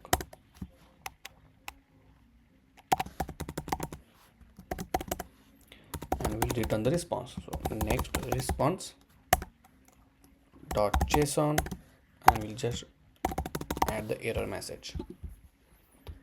And over here as well, we're gonna add the response.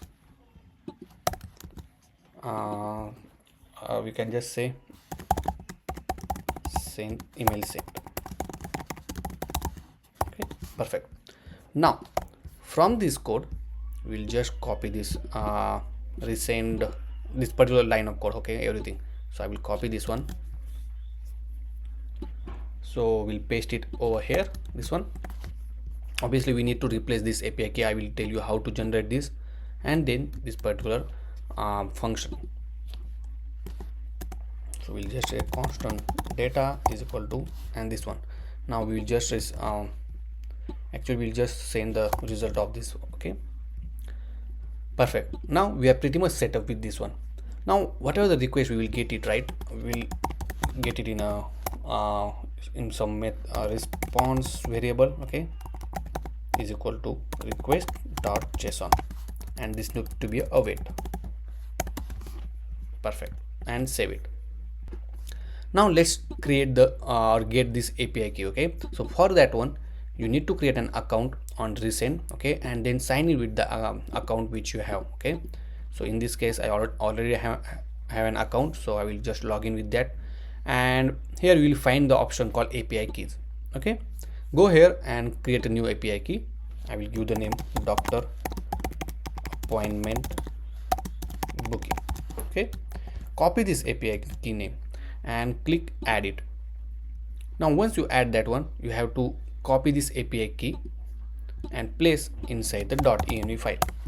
Okay, so as we are using this API key on the server side, you don't need to give next_public. You can just write resend API underscore key is equal to, and the key which you copied.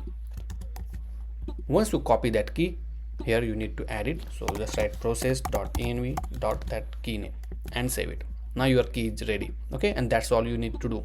Now obviously once you send an email, you will see the log over here. Okay, you can check the log. You can even add your own domain. So right now I added my own domain which is verified. Okay, so sometimes you need to add the domain if you want to send for multiple users.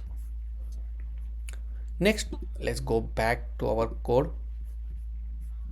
Let's go back to our application here, and here you need to route from where you want to send the email. Okay, so I will give doctor. So whatever the name you gave here, okay, I will preferably give the same name. So if I go to this API key, see this one as it is, then at the rate, I will give my domain name. So tubeguruji-app.tubeguruji.com. okay, then to whom you want to send. Okay, so whatever the response we are getting to that one, we are going to say. So for now I will just write inside the bracket, will say response dot data dot email.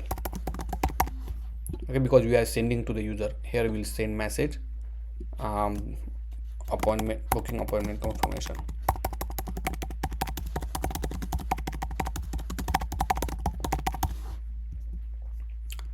And here obviously we have the template. Okay, so I will just add that template. So let's see the name of the template. Okay, or we can just relay. So here we'll say email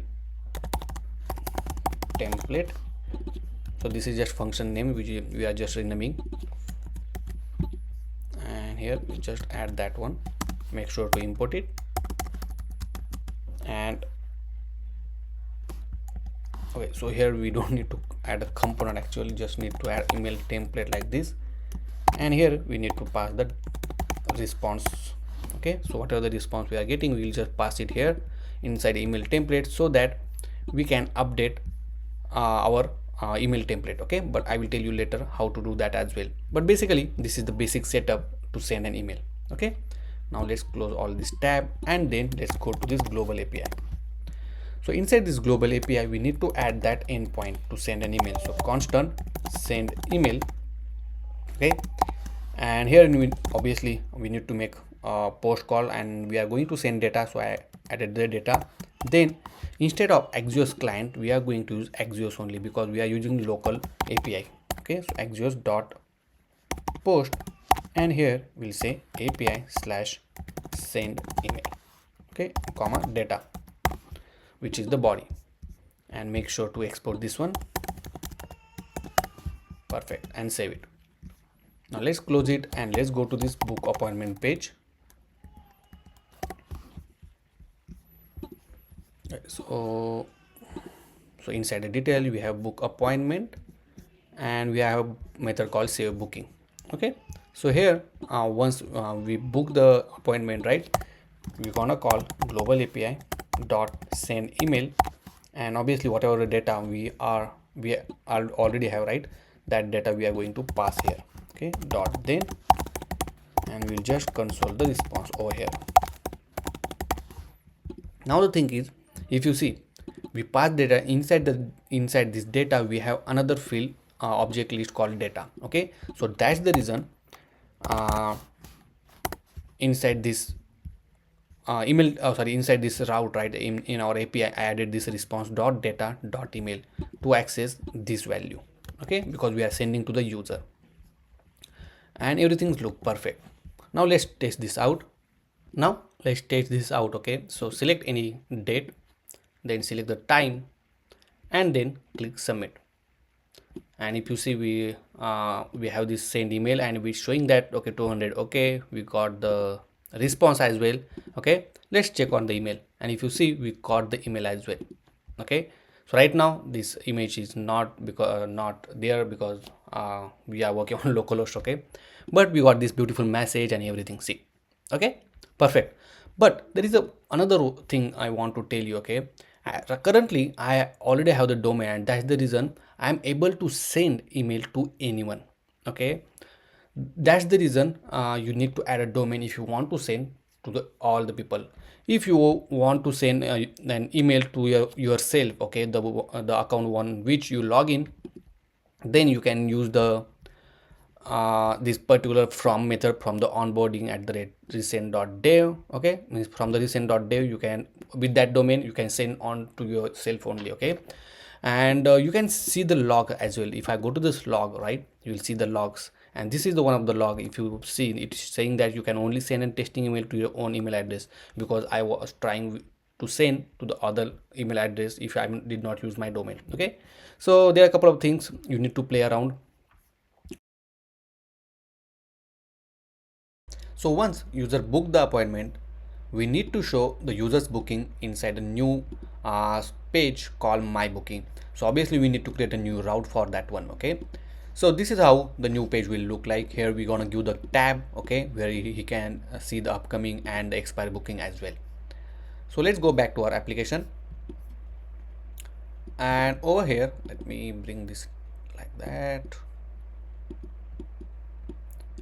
and let's create a new route. So inside the route folder we'll create a new route, and we need to create a folder called my booking. So inside this my booking we'll create a new page called page.js, add the default template, and then save it. Let's change this name to function name to my booking,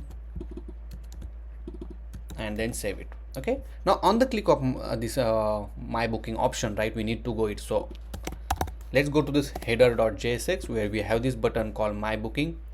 Obviously I will change this to link, add hrefs, make sure to end the tag, and then we'll add a path called my booking. Okay, and then save it. Now if I click on my booking, nothing is happening right now. Let's see whether we miss anything. Okay, let's refresh it once. Okay, and click on my booking, and if you see, it's went to my booking page. Perfect. Now over here we need to add a tab. Okay, so before that let me add a h2 tag. We'll call my booking. Okay, and for this one I'm gonna add class name. We'll add font bold and text of 2XL. Also for this class name I'm gonna add a padding x to 4, and when the screen size is smaller, I'm going to add padding x to 10 and margin top to 10. Perfect. Now in order to add a tab, we want to use shared CN. Okay, so you go to the shared CN and look for the tab components. Okay, so in the tab component, this is how it looks, right? This is the simple way we can add the tab. So first thing, let's import this component. So copy this npm command, go to your terminal and paste it here. So let's clear this one, and then wherever you want to create the component, you can just copy this import statement. Let's paste it here, and then copy this tab basic code. So over here, I'm gonna paste it here. Okay, and then save it. Now this is simple code. Obviously we need to customize it, and if you see, this is our tab will look like. Okay, a couple of things I'm going to do here. So first thing, I'm gonna increase the width to full. Okay, and let me show you. This is right now look like on the bigger screen. After that, for the tab list, okay, I'm gonna add a class name, and we'll make width to be full. Oops. Width to be full, and we'll make justify at the start. Okay, so this is how it look. Obviously for this tab, we'll use margin top to 5. Then we'll change this name. Okay, so if you see, we have to make sure that the value should match everywhere, right? Here the default value is account, right? So first I will add the upcoming. I will add the value upcoming, and for this one I call expired, and here I will say expired. Okay, and the default one will be the upcoming. Okay, and same thing, we need to change the content. Okay, so here I will change to upcoming, and here I will change to expired. So whenever we select the value account or expired or upcoming, right, depends on the selection of the tab, okay, which is the trigger, it will update the content immediately. Okay, so inside the content, depends on what you want to show, you can show it inside this content tag. Now we need to create a component where it will show the list of the upcoming booking or expired booking. Okay, so inside this my booking folder, I'm going to create a new folder called _components, and in that we'll keep all the components. So for example, for the booking, we'll say booking list.jsx. Okay, and add the default template and save it. Now this booking list component, we will just simply add it inside this tab content. Okay, so I will add booking appointment, booking list. I don't, yeah, booking list, it need to be booking list. And same thing, I'm gonna add it inside for the expired tab as well. Okay, the only thing that we're gonna do is to change the data. Whatever the data we are going to pass, it will change for this one and this one, and then save it. So right now if you see, okay, we got one error that it need to be use client. Make this as a use client and remove this book appointment. Let's save it, and we are good now. Okay, perfect. So this is very important thing, guys, to add these tabs. Okay, and make sure that you will add that component as well. Now next thing, we need to create one API endpoint which will fetch the users booking only. Okay, and along with that, it also fetch the doctor detail. So let's go to this global API inside the utils, and over here we're gonna create a new API endpoint. So we can call it as a constant get user booking list is equal to, we will pass the user email. Okay, and we got axios dot get, and here we need to add /appointments. Okay, so obviously we need to filter the result. So question mark, similar way that we did it here, right? We'll say filters, then we will filter it on the email. Okay, user's email. This need to be in bracket actually, the email. Again we need to add $equal is equal to user email. Okay, and then we need to add populate equal to star, so we'll get all the data. okay, and then let's export this one and save it. Okay, now let's go to this page.js file, and over here let's call that method. So constant get user booking list. Here we need to pass user email, then oh sorry, my bad, booking get user booking list I will call, and here we need to call global API dot get user booking, and here we need to pass user email. Okay, we'll pass it in a moment, and we'll console the response dot data. Now we need to get user information first. So constant user is equal to use kind browser client, and use this user dot email. Okay, as simple as that. Obviously we need to call this method inside one use effect. So we'll define use effect, and whenever the user is available, when we have this user information, then only we'll call our get user booking list method. Okay, because we are passing this user information. If the user is not available, then this user dot email will get undefined. Okay, and then save it now. And here let's go to this inspect panel, and now in the console, if you see, we got the 3 result. Okay, and if you see the email, which is the current user email address, and only that data or that booking record is fetched. Okay, along with that we also have the doctor information. See, okay, now the thing is, in the doctor information, if you observe, right, we got the basic detail, but we did not get the image of the doctor. Okay, the reason is this doctor is a relationship with these appointments. Okay, and it's a kind of nested relationship. Okay, and let me walk through this our appointment. Okay, so here if you see, right, only doctor we connected. So in the Strapi, when you populate all the data, okay, the basic relationship with the whatever the collection you have, only that basic data it will fetch it up. Okay, if you want to fetch any specific nested data, okay, nested attribute or field, then you have to customize your query. Okay, and let me show you how we can do that. So let me close for now, and inside this get user booking list, right, here we added the user email, and then we populate the information. Correct? Now over here, okay, I will just update this one. So here you can write and populate. Okay, and what you want to populate. So in this case we want to populate, okay, let me, yeah, we want to populate doctor. Okay, inside that we want to populate image field. Correct? And again inside that image field we want to populate the first element. Correct? Like this. And what the field name you want to populate, that field name you have to do. So in this case the URL, because that image URL we want it. Correct? And our populate is equal to star. Okay, so this is the query you need to add it if you want to fetch that specific field from the nested relationship. Okay, I hope you understand this one. Now let's test this out. So let's go to the inspect panel and go to the console, and let's check any of this one. Okay, so doctor, inside the doctor we have the image. See, okay, and inside the image you will get all of the data which we have. Okay, so for example they have URL, and that's what we wanted. Correct?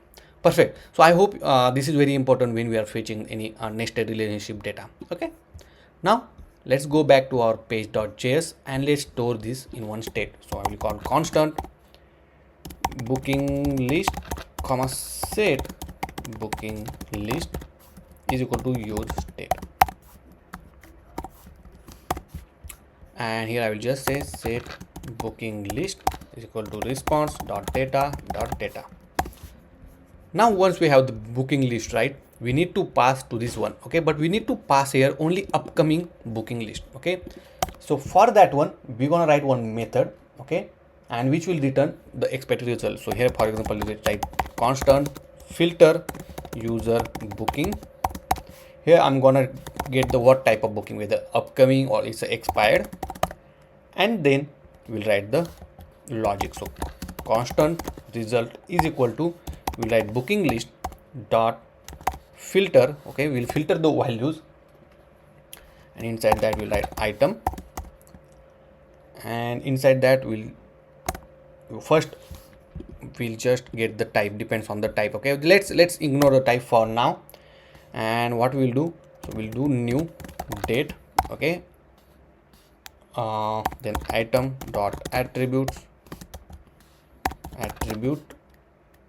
dot date. Okay, so this value is nothing but the value which we are getting from. Okay, so let me show you that one. So this value, this value, right? So, and we convert it into a date, and then here we will check if this date is greater than equal to the current date. The current date is new dot date. Okay, if this is okay, then it will return the result. Okay, we'll also console the result. So console.log result, and then save it. Now this filter user booking, we're gonna call to this booking list. Okay, we'll just say booking list, okay, is equal to, and we'll pass this, we will call this filter user booking, and obviously it will return the data which will pass to this booking list. Okay, here we need to pass the type as a upcoming. Okay, and same thing we're gonna do it for the expired, but here we're gonna pass expired. Okay, now once we pass this type, obviously we are accepting here as a type. Okay, now what I will do, I will write a condition. If type is equal to upcoming, then execute this particular logic. Okay, otherwise execute the logic but in a reverse way. So here I will just say less than equal to. Okay, so this is very important. Okay, here I will write used to filter user booking, and now let's save. And if you see right now on page number 32, which is this one, we got the data. Okay, perfect. And this might be a expired one. Okay, and this is the one which is the upcoming one. See, is 16, right? Today I'm this is 15 Feb. Okay, and it's showing 16 Feb, which is tomorrow's one. Perfect, that is what we are getting. Okay, now once we have the proper data, go to the booking list and it accept it as a booking list and save it. Now inside this booking list, let's display the result. Okay, so I will close this now because we know we have the data. Now over here I'm gonna add booking list and booking list dot map here item comma index. Okay, so let's add one div.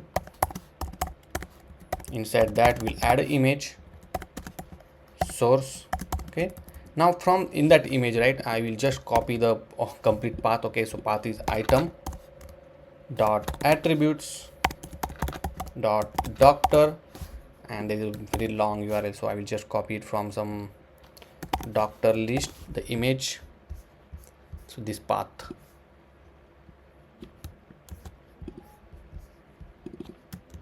Okay, only thing that in once we are in the doctor, you can again have the field called data. Okay, let me show you just to avoid the confusion. Okay, so here if you see inside the doctor we have the data, and inside data we have the attributes. Okay, then let's add a class name.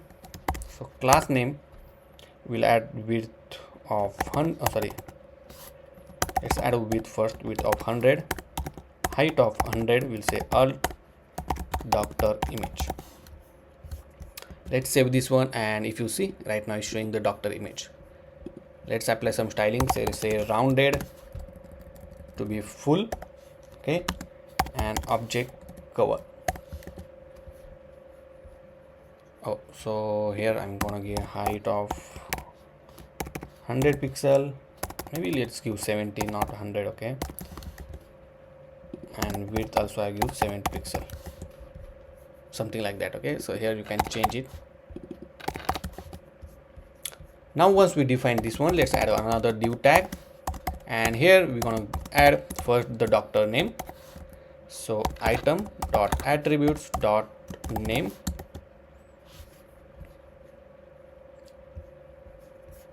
So doctor name should be inside the doctor, actually doctor dot data dot attributes dot name.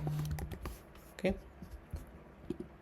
then another another h2 tag for the you can add for the address. Okay, so again I will copy all of this thing, paste it here, only change address.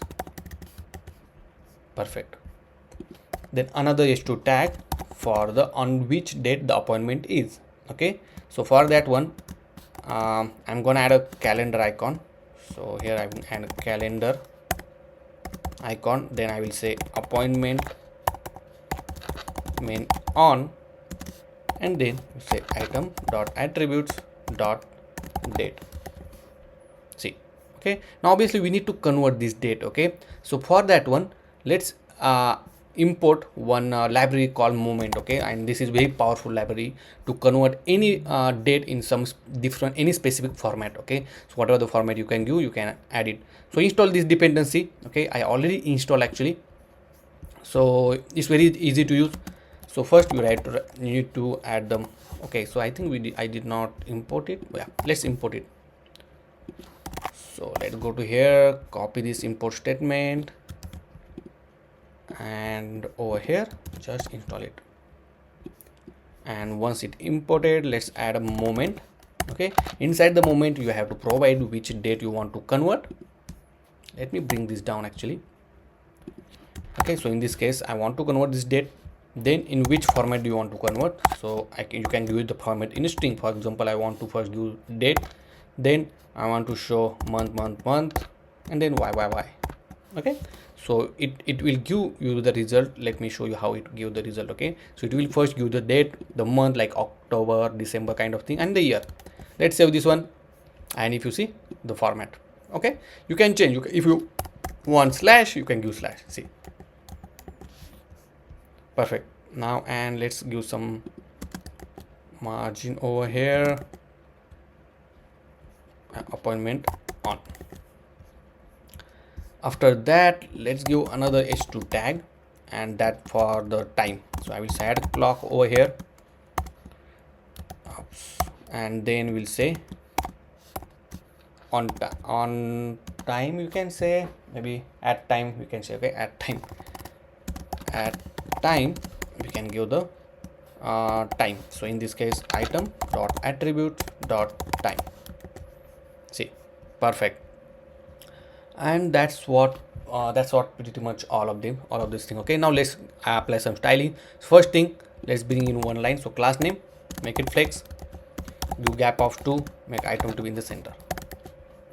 Okay, after that I will add the class name and we will make a flex column, and we'll give gap of 2. Okay, here I will give gap of 4 maybe.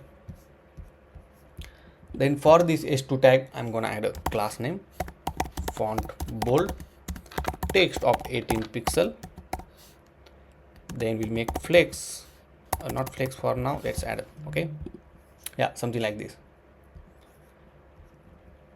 And after that we're gonna add a calendar, right? For calendar also we can add a icon. So mapping, yeah. Yep, perfect. Okay, and let's bring flex gap of 2, and for this map pin I'm gonna add a style. So class name is equal to, and here we can give the text primary. Okay, and here I will say text of gray color. Perfect. Now for same thing we need to do for the calendar. So class name, make it flex gap of 2, and for this item we'll get class name text primary,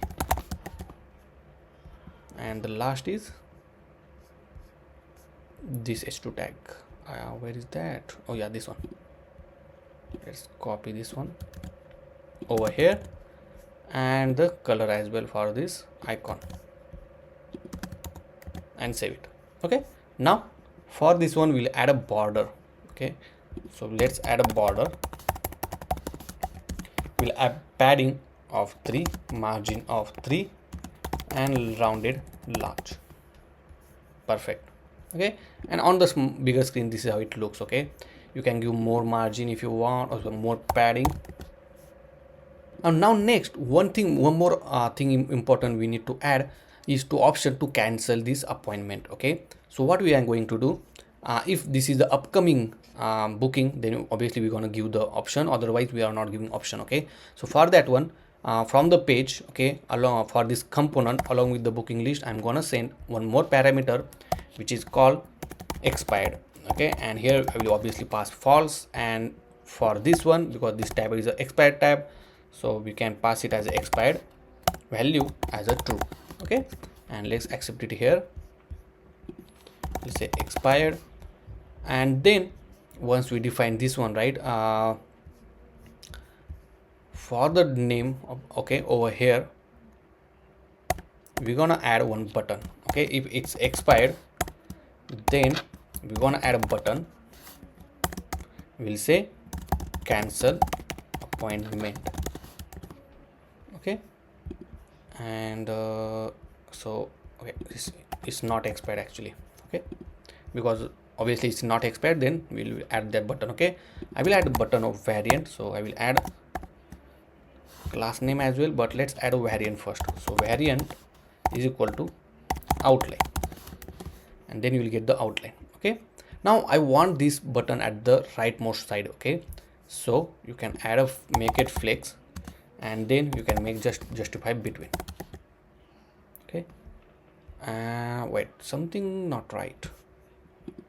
So here let's give the width full. Okay, over here you can give the width full, and that's good now.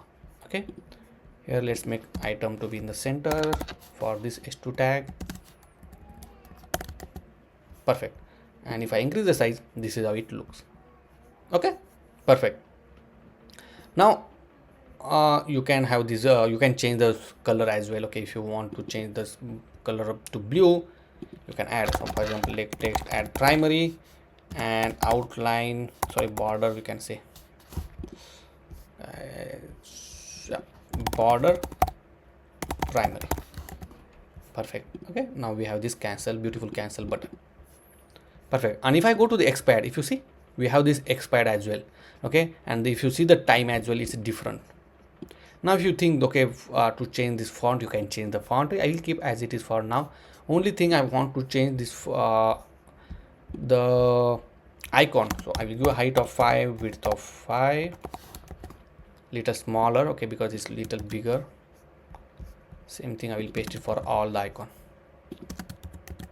Perfect. And now it's look good. Okay, so this is how you can add, guys, the booking section area. Okay, where you can see all the booking and everything. Okay, let's test this out. So let's go to the any doctor. Okay, let's book an appointment, and let's say book appointment. Here we can select the date. I selected 17. Okay, the future. Okay, let's select from 20, some time and some sample note. Okay, and then click submit. So as soon as you get submit, you get that booking confirmation sent on email, it message. Then go here, select my booking, and if you see, the Jane Cooper is get selected. Okay, perfect. That's how you can get this data. Now next, what we need to do, we need to add option to cancel the appointment. Okay, so once you click on the cancel appointment, we're gonna give option or a dialog box for the confirmation that do you really want to delete this appointment. And then if you see click yes, then we need to delete this particular record from the Strapi.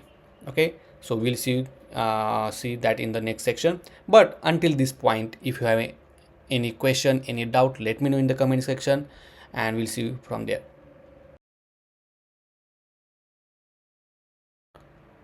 Now let's add the dialog for the cancel appointment, and so that user can cancel this appointment. So let's go back to chat CN. Okay, where we have this dialog, or you can use the alert as well. Okay, so alert okay, so alert is different, but you have the alert dialog. That's what I wanted to show. See, like this. Okay, so let's import this alert dialog, copy this npm command, and inside your terminal Let's close all of this window.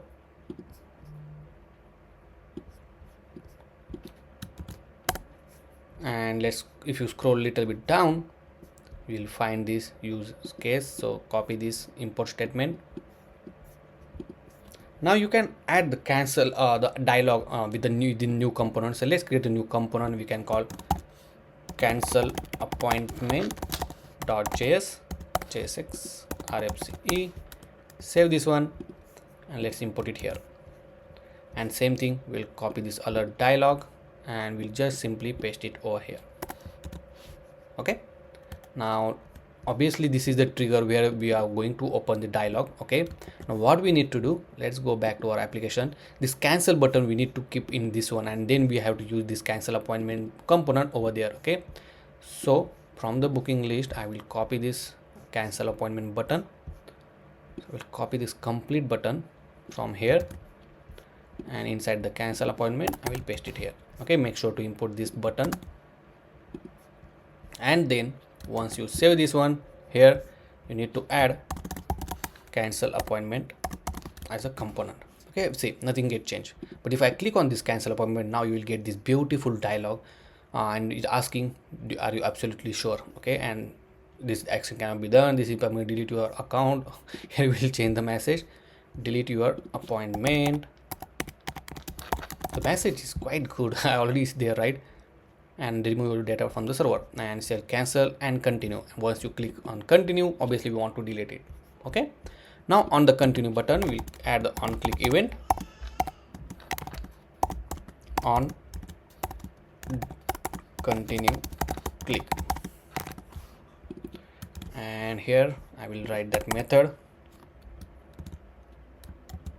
or another way you can do that. Okay, you can pass this back to this book list. Okay, it's up to you how you want to use this one. So let's better to pass this to the previous previous component. Okay, so once you define this on continue click, you can pass back, okay, to this booking list, and here yeah, here we will accept it there, and we'll say on delete booking, and we'll just simply write that method constant on delete booking, something like this. Perfect. Now obviously when you just click on delete booking, right here we need to pass which data user click it. Okay, so in this case I will just pass the item as it is, and just console that over here and make sure that you are getting that data. Okay, so here on console, let's say item, let's save this one, and I think we might get error. Okay, but let's see what we are getting. So if I click continue, okay, perfect, we got the data. Okay, if I click cancel and continue on 14 with ID 14, here we have the data. Okay, perfect. Now in order to delete the record, okay, you can go to Strapi documentation. Let's go to the Strapi documentation. Strapi, I think I already have here. Okay, Strapi delete record. Okay, search like this. Okay, and you have you will go to this documentation where you can learn it how you can delete the record. Okay, so for example, let's search for the deleting record over here. So okay, so this is the actually the documentation to delete the API, okay, which is the REST API, and here you have delete entry. For the deleting entry, you can just pass the API endpoint and the ID which you want to delete. As simple as that, guys. Okay, no rocket science in this one. So let's go back to our application and let's close all of this window for now, and I will open the global API where we can add the endpoint constant delete booking.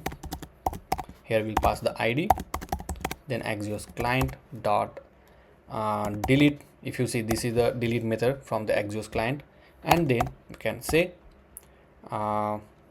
appointments slash, and then here we need to just pass the ID. That's it, and then export this method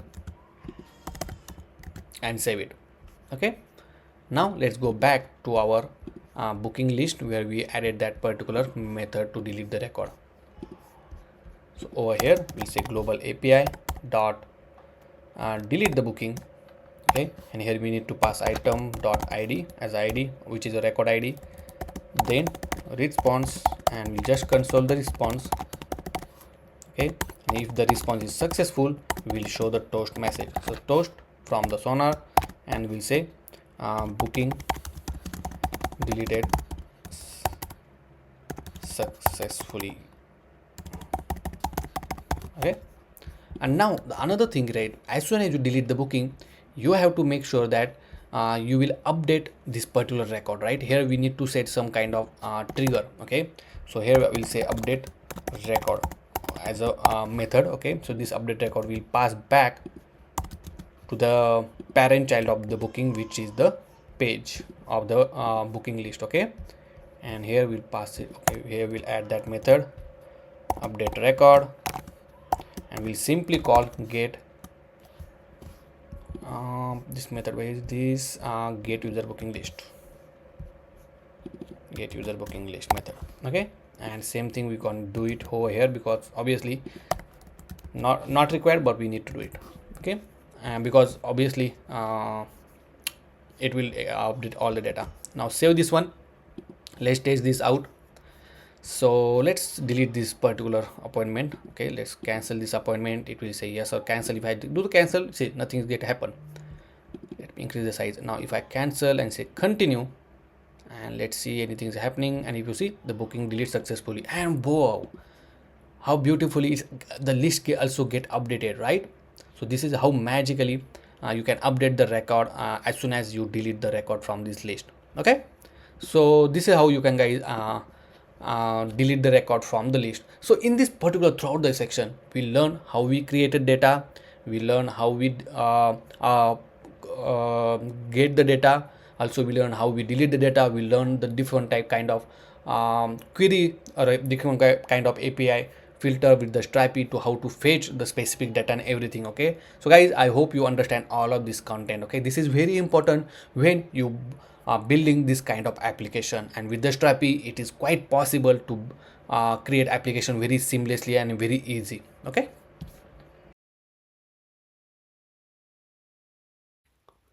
so we are at the end of this particular course, where we are going to deploy our application. So in order to deploy application, we need to deploy our Strapi backend application on a server, and then we'll deploy our front-end application, which is our actual application. And there are a couple of ways that you can deploy your application on different platform. It's up to you. Okay, there you have AWS, Google platform, you have Azure as well. Okay, but in this course, I'm gonna tell you the best and most important, the free source where you can deploy for free. Okay, so stay tuned.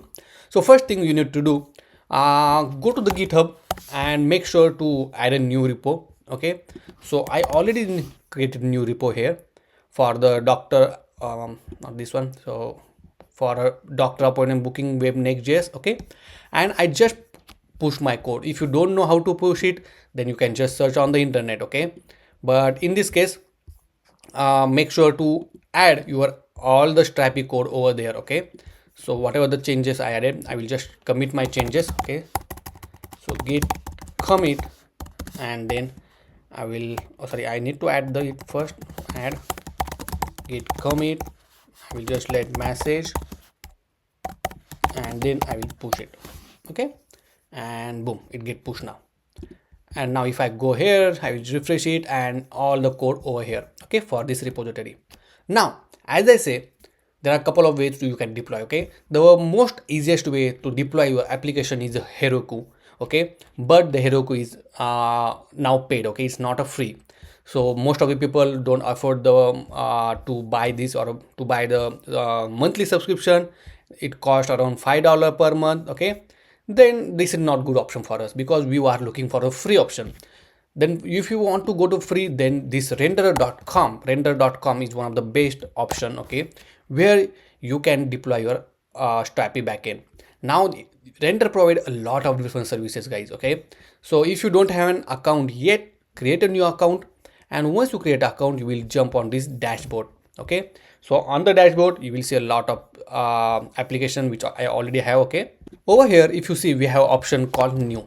Okay, so click on it, and you will find a lot of different options to deploy on a render.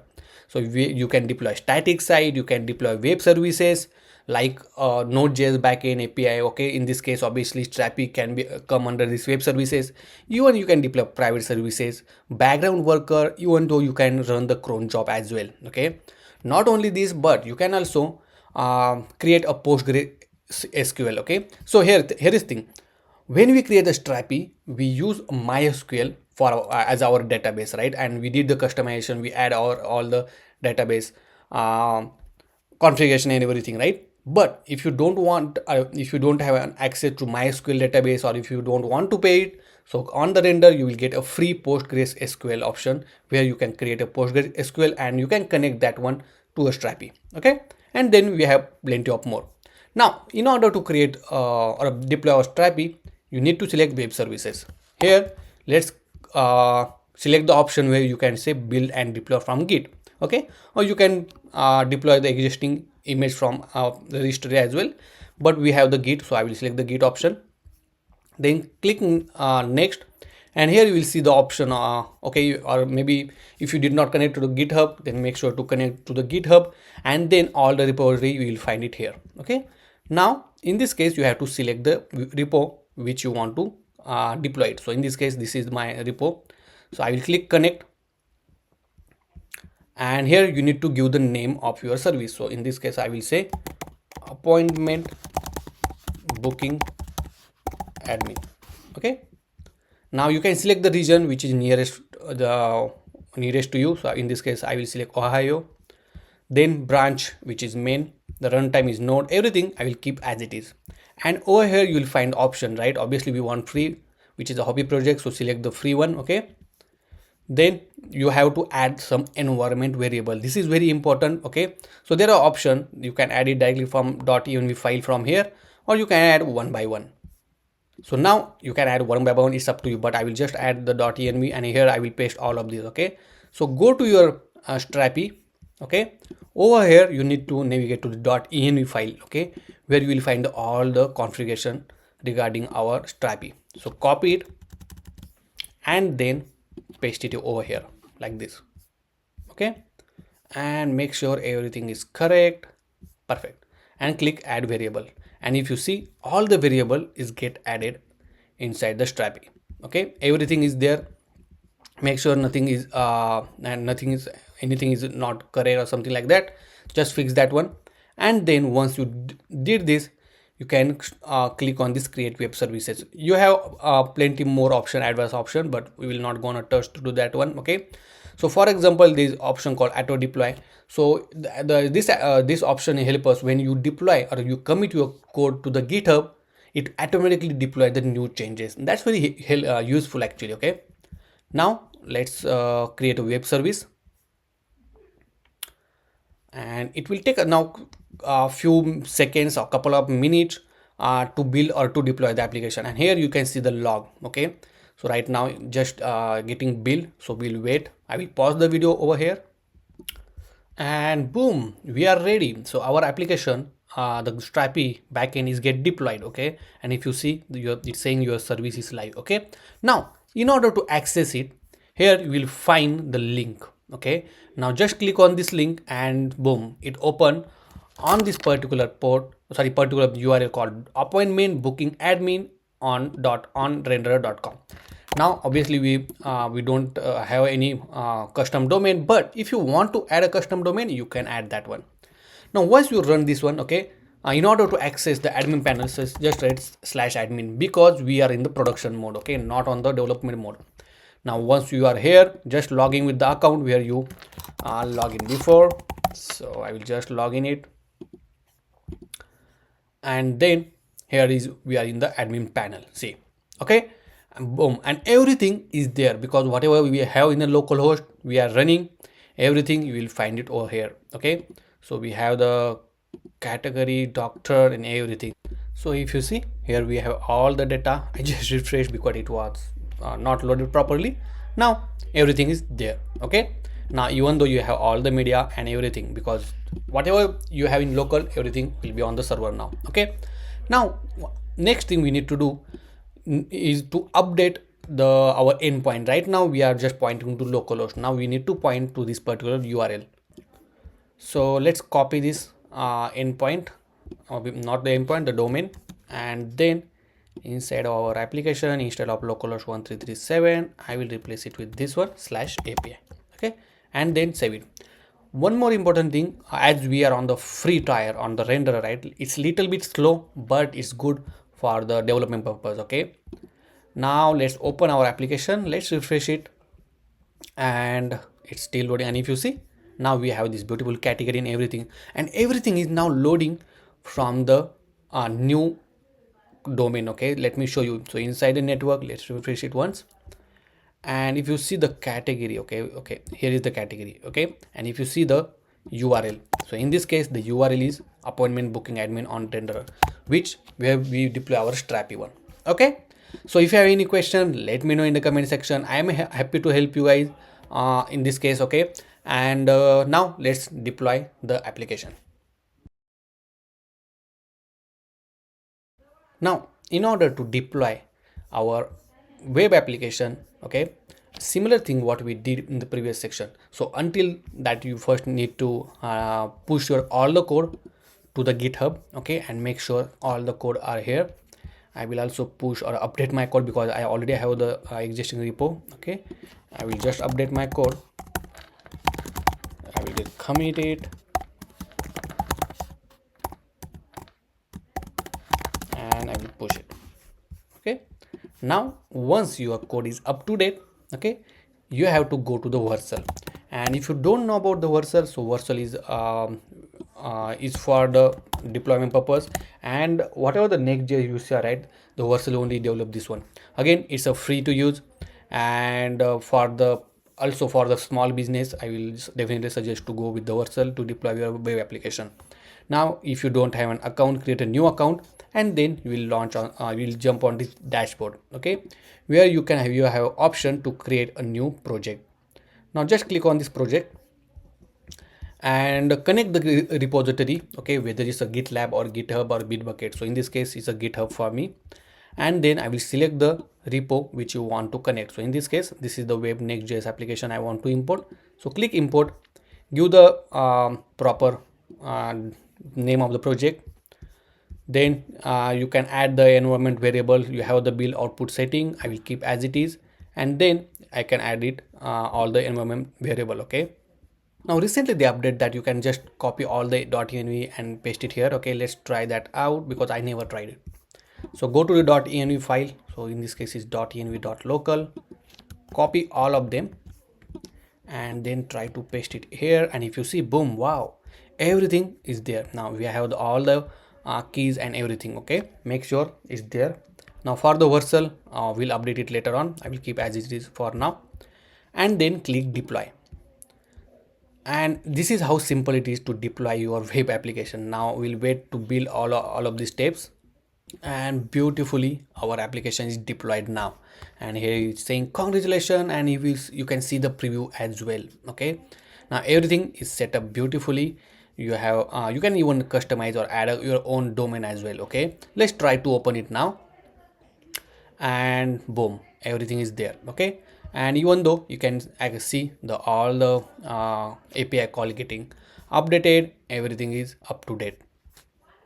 Now couple of things we need to do once it deployed. So first thing, right now if I try to log in it here, right, it will redirect into localhost 3000 API auth call. Okay, the reason is inside our kind dashboard we did not updated the production environment. Okay, so let's do that. So let's go to this kind.com.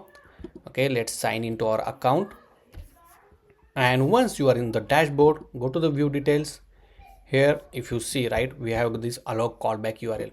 So in this case we have to give our domain. So in this case, let me go back, this is our domain. Okay, so copy this domain name, paste it here, and then add this API auth kind callback. So it will also work. Okay, sorry, it will also work for localhost as well as on production as well. Okay, so localhost API callback, yeah, that's good.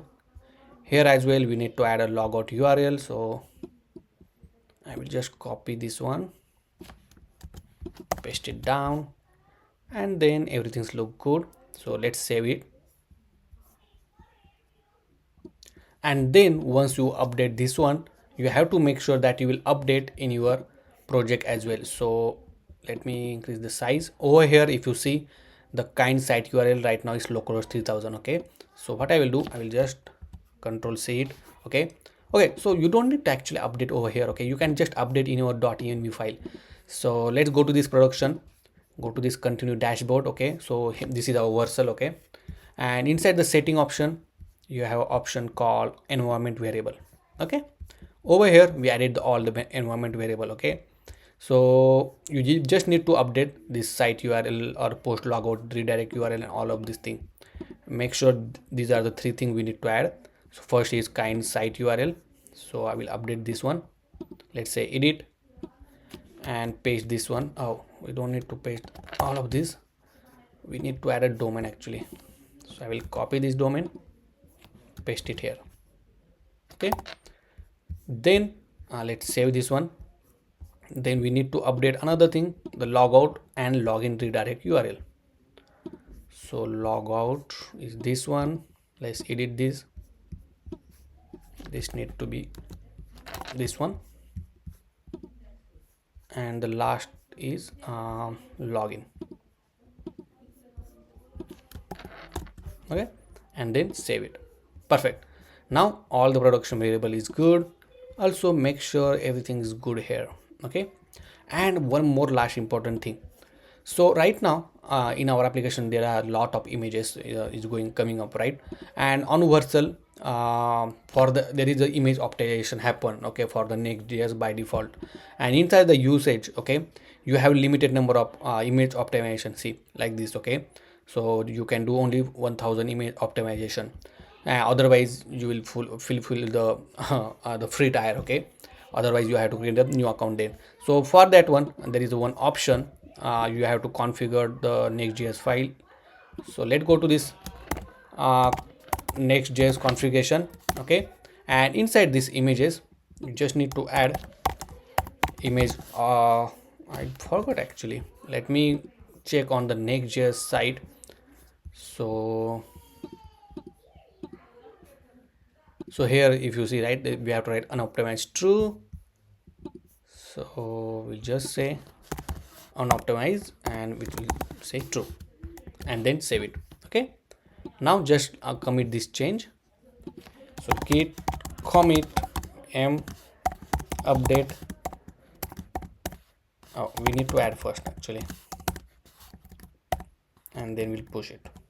Okay, so what will happen, it once we push it, right, it automatically get deploy on vercel as well. Let me show you. So if you go to this deployment tab, and if you see, now it started building just 6 seconds ago, because whenever we push the new changes to the git repo, it will automatically deploy the new updated changes on vercel as well. Okay, and if you don't want to want to push anything, but you still want to update the environment variable and then want to deploy it manually, you have option to deploy it here, right? So here you can have option, right, see redeploy, and from there again you can deploy it back. So we will wait to complete this deployment, and if you see, now our deployment is ready, that is deployed. Now let's test this out. So let's go to our application again, refresh it here, and then just say get started. Okay, so if you see, I came on this particular page where I can log in it. I can select with the Google account, select the account, and once it log in, see, it came back on a home page, and here you have option for the profile where you can go here, and you will also can check my booking over here, see. Okay, so everything as it is, and this app, as I say, is completely responsive. Okay, so on the smaller screen it will automatically change the layout, how beautiful, right? On mobile it will look like this, see, everything is so beautiful. So guys, that's how we deploy our application as well. So in both, we also deploy our Strapi, we also deploy our web application, and now you can access this particular application anywhere. Okay, if you want to test this application, the link is in the description, you can just check it out. So guys, that's all for this particular course. So If you have any question throughout the course, let me know in the comment section. And if you did not subscribe to my channel, please do subscribe, guys. It will help me to boost and teach you much and to bring up more bigger projects. Also, if you really like this video, press like button, and if you did not press on notification bell icon, just press it so that you will get a latest update from me. Also guys, if you get 1000 likes to this video, I'm gonna bring a very beautiful projects in my next video. So keep tuned and keep smiling and happy coding. We'll see you in the next video. Thank you.